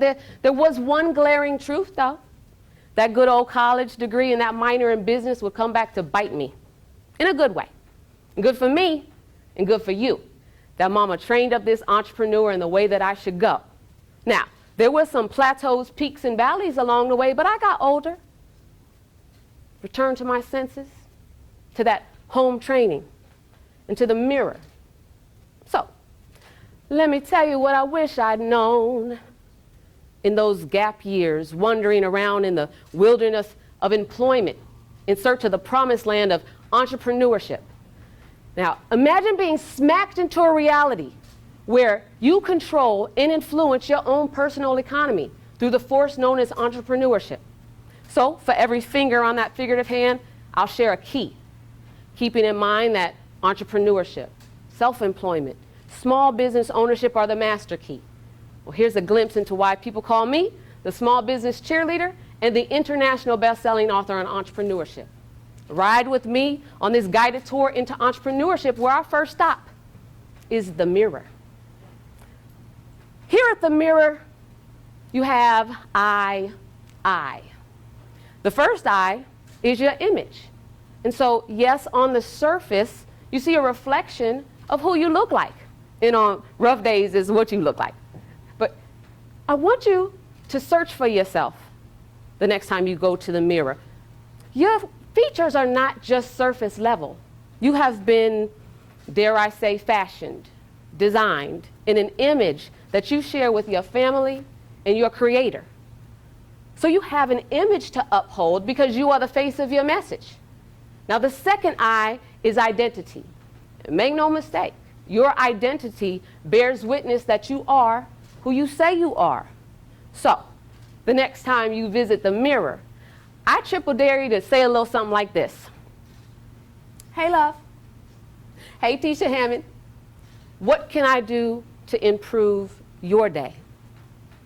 Sometimes you just have to remind yourself who you are and whose you are. Now, Too much time at the mirror can take us off course. So let's make our way to the second stop on this journey into entrepreneurship. All aboard? Now, if you're on board, I want to hear you say, whoop, whoop. Whoop, whoop. There it is. Now, the second stop on this journey is the bench. Now, the bench is inviting. It's warm. It's got that special groove that fits your butt just right. So here at the bench, you sit and you ponder some incredible ideas. And then what? You get comfortable. Oh, dang it, the bench is where dreams go to die. So we don't hang out there for very long. You see, as entrepreneurs, we kind of thrill seek. I mean, isn't that the whole point of entrepreneurship in the first place, to risk it all for some greater reward? We want to dwell in the possibilities and not drown in the pity pool, so we excuse ourselves from the bench. But there is another option, and it's the option that I prefer, where I see that bench as a plateau, a place that I can rest, that I can renew, reaffirm, reboot. It's all in your perspective. Now, the third stop on the journey is the ATM, and here, currency isn't always green. ATM meaning automate, talent, monetize. So y'all, I heard poor defined as passing over opportunities repeatedly, and so I redefined rich as resourceful, innovative, curious, and hungry. Now, take that to the bank. So we are more than halfway through into this journey into entrepreneurship, and destination Profitville is just 2 stops ahead. I gotta show y'all the nasty, messy place on the journey next, though. And no, it's not hell. But I promise you that being your own brand may feel like that on some days. Now, the next stop is the valley. Now, the valley is like the darker days of life and business when they try to remind me what I'm missing out on. Like that multi-million-dollar corporate contract that she got. Or those precious hours I could have spent by my father's bedside like they did. Or that 3-week vacation to the Maldives that we've been saving for like 3 years already. The valley is where some of the ugliest, self-limiting, self-tormenting thoughts play on replay in your head.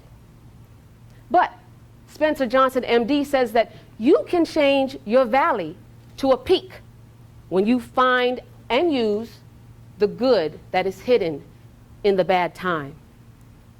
Now, while I believe that the valley days are underappreciated, I don't want you hanging out there very long or trying to keep someone else hostage there.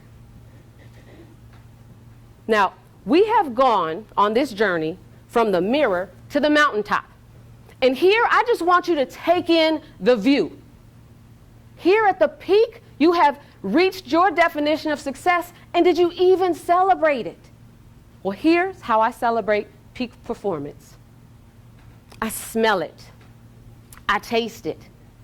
I see it. I remember what the exact moment felt like, and I envision it with my eyes closed to kind of seal in the moment. I touch the things around me, and dang it, if it weren't Corona season, I'd be hugging everybody there with me because I've learned many lessons on the journey. And I'll share just one.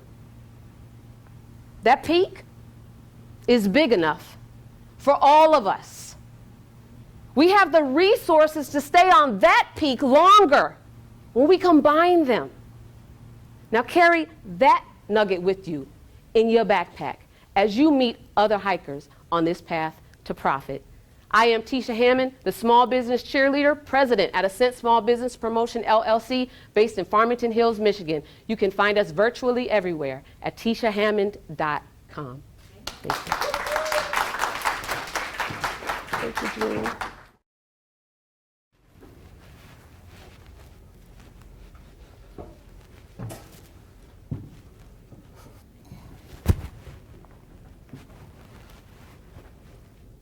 Somebody said that it couldn't be done, but he with a chuckle replied that maybe it couldn't, but he would be one that wouldn't say so until he tried. So he buckled right in with a trace of a grin on his face. If he worried, he hid it. He started to sing as he tackled the thing that couldn't be done, and he did it. There are thousands that tell you that it cannot be done. At least no one has ever done it. So he took off his hat, he took off his coat. Next thing you know, he began it without doubting or quit it. He started to sing as he tackled the thing that couldn't be done, and he did it. There are thousands that will prophesy failure. There are thousands that tell you that it cannot be done. There are thousands that wait to point out to you one by one the dangers that wait to assail you. But just start to sing as you tackle the thing that cannot be done, and you'll do it. My name is Anthony D. Shannon, and I want to talk to you about overcoming even when the odds are stacked up against you. You can do it. Oh, yes, you can. See, some 20 years ago, my mother had 3 boys. She was told that one of her sons were retarded. Never speak, never talk, never enunciate. But my mother said, okay. So she sat me down. She says, son, that's you. Here's what I sound like. It's me. Talk. I can't get it. Mama, no. I can't do it. My mother said, listen to me, boy. I'm a praying mother. I believe that God that I serve does miracles, signs, wonders, and that the Bible I read, son, says that all things are possible if we would only believe. So let's believe together. And you're going to go to school. No matter what, you're going to school. But what my mother didn't realize is when I went to school, I got bullied. People talked about me. I couldn't get it out. So I became a gangbanger. I got into trouble, kicked out of schools. But guess what? Mrs. Horton, I don't know about you, but all you need is one person to believe in you. Just one person that will say, listen, we can make a change. For me, that was Mrs. Horton. But let me tell you about Mrs. Horton. She was so beautiful. She was so fine. Everybody loved her. And here I am getting teased and getting bullied, and this woman calls me to come to her office. I couldn't believe it. Everybody was like, you going to see her? Yes, I am. I get in that office, and she tells me, you're no longer going to be a gangbanger. I'm going to help you. She calls my mother, and she tells my mother, we can help your son. She introduced my mother to Sue, a speech pathologist. Sue says to me, everybody has the capacity to learn.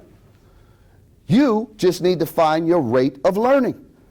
Then she said to my mother, there are 7 learning styles. For today, I'll just mention 3. There's audio, visual, and verbal. She said, once we find your rate of learning, you'll be able to learn. My mother stood up and said, yes, you are the angel I've been praying for. I told my boy that God had an answer for him, and I'm still stuttering at this time. I'm going into 7th grade. And she said, but we gonna work this out. I said, we? She said, yes, we gonna work it. And so Sue put things together. She said, nothing just happens. It must be planned. So she says to me these words. She says, the mind is a terrible thing to waste, so don't waste it. She said, it's a blank canvas. And then my mother said, if you're going to live in the future, boy, you might as well live in the future that you planned. And I began to learn. I began to do the work that Sue had me do. And boy, I tell you, something jumped out of me, and I found out I could learn. Not only did I find out I could learn, I found out I could begin to enunciate. I could begin to articulate. So my good got better, and my better got best. And my best started helping me get good grades. So I want to ask you a question. How many of you got a dream? How many of you got a dream that you want to do something, you want to accomplish something, but the odds are stacked up against you. People are telling you, oh, you can't do that. Ain't nobody done it in our family. Oh, who do you think you are? Maybe you want to be an architect. Maybe you want to be a draftsman. Why do you want to go to the pros? Well, I'm here to tell you, you can do it. Oh, yes, you can. You can overcome, even though the odds are stacked up against you. So I did the work. I began to do it. I pushed hard. Then it happened. Mrs. Horton came and said, read this in for the whole middle school class. Everybody was chuckling and making fun. Oh, here he go. They don't know the work I did. They was over there saying, watch he stutter over them words. And I got up there with bold confidence. You say, what is confidence? I found it out myself. It is believing in your abilities. It is believing what you can do and what you can accomplish.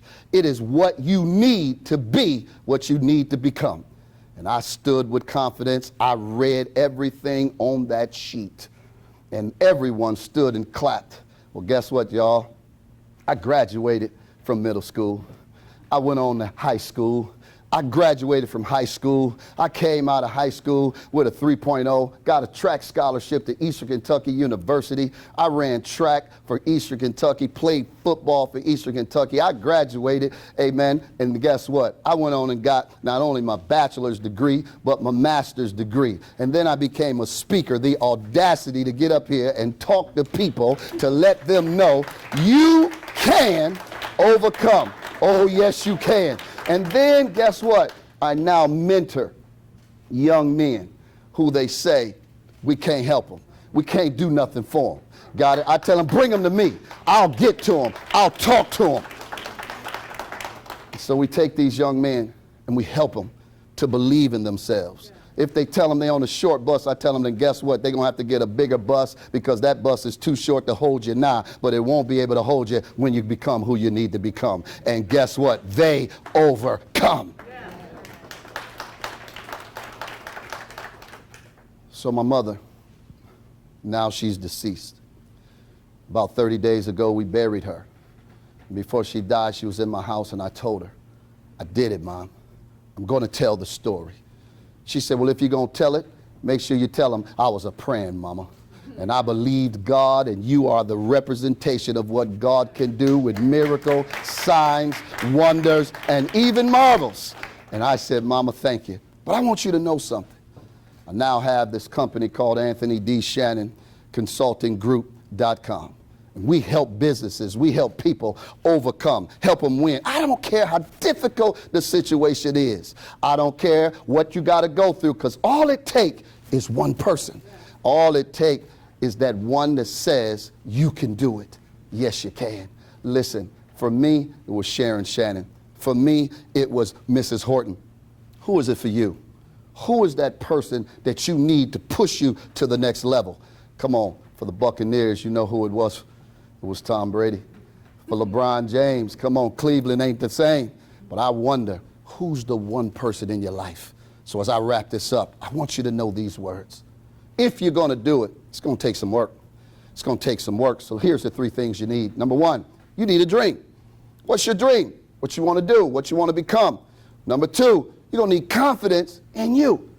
And number 3, you're going to need somebody to touch and agree with you. Because 2 is better than 1. And a 3-fold cord ain't easily broken. Them plus you. And you put God in it, the sky is the limit. I'm a witness. You can do it.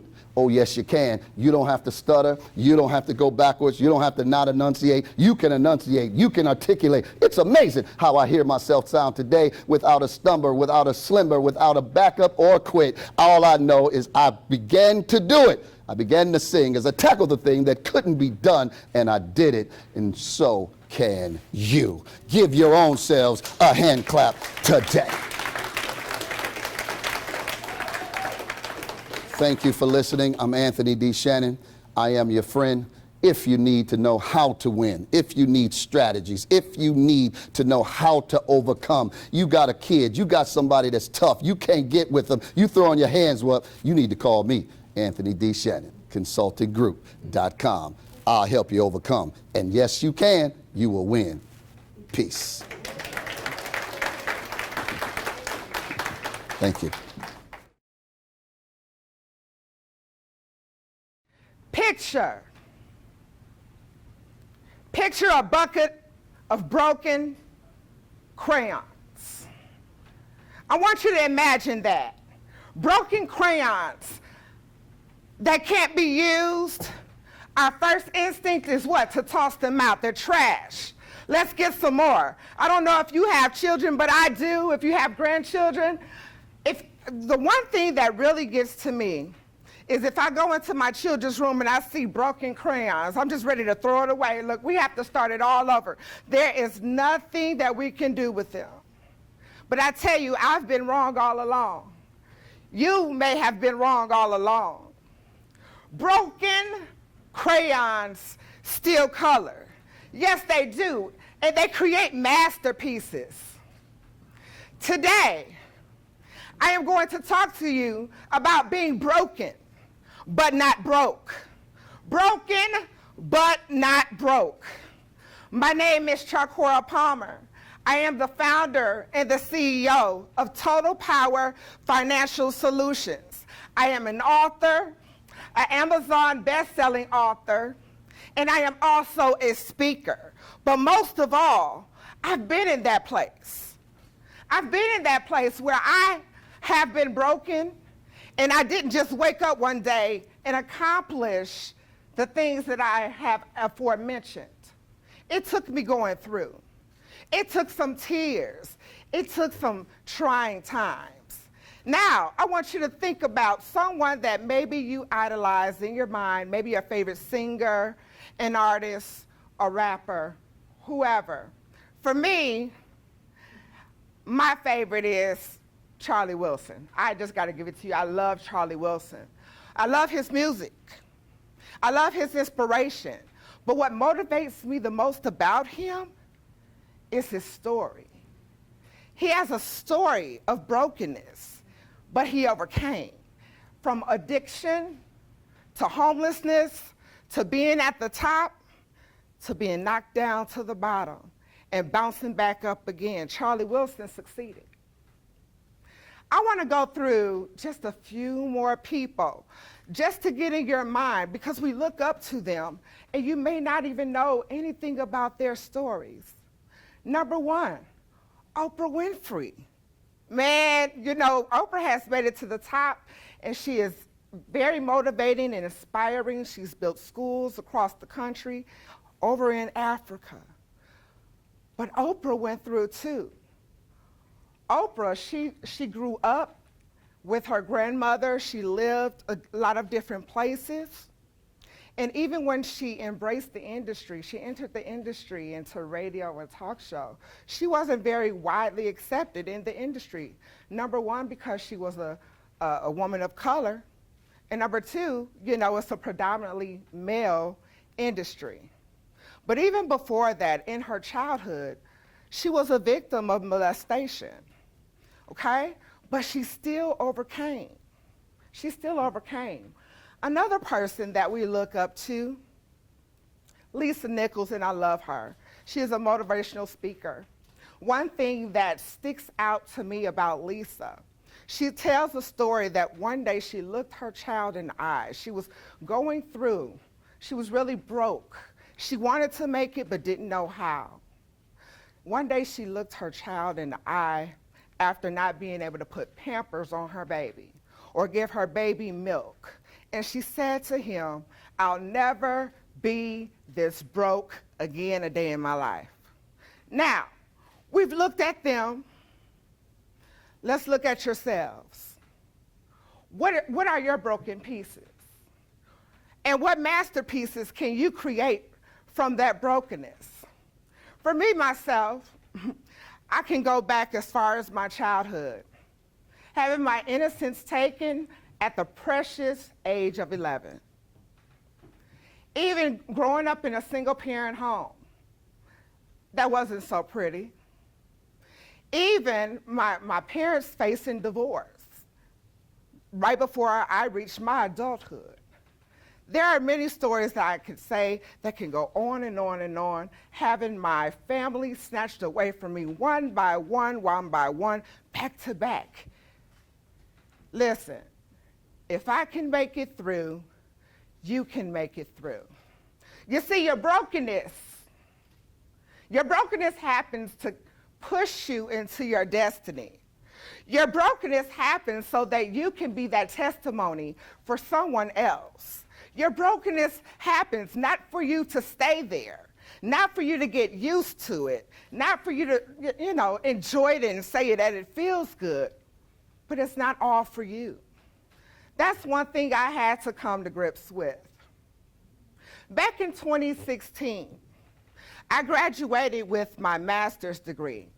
As a new divorcee, a single parent, I was working full time, and at that time I also had an event planning business.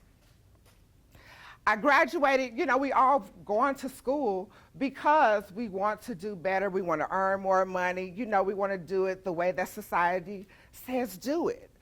We follow the blueprints. Well, my harsh reality came that even today, after earning that master's degree, all I had left was the student loans, as far as it related to being accepted into corporate America. And yes, I took it hard at first.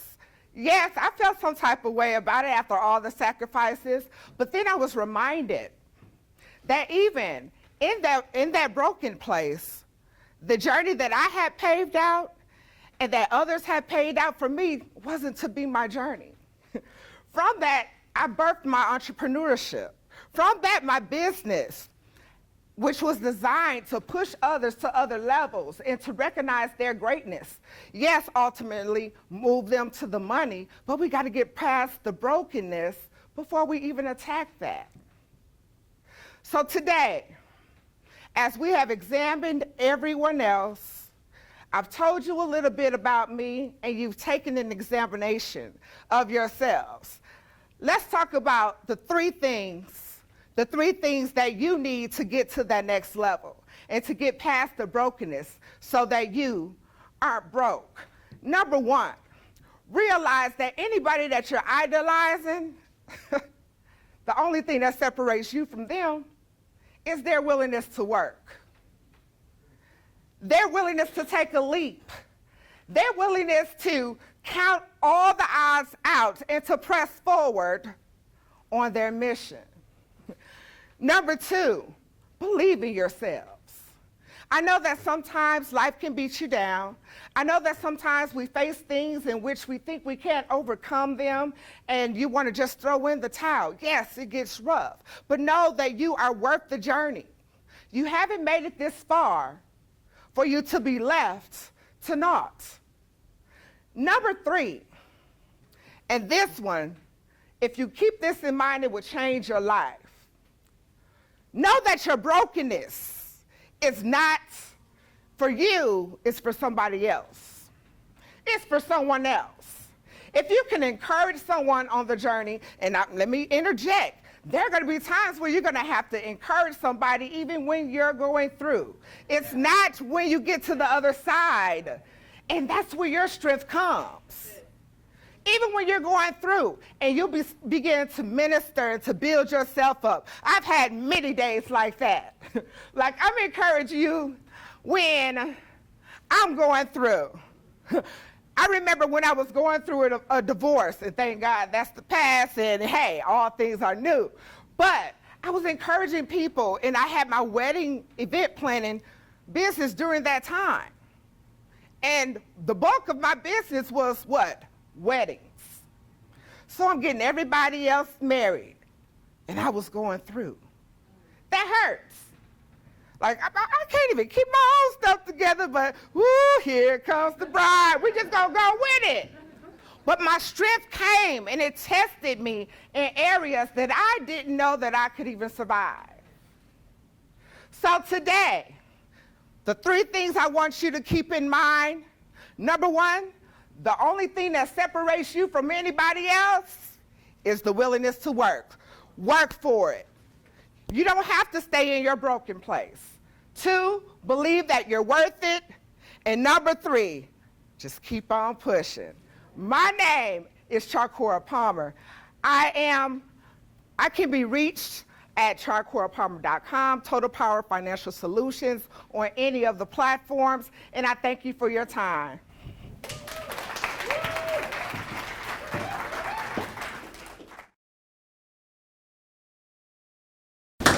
Listen, I want to thank everybody, first of all, I want to thank everybody for coming and your participation. The speakers have done a tremendous job today. They put a lot of hard work into this, and I'm very proud of them and the product that they put up on this stage. The one thing that I've got out of this whole show today, and I hope you guys got the same thing, is that attitude is a choice. No matter what's going on in your day and what's going on in your life, when you wake up in the morning, you can choose to have a good attitude or a bad one. I can't hear you. That's okay. Sorry. The other thing that Dave said that was really important, he talked about vision. And I'm sorry, Kevin. He talked about vision. Having a realistic and attainable and a credible snapshot of your future is really important. Which goes back to Dave's point, is that you must have a what? You must have a plan. So if you didn't learn anything else today, is that number 1, you have to change yourself in order to change the circumstances. And number 2, it is important that you have a vision for your life. And number 3, always have a positive attitude. The Leadership Experience Tour is the #1 platform for aspiring speakers across the United States. If you are a speaker or you're an aspiring speaker and you have a story that you want to tell, this is the platform that you want to be on. You can message me on Facebook. You can call me at 586-690-1879. I'm not afraid of you. You can call me all day long. I'm available to talk to you. If you want to craft your message and you want to be on the stage and you want people to pay you to deliver a message to bring real value to society, this is the platform that you want to be on. I want to thank you. Thank you for your time. Thank you for your energy. Thank you for your participation. There is an afternoon show that starts at 5 o'clock p.m. And so if you listen to us live, we're just going to take a break just for a moment. We're going to refresh, and we'll be back at 5 o'clock p.m. Make sure that you join us. Thank you, everybody, and have a wonderful afternoon.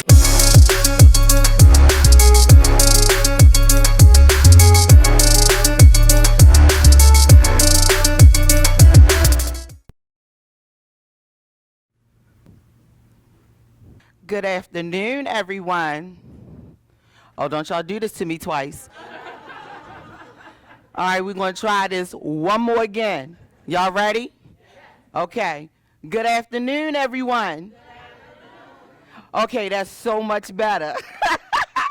All right. Now, to you that are live streaming, y'all should have been typing good afternoon.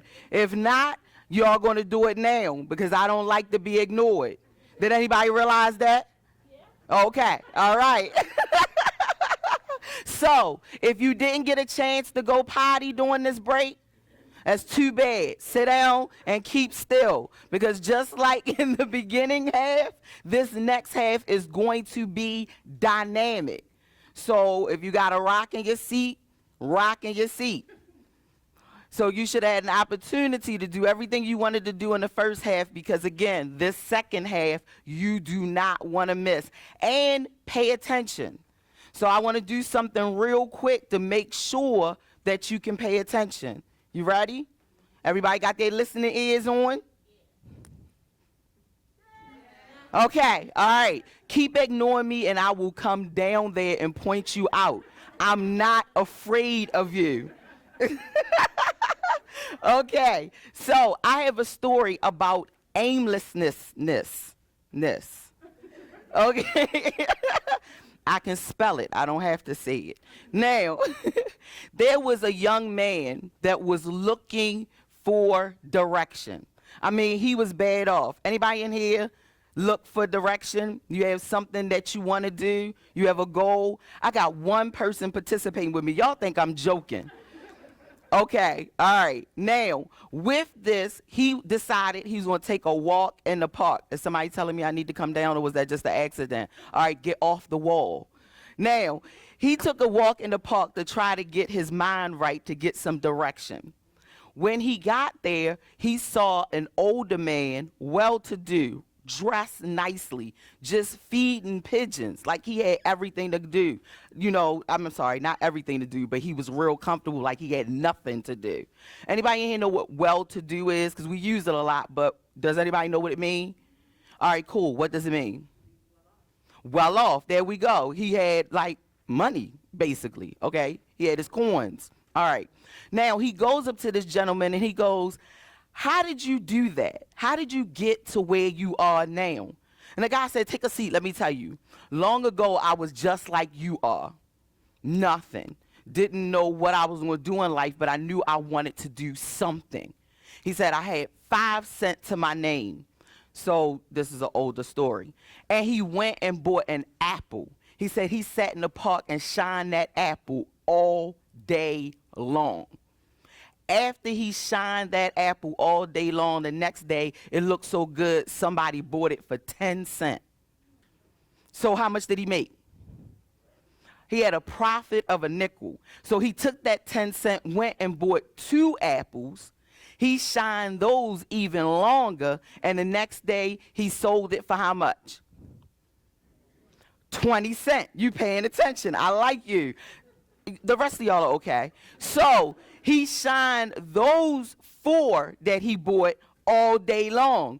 What do you think happened that he was able to make all that money? No, his uncle died and left him a fortune. All right, so now that I have your attention.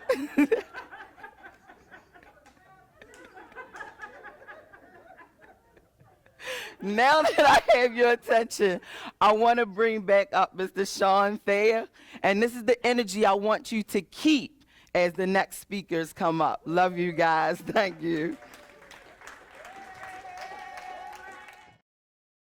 Ray's been with me for about 1.5 years now. She's kind of the foundation of the Leadership Experience Tour. I'm kind of the up front person, and she's kind of the behind-the-scenes person. But without the behind-the-scenes person, the out front person don't really matter.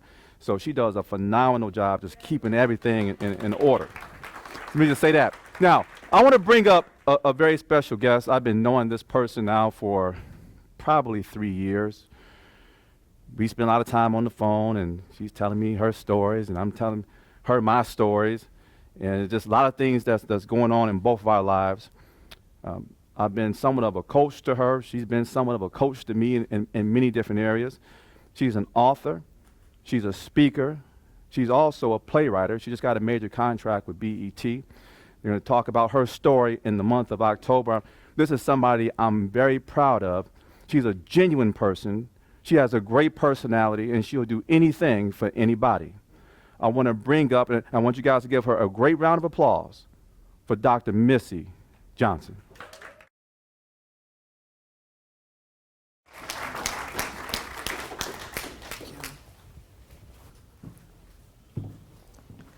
The question that I want to ask you is, what are you going to do with your dash? Everybody has a time that they're born, and everybody has a time when they're going to depart. What happened to me a few years back, I asked myself, what do you want me to do, God?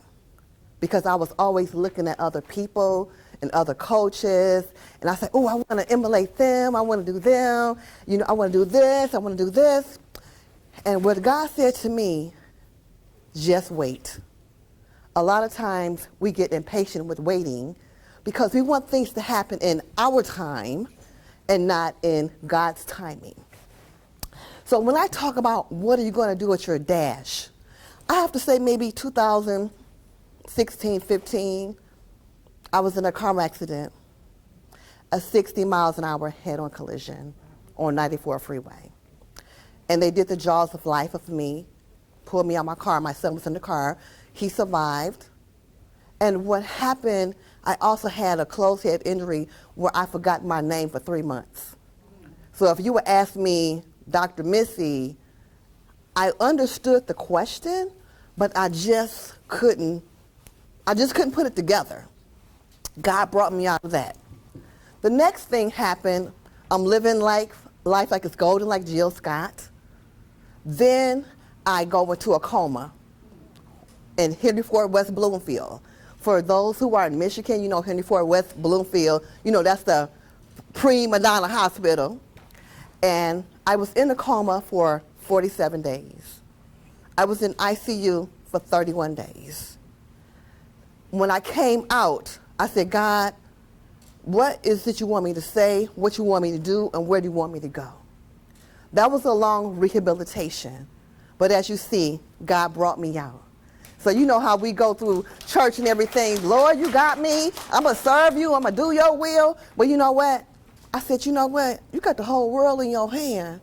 Let me just do me. Let me just do my little part.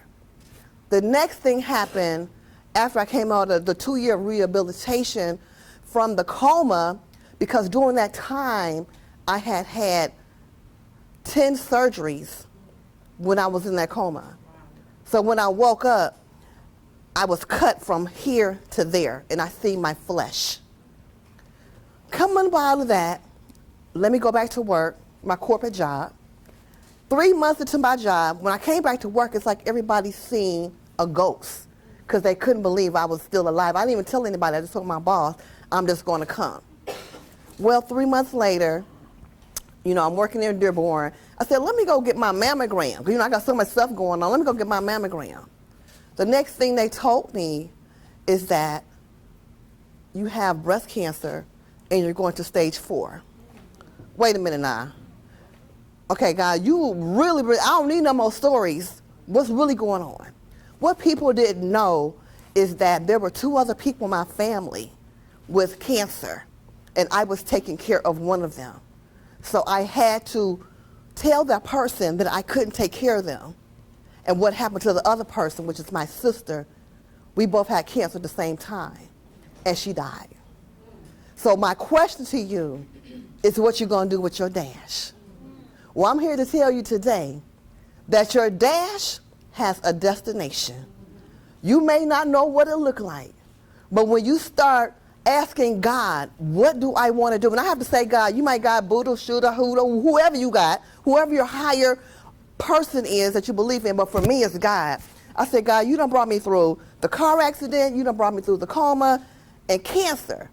You brought me through, and my sister passed, but I live, so I know that it must be something that you want from me. And he told me that I have a destination for you, but it's not in your timing. What I'm saying to you, your destination is not in your timing. So the next thing happened, I said, okay, went through that. That was another 2-year process. I'm like, I'd have been in the hospital to see more doctors than I'd have been in my job in the past 5 years. What's happening now? Went through all of that. God brought me through. Phenomenal surgeons. Destination. Now I'm starting to be more authentic. Now I'm taking off the mask. Now I'm taking off my Malaysian Indian Remy hair that come all the way down here for people that already know that I wear my hair. And I still got her because she's still at the house. But today, you know, I just decided to just come without the mask. So when I did all that, I said, okay, God, I'm listening, because you got to listen. They talked about listening early. You got to listen. Well, it was American Idol last year, during this time. And I told my husband, I said, I think I'm about to pass out. And because I've been through so much, he knows when I say that in that tone, he said, I'm calling an ambulance. I said, no ambulance. What happened to me, I was diagnosed with COVID, and I was sent to the University of Michigan Hospital. I was sick for 8 weeks. Now, I'm really mad. I said, God, I don't need no more stories. What is it that you really want me to do? What he said is that I really want you to be authentic. What I really want you to do to have a servant spirit so you can serve others. What I want you to do is to help others, because everything that you've been through, it ain't for you. And that's what I understand. So whatever speaker that's listening virtually or whoever's in the room, whatever you're going through, it is not for you. And when you start embracing that it's not for you and that you're supposed to impact others, that's when you start finding your purpose. Because see, I was on that road where I done paid 10, 20, I done went to $100,000 trying to find my destiny, trying to find my authenticness within myself, trying to be a servant spirit and trying to help others. But when I discovered that it was already inside of me, what I want you to understand that as you are trying to find your dash, we're not burying nobody today, but somebody up here is burying their dreams. Some dreams that went to the grave already. So what I want you to do today, from this point on, decide that I am going to define what my dash is. I'm going to understand that my destination is already inside of me. What I'm going to discover within inside myself, that I'm going to live authentically and transparent and tell the truth. Because see, I'm a church girl. I'm a COGIC, a Church of God of Christ girl. So what happened, I always hear behind a lot of stuff when they say keep it up in the church. Ain't nothing wrong with where I came from, but it was what I was told, keep it on the inside of me. But what I'm telling you today, don't keep it in the side of you, because you're doing yourself a disservice, because the world needs to hear your story. What I also want you to do is be a servant. Be a servant. Go up under somebody. Go up under Shine. Go up under myself. Go up under the leaders in the room to let them know that you have a servant spirit where you want to work with them, work alongside them. Then what I want you to do is go help somebody else. See, what I do take credit cards, Zelle, Bitcoin. I take all that for my coaching clients, but I also have an honorarium where I always want to help somebody else, because sometimes people might not have the funds, but if you feel it in their heart where they need some help. I just got a text this morning when my makeup artist was at the house. Dr. Missy, I don't know what to do. I'm afraid. I have a purpose I know is more inside of me. Have you ever felt like that you didn't even tell nobody because you got all these titles, you got all these people you take care of, you're the hero in your own family? What I want you to understand, define your dash. I want you to find your destination. I want you to be authentic in what you talk about and what you do in your business. Somebody may do it like you, somebody might not do it like you. People may say, well, Dr. Missy, you a speaker, author, and a coach. It's a lot of speaker, authors, and a coach. I said, how many long orders is on TV? You got SVU, CSI, you got the new organized crime. So it don't even matter what it is, but you makes the difference, because you don't want to put the twist in what you're doing. So don't let nobody define you. Don't let nobody try to put you in the box. I'm a coach. You do you, because don't nobody got your blueprint. Be authentic, because nobody has your voice. Be a servant spirit and help somebody else. And also know, helping somebody else is not about you, but it's impacting the world in a greater way. I am Dr. Missy Johnson. I am a speaker, author, coach, and screenwriter, and future filmmaker. So thank God for his glory. Thank God for the opportunity. And do not take any platform lightly. If you're just not starting out and say, well, I don't have no audience, it don't matter. If you got family members or friends, get them all on the Zoom, record yourself, because documentation is better than conversation. Thank you very much.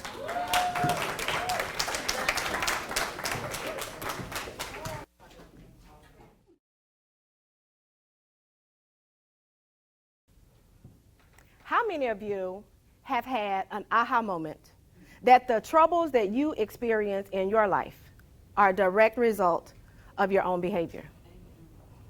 Can I get a witness? You know that you need to change, but you don't know how. You are a leader and you are trying to transform your team and your organization, but nothing seems to be working. Have you taken a look at yourself? It just might be you that needs to transform first. So today, I want to tell you about my personal story of transformation. I have always marched to the beat of my own drum. My family can tell you that. I've had my own mind. I'm strong-willed. I knew in 3rd grade that I wanted to be a nurse. So when Miss Welch went around the room and she asked every kid, what do you want to be when you grow up? I said, I want to be a nurse.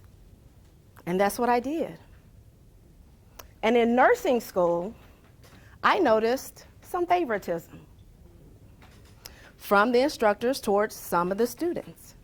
And I didn't like it. And I became very vocal about it.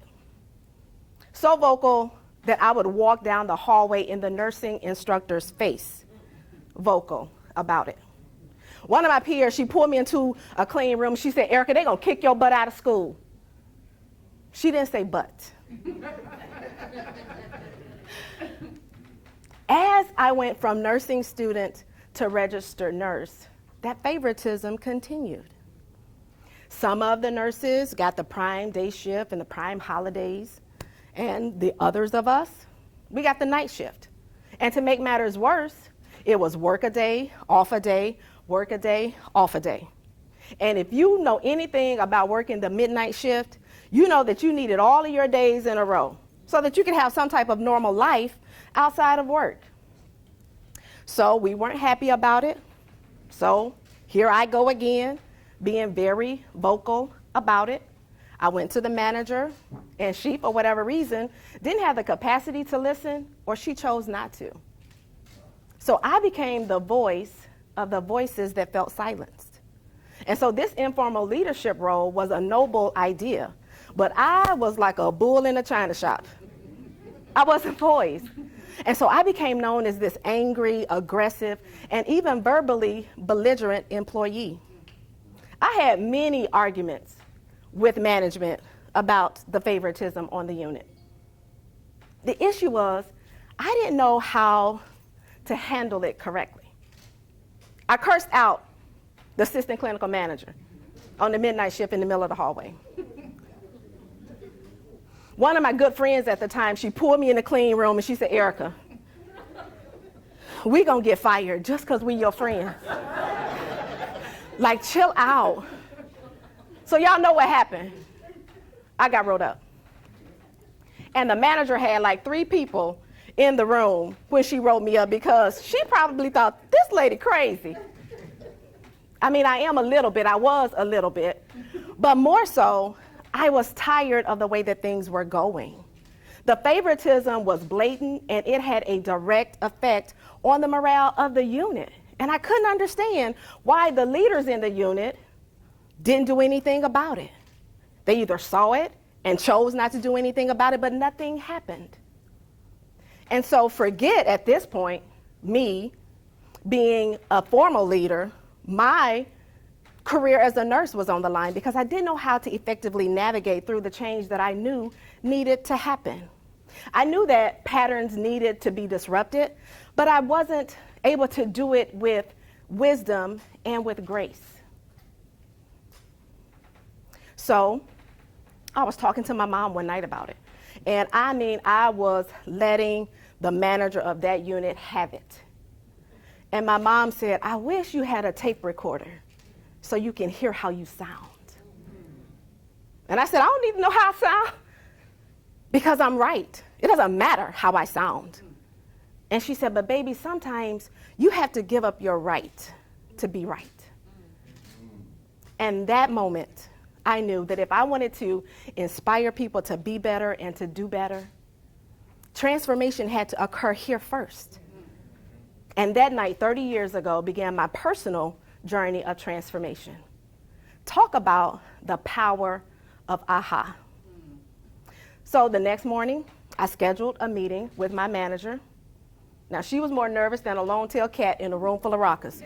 Because the last time her and I met, I hemmed her up in the corner of her own office because my check was short. Y'all see why I needed to change? So the day we met, I started the meeting off with, I don't like me. So I know that no one else does. I want to be a great leader. I want to be able to positively impact people's lives. But I don't know how to do it. I'm angry and I need help. And she said, okay. Now she was still nervous. She said, but I can put you on a performance improvement plan for your behavior. She said, we can meet once a week for 3 months. She said, but now Erica, if you're unsuccessful, you're gonna be terminated. And without hesitation, I said, okay, let's do it. That was the most challenging, most humbling 3 months of my life. But it was the most rewarding. it set the trajectory of my leadership journey. Because here was a leader, someone whom I had threatened and verbally abused, leading me through my personal journey of transformation. And I take that lesson with me to every team that I lead. So when I come in contact with that bull in the china shop employee, I dig deep because I want to understand why they are the way that they are. Many times those employees are your best employees. They've just gotten hurt along the way. So many years ago, a director, she came to me, she said, Erica, she said, why do you have so much grace for your people?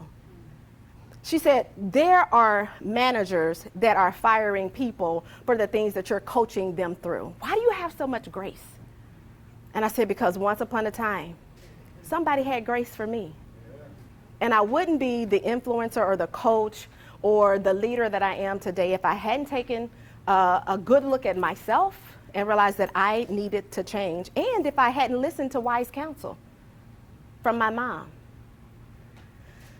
Transformation is intentional, and it takes time. I actually wrote a book. It's called The Influencer, 21 Days, A Leader's Guide to Transformation Through Intention and Reflection. And so as a coach, I am able to be a safe place for leaders, for them to land when they are struggling in their leadership journey. One thing I know, because I am a leader, leaders get tired. They get weary. They become disengaged. They become overwhelmed. And sometimes they lose their way. They need someone that they can confide in when they want to scream and when they want to walk away. Personal transformation can be hard. It can, it is. But it's also necessary if you want to lead transformation. So today I want to leave you with 3 nuggets of personal transformation. Nugget number 1, define your aha. How did you come to the conclusion that you were the problem? Ask yourself, is it me? Number 2, lead with authenticity. And then number 3, invest in a coach. You're going to need somebody to walk you through this journey. And the best investment that you can make is the investment that you make in yourself. And so I am Erica Dudley. I am your leadership coach. And whenever you are ready to take this journey, I am here to walk you through it. And so for bookings, for consultations, and for book purchases, you can go to forwardthinkingllc.org, or you can also follow me on any social media platform at Forward Thinking LLC. Thank you.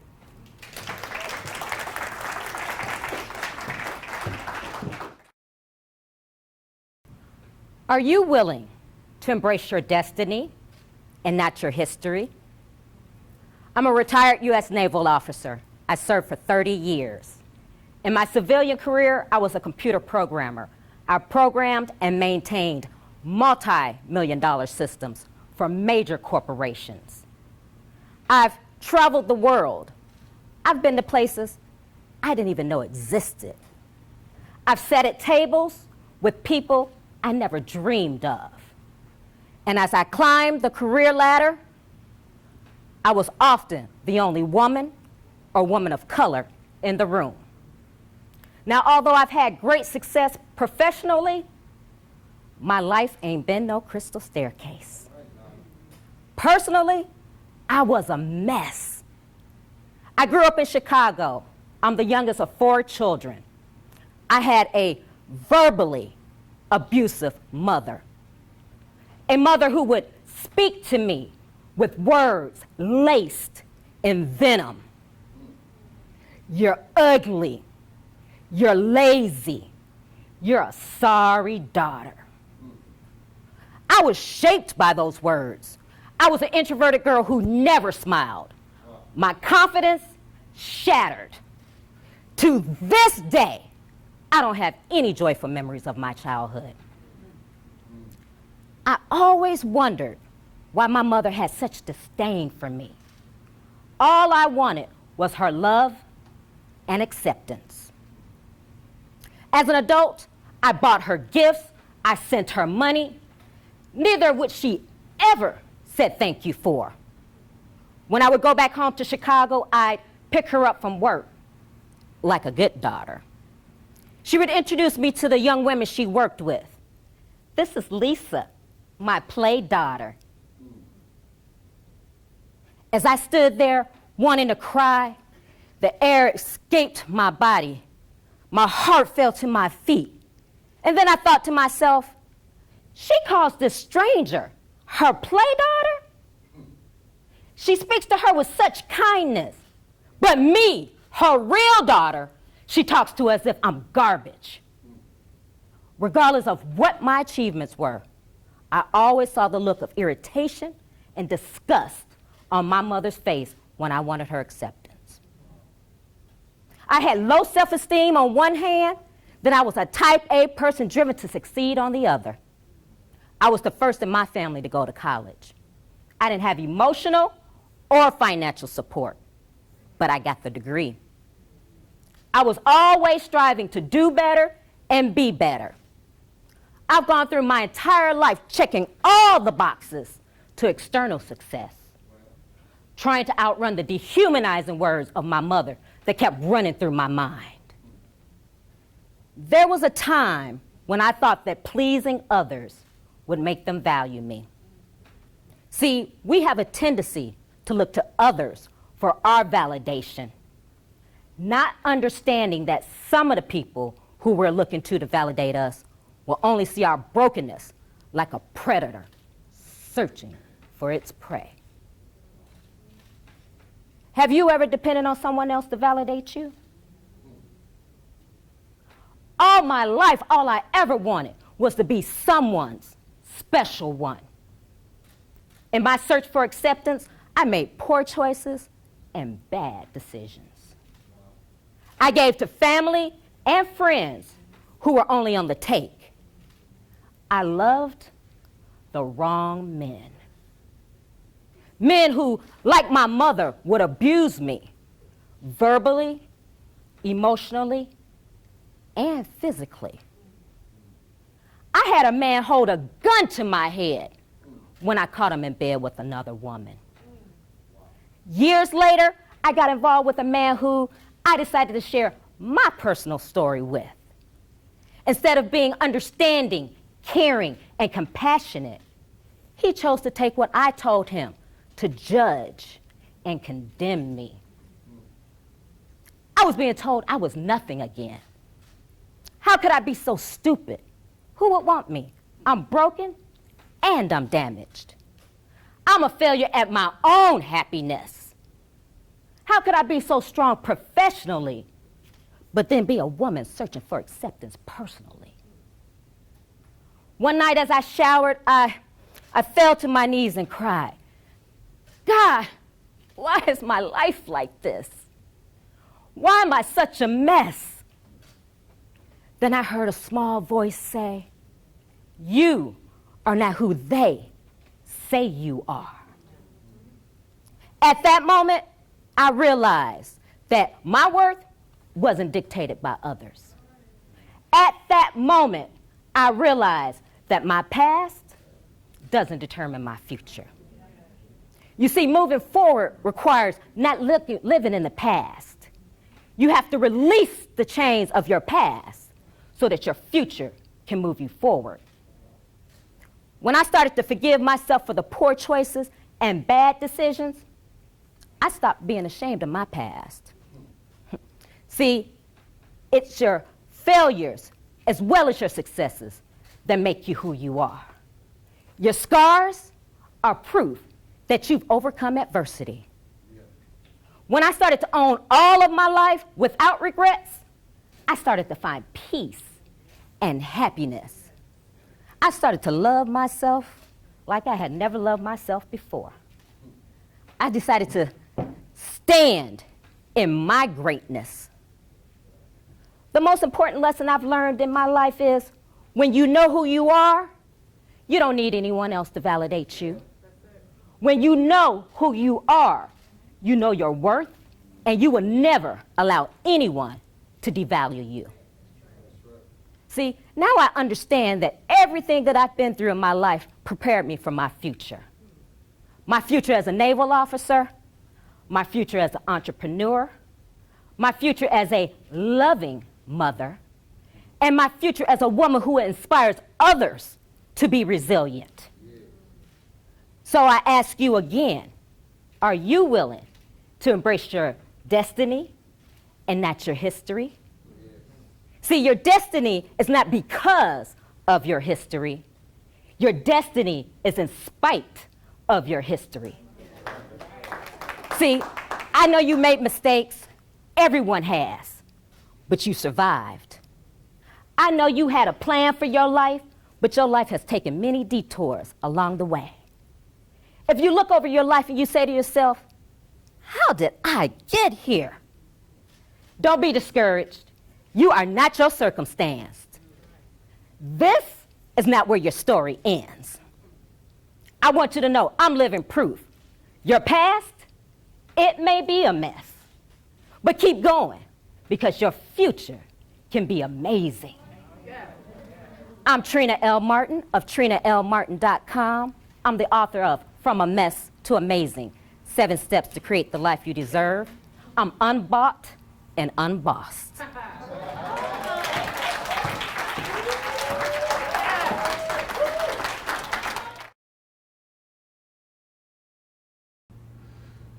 Welcome. Wow, what a crowd. Let's give it up for Trina. She had a great speech.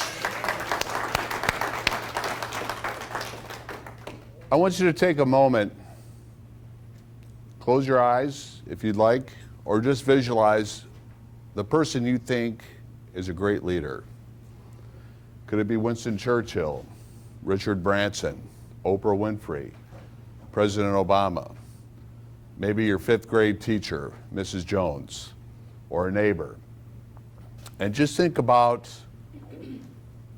what traits they possess that when you hear leader, you think, oh yes, they're a leader. Maybe they have integrity, a good communicator, they're honest, they try and build you up.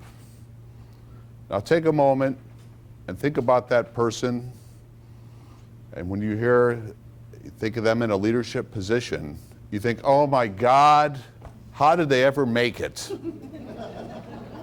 How did he get promoted to that job? And think about some of the traits that they have. It's my way or the highway. I said so. Why did you do it like that? I'm Kevin Davenport. I'm an airline pilot by trade. I have over 17,000 flight hours. I've been flying since 1992. I live in Milwaukee, Wisconsin. I currently fly an Airbus A320. I'm a captain. And as a young boy, I'll back the story up. When I graduated high school, I wasn't sure what I wanted to do. I had an idea I wanted to be a pilot, so I enlisted in the Marine Corps. And I was in field artillery, and yes, for the record, I still have my hearing.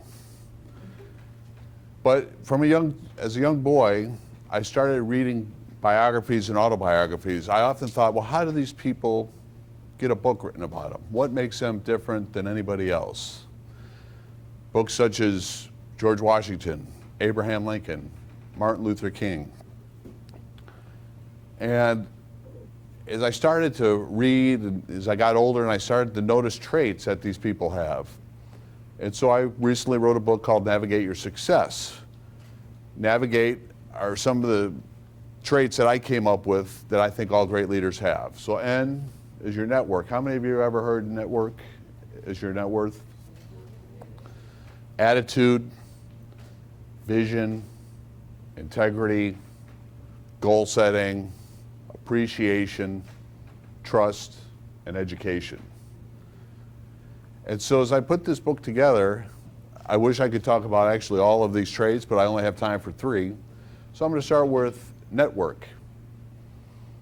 And how many of you are big networkers?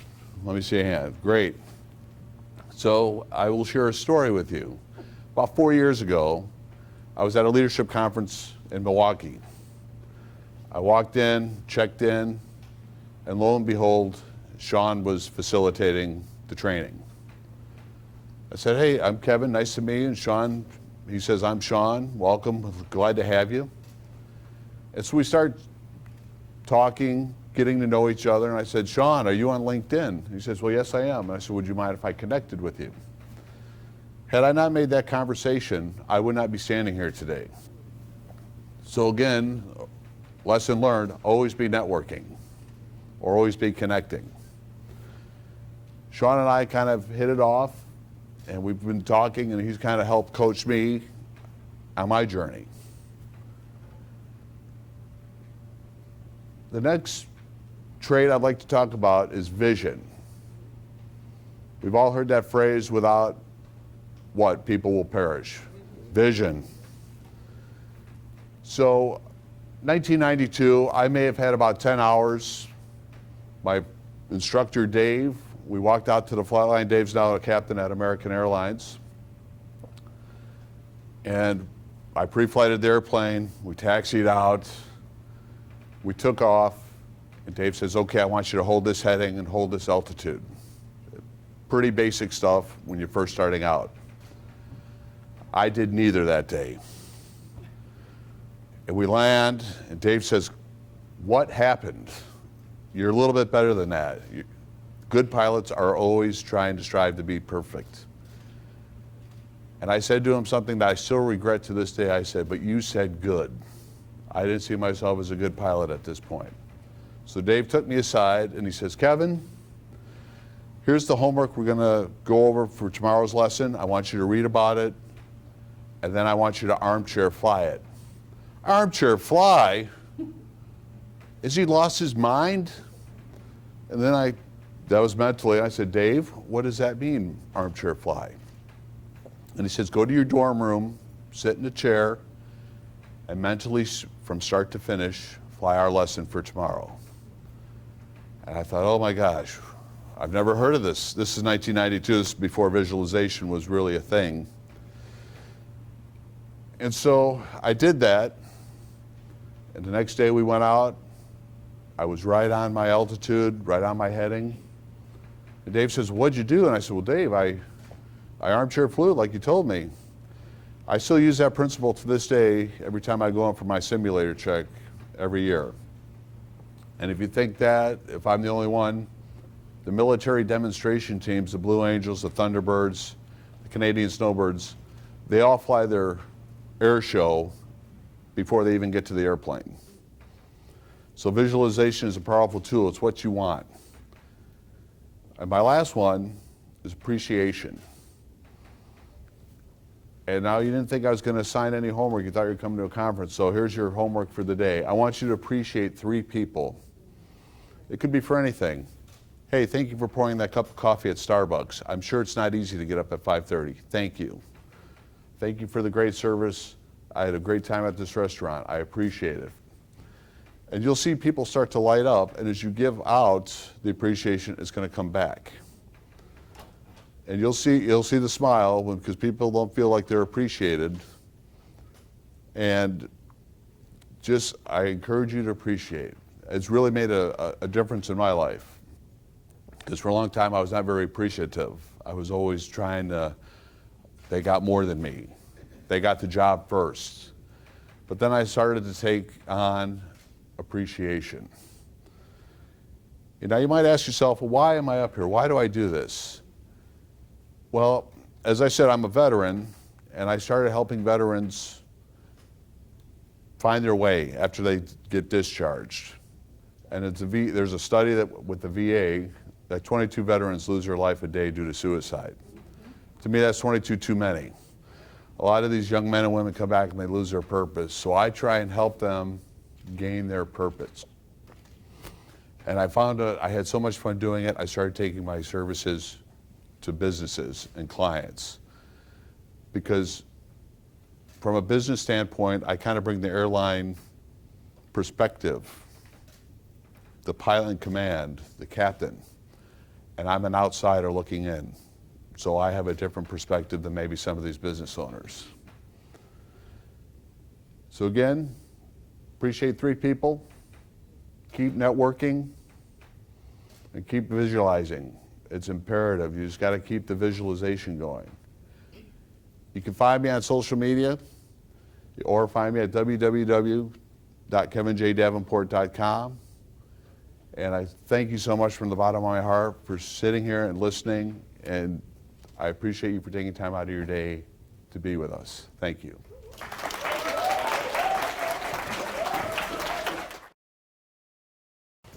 Let me start by apologizing to all my lady friends, black, white, brown, and yellow, short, tall, small, or large. I apologize. I promise. It wasn't you. It was me. Me carrying all of my baggage, my hurt, my pain, my disappointment, my feelings of being let down and left out, my feelings of not being enough. You know, I could never see in me what I saw in you. And I literally began to blame you. Yeah, you, my African goddess. You so beautiful. And my light-skinned friend out there, all prim and proper. And my Caucasian girlfriends, please don't think you are not included, because you are. And brothers, gentlemen, you are not exempt. Each of you are a constant reminder of the day I was violated. That day, I was approximately 7, 8 years old. That day, that man stole my childhood and my innocence without my permission. That day, I remember it oh so vividly. The blood trickling down my inner thighs, the tears streaming down my cheeks, me wanting to move, but I couldn't. I was paralyzed, and all I could do was cry myself to sleep, and the tears never stopped. Now, although me and my mother were close, I could never find the words to tell her what happened. Or maybe I didn't have the courage. But that little girl inside of me, standing in front of her day after day, just knew that she could see my tears, that she could identify with the trauma that was taking place in my body, that she could feel my pain. But I guess, without me outright telling her, it just passed her by. Now, at the time, it wasn't about the story. It wasn't about the story. I wanted to be hugged and loved and comforted. But more than anything, I wanted someone to see my tears, and they didn't. Any of you felt like that, where you just been closed in, lonely, felt like you've been overlooked? Anybody? That led me to a space of constantly comparing myself. It started in the home with my sisters, and it flowed out into the streets to each of you. What you wore, what you said, how you articulated your words, the way you walked in the room and commanded and demanded attention and respect, your lips, your eyes, your hair, it didn't matter. I always found a reason to compare. And this, me watching you, continued to rob me. Now, as President Teddy Roosevelt once said, comparison is the thief of all joy. And on that day, that man stole my joy. Now me ask you this, ladies and gentlemen. Let me ask you this. Have you ever had anybody steal your joy, your love, your peace, your happiness, your trust, your life? For some of you, your food? Leaving you trying to figure out how to get it back? Now, that was me for many years, trying to find myself, trying to recover from that fateful day. But oh, let me tell you about that joy that comes in the morning. I woke up one day, I said, Risa, hold on, girlfriend. This is toxic. This is unhealthy. This is downright insane. You can no longer allow comparison to steal your joy. So you know what I did? That morning, I decided that the only person I would be in competition with ever again was me. You guessed it, me. The woman I was yesterday, the day before, last week, last month, last year. And this is how I did it. Get something to jot this down. Grab something out your purse or the bag and jot it down. I have 4 pearls of wisdom for you. 4. The first one, I decided to forgive myself. Forgive myself for carrying all of that self-hatred, for not knowing my worth, for walking around mad and angry and pissed off and being downright mean just because, and for allowing that negative chatter to penetrate my soul. Pearl number 2, loving me. I began to be kind to me, to speak life into those dry bones, to tighten my circle of friendship, and to recite my affirmations out loud. I am somebody, because God don't make no junk, and he definitely don't make no mistakes. That's a free one for you. I am loved, and I am lovable. Sharisa, want what you want and wait for it. Pearl number 3, I began to be non-negotiable. And that simply means I know my worth and I know what I bring to the table. And dig this, I ain't afraid to eat alone. You hear me? I ain't afraid to eat alone. Pearl number 4, I bring the authentic Sharisa to the table every day. You hear me? Every day. And you ask me how I do this? By repeating pearls number 1, 2, and 3 on a daily basis.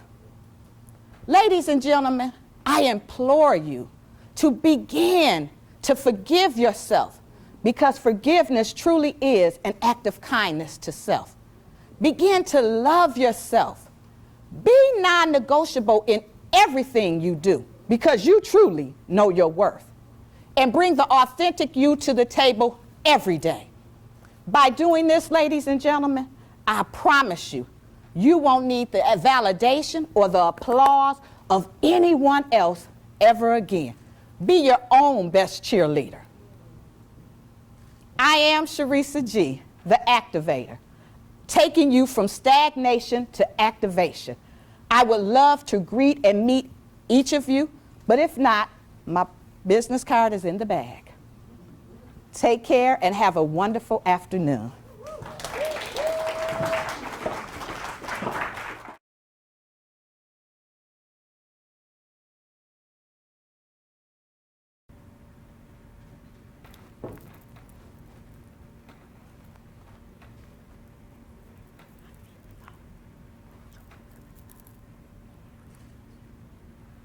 My name is Dr. Cynthia Hickman, and the next time that you meet a caregiver, I want you to show them some love and appreciation.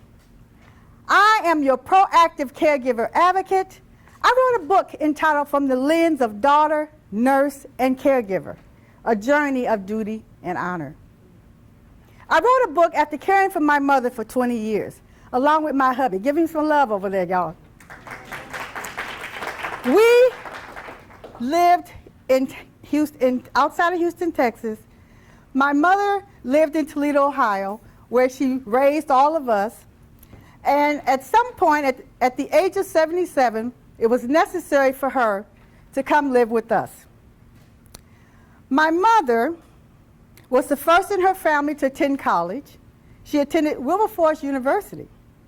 She met a tall, dark, and handsome man, my dad, and together they had 4 amazing girls. We were the alphabet girls, also called the TK girls. Who knows what TK girls were? We were teachers' kids. But my dad felt the need to name us in alphabetical order. There was Anita, Brenda, Cynthia, and Diana. And of course, Cynthia, you got it, was the cutest. My mother was an educator. Her favorite color was blue. I'm wearing blue in honor of her.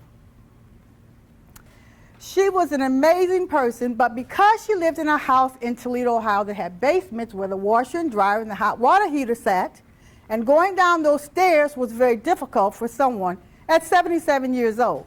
So she came to us. She settled into Texas quite well, and we found a senior citizen center for her to attend.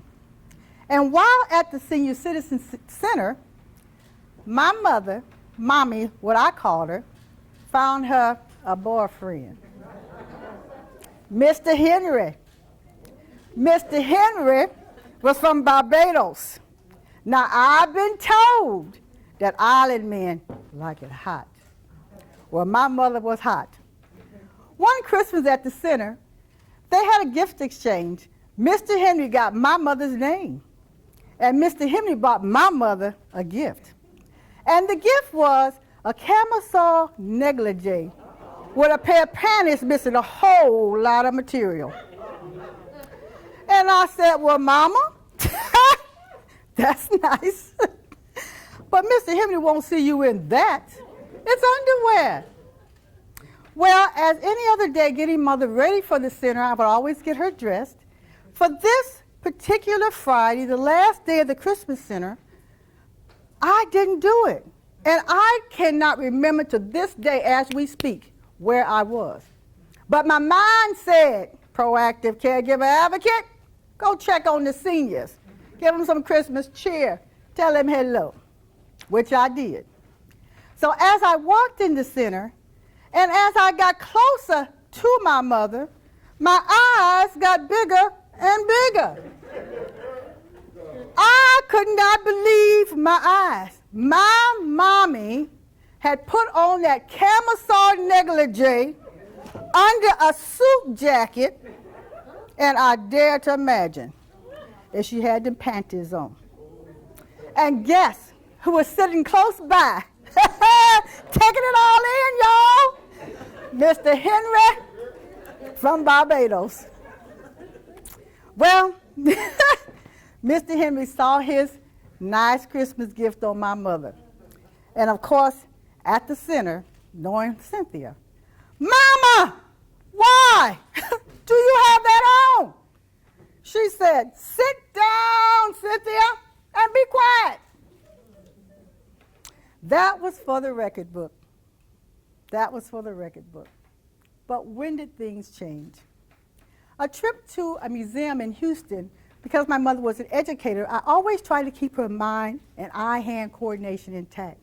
We went to a geometric section where you put round holes and round pegs and round holes, and square pegs and square holes. And I noticed that my mother, instead of putting them directly in, she was sliding them in and putting them in. My proactive mind said, something's going on with her vision. But what I did say was, Mama, stop acting old.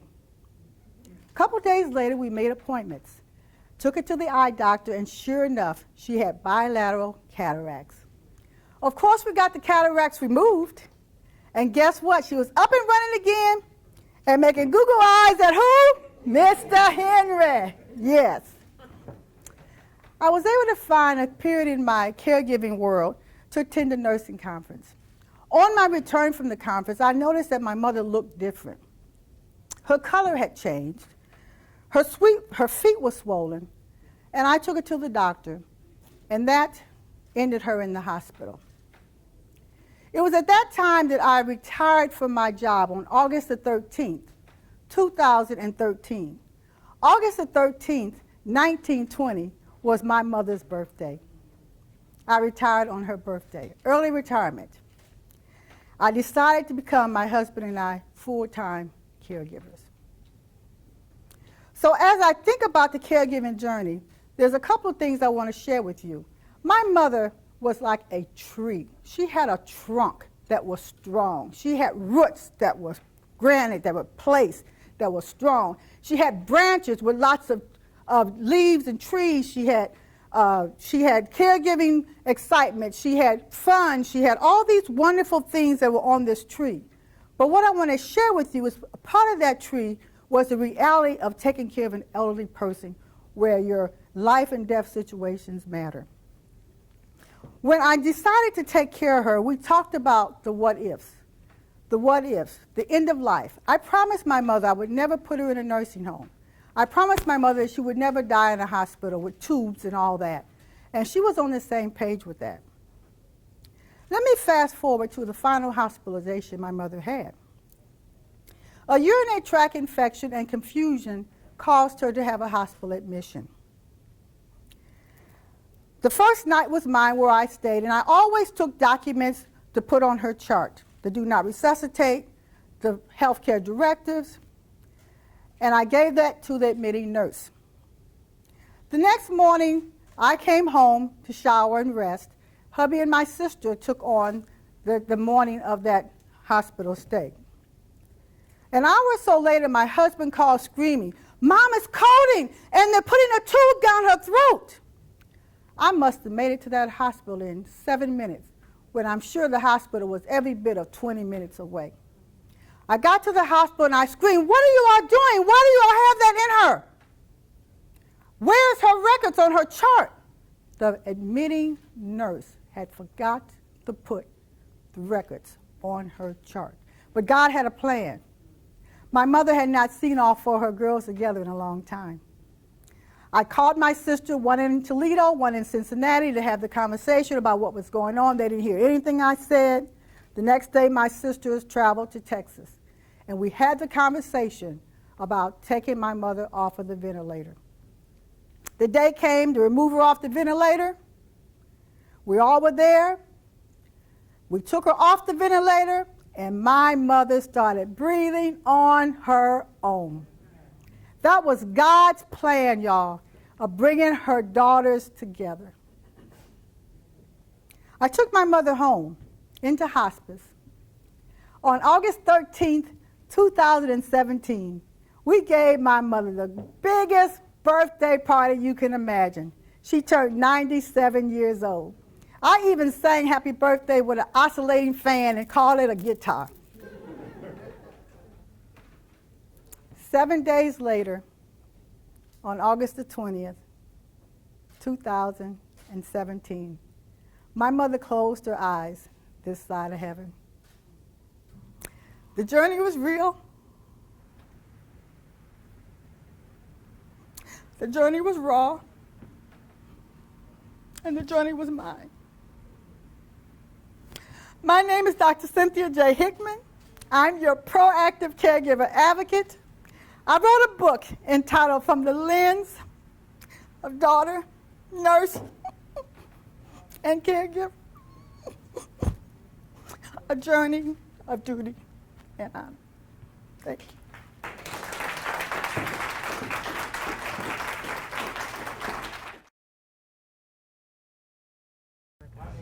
D. Williams. I was born and raised in Dayton, Ohio. That's right, I'm a Buckeye fan. 3 things I love about Ohio. I love my family, of course. I love my Central State University family. And of course, I love those Buckeyes. Way back when, in 1994, I'll say, I was recruited to be a systems engineer. Systems engineer is nothing but a programmer, right? A programmer is the guy that says, you get a program, you write code, that kind of stuff. That's what I was recruited for. Well, my mother gave me some advice. She said, "David, you should make a list." I said, "Make a list? Mom, only thing I need to do is get the stuff that's in my room, put it in my car, and roll out. That's all I need to do."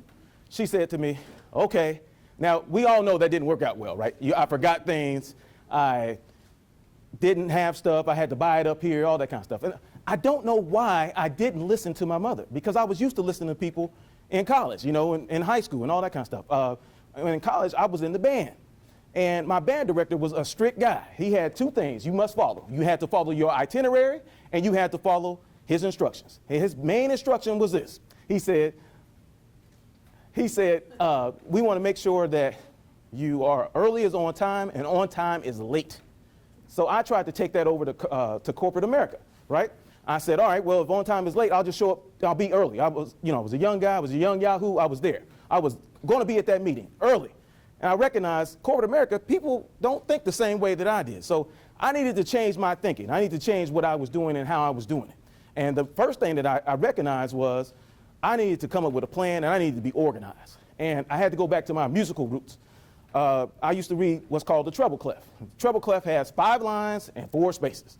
On the 5 lines, it's E, G, D, B, F, or every good boy does fine, are the notes on the line. And on the space, it's F, A, C, E. That's what I'm talking about. What's in your space? First of all, I had to formulate a plan. I had none. I was just a young Yahoo. And then I had to make some adjustments. I had to understand the corporate culture, and I had to evolve. I couldn't be the same person I was before, right? So let's go with formulate a plan. I had none. I said, look, I'm going to do whatever I want to do. I just figured, you know, I'm available. That'll do it. Being available will do everything. That wasn't going to work. I needed to make sure that I had these 6 Ps. Prior planning prevents a piss-poor performance.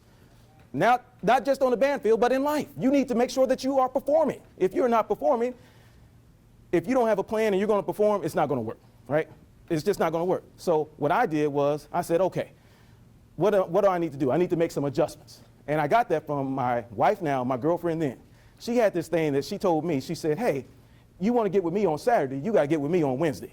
Now, I didn't know it was the Detroit women or whatever. I didn't know what was going on because I had never heard of that, right? I was like, Wednesday to get with you on Saturday? I'm your man. She was like, okay, my man needs to plan with me on Wednesday. So I put that in corporate. I said, hey, you can't just give me an assignment. You need to come to me with a plan together.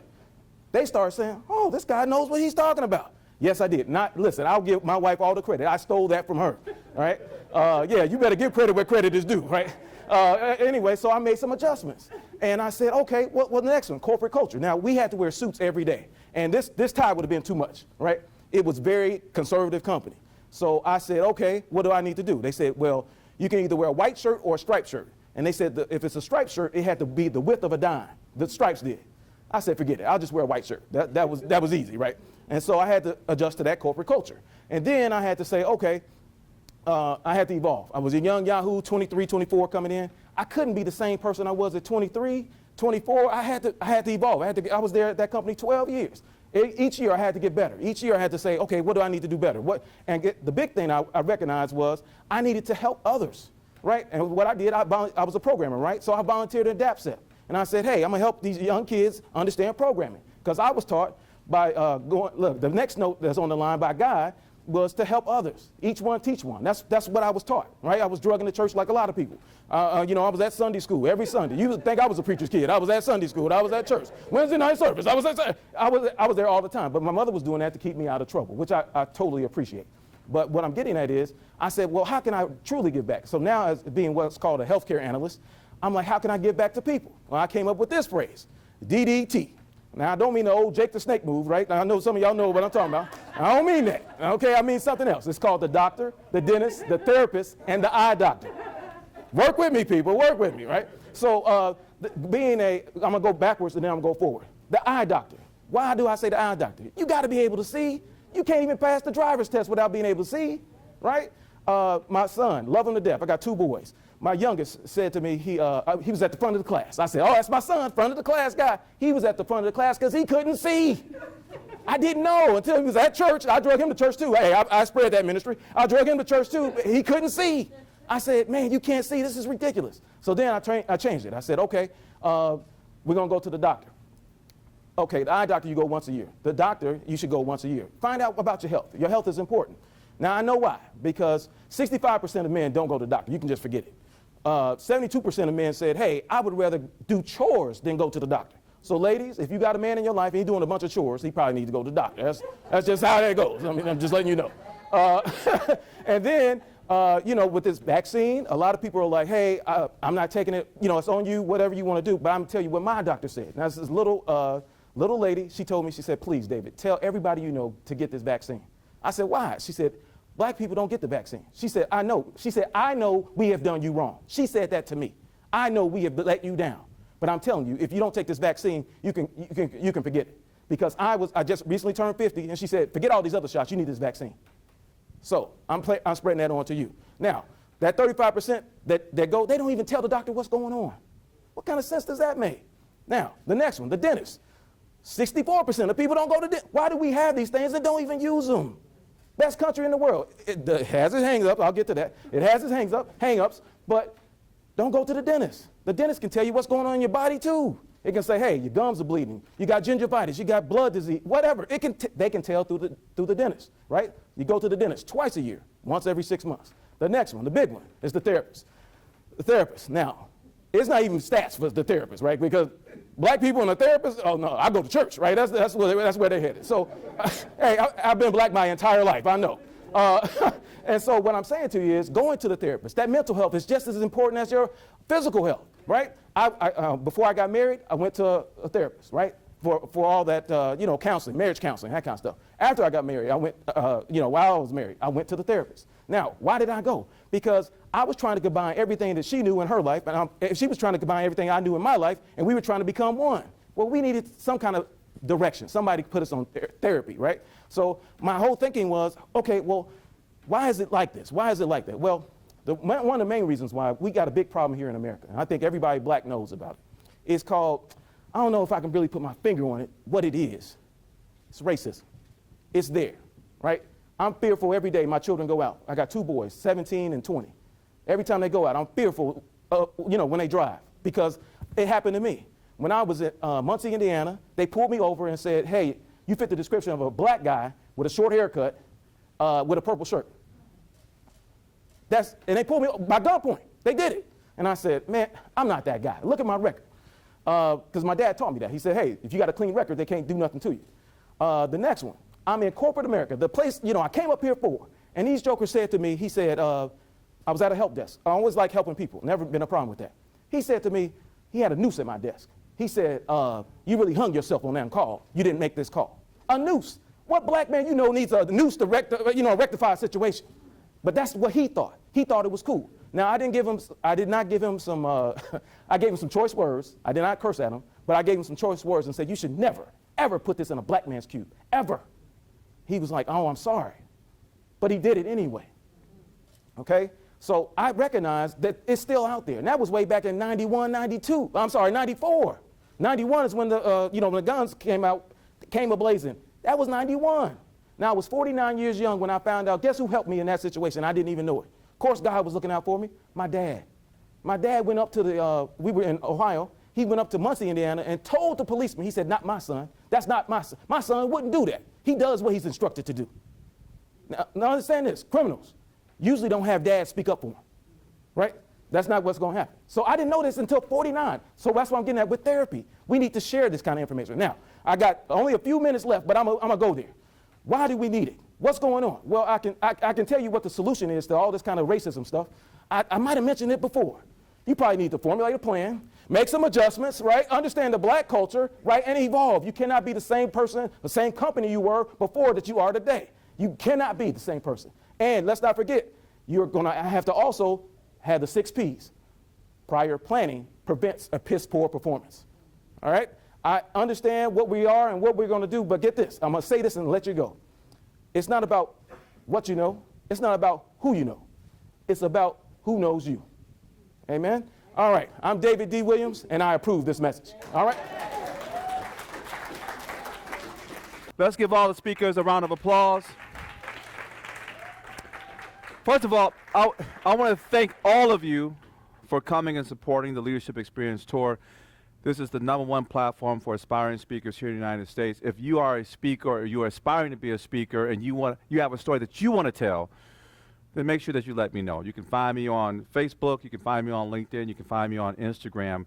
Just through hashtag Sean Fair, my information will pop up. If you didn't get anything from this event, you should have gotten at least this. The number one, attitude is a choice. You can choose to get up every single day. It doesn't matter what's going on in your life. You can choose to have a great attitude, or you can choose to have a poor one. That's totally up to you. And the other thing is that they're telling you that people are unwilling, or they're willing to change their circumstances, but they're unwilling to change themselves. In order to change your circumstance, you got to first start with you. That's a fact. But a lot of times we don't want to start there. We want to blame other folks for why we're in the situation or the circumstance that we're in. But if you start with you and you expand your own capacity, you'll find that your life will start to change over a period of time. Put God first in your life and you can't go wrong. Let me just say that. If you put him first and you lean on him, your life is going to go in the right direction, because he'll never turn you into the wrong direction. So with that being said, I want to say thank you again. Thank you for your participation. Thank you for your support. And I just want to say this last thing. We're going to Vegas. In March of 2022, we're going to have a major conference there, and the speakers are going to be very, very dynamic speakers, and it's going to be a lot of value that we're going to be bringing to society. And so again, if that's you, if this is an opportunity that you like to take advantage of, make sure you reach out to me. Thank you guys so much.